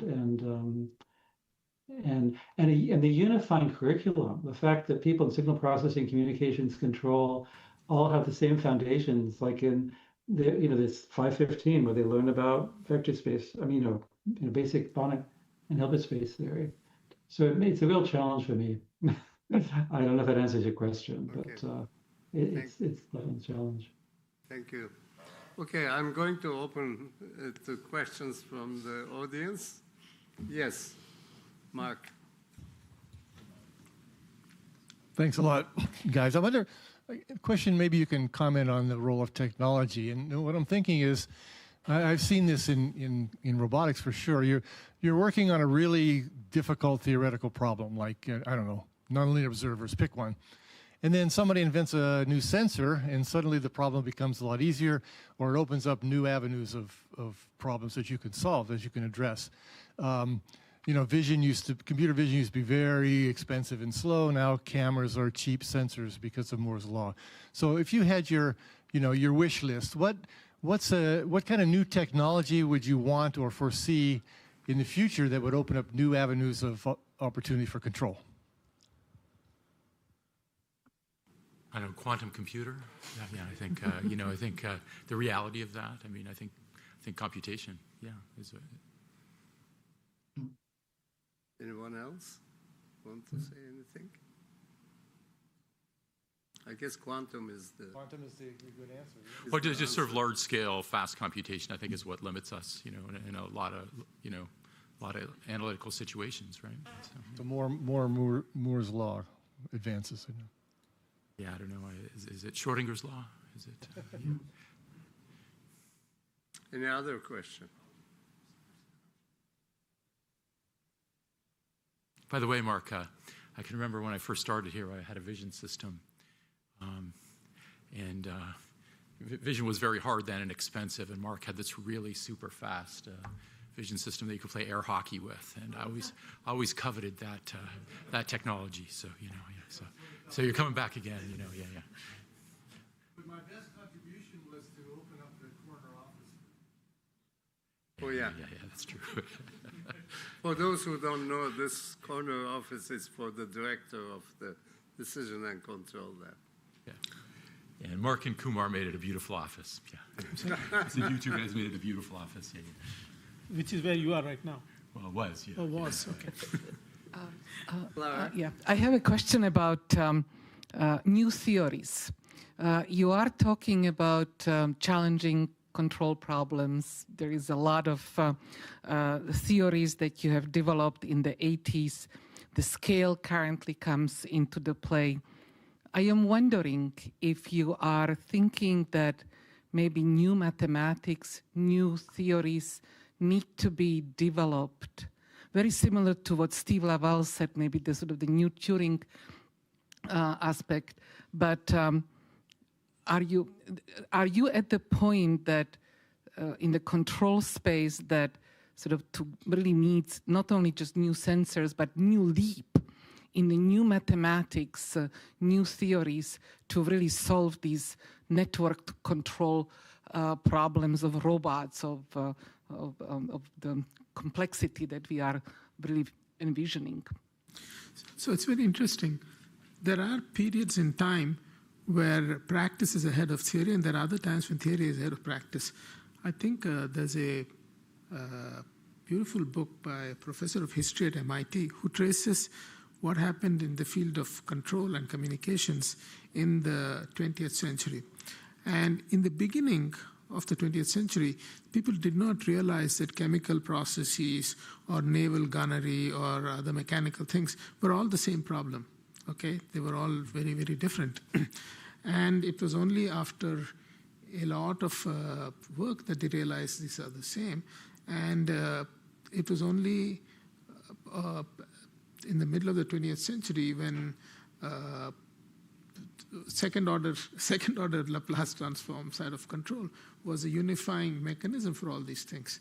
And at that point, theory and practice were exactly the same, and everybody was very happy.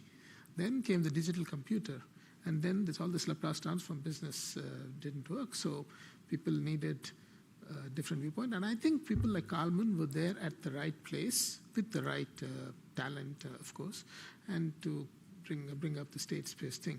And at that time, the computational capability was way behind the imagination of the control people. So that's where people said all this theoretical nonsense that the control people are doing. But towards the end of the 20th century, again, they got kind of caught up. Okay, but now we have, say, the challenges of machine learning with humongously large systems and so on. So maybe again, practice is ahead of theory or something like that. But they're certainly not in equilibrium, and they do change over time. Yeah. I have a question, actually. Yes. Following up exactly on that. So I'm in the industry and I have a robotics team. One challenge for us is making these reinforcement learning systems actually work. It's hell. And the other thing is, if I want to actually use it in a product, I need to be able to certify it. So certifiable RL is largely, in practice, unsolved. So it would be great to hear your thoughts on, not just immediately, but in the next 20 years, because it's no longer about the hardware, right? It's like getting the brains to work for these. It doesn't have to be humanoid, anything robotic. And a follow-up on that is, can we model minimizing social friction as a control problem? For example, if I deploy something with arms in a house, I don't want it to make sudden movements around sensitive, vulnerable populations.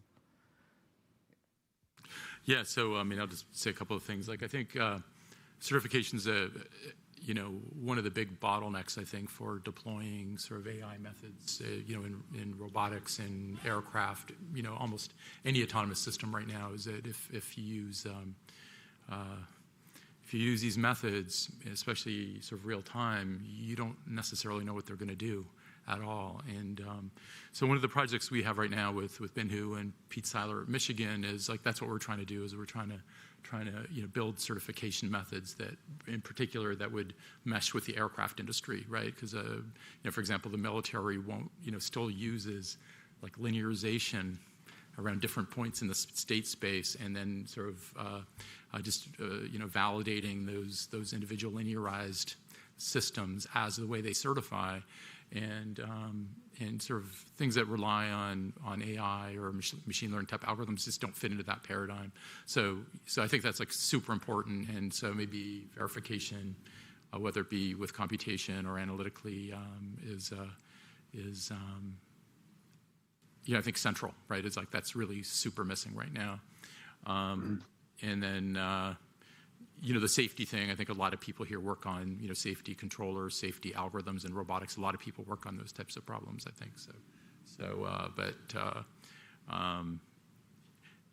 I think obviously that's one of the biggest barriers also, and kind of related to the first thing for large scale automation is if they're going to be around people, they have to be safe, and we just don't know that yet, right? And that's been the big obstacle with self-driving cars, and there's only like 1 or 2 companies left standing because nobody could afford it, right?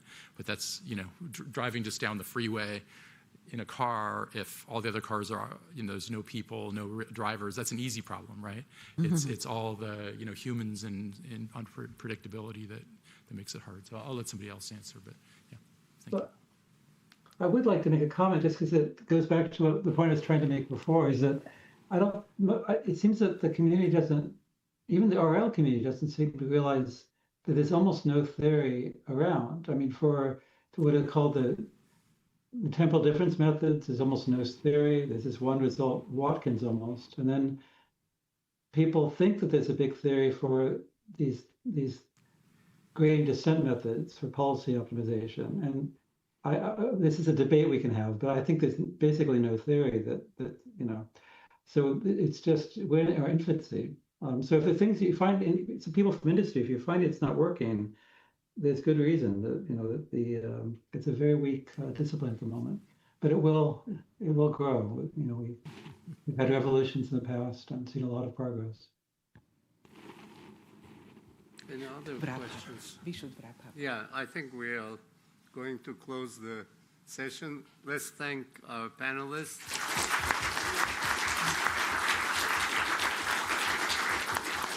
And Clara is going to make an announcement. Well, again, thank you so much for this incredible session. And I just would like to invite you for lunch. The lunch is served here in the hallway, but there is also a tent outside. So if you want to eat outside, so there are 2 locations, so please help yourself. Also, please note there are poster sessions. Posters, our students, our groups, our centers prepared. So please use the opportunity to really get sort of aware of what is going on now. The students and researchers prepared various posters, and we will again reconvene at 2 o'clock with the fire chat with Dr. Arvind Krishna. Enjoy lunch.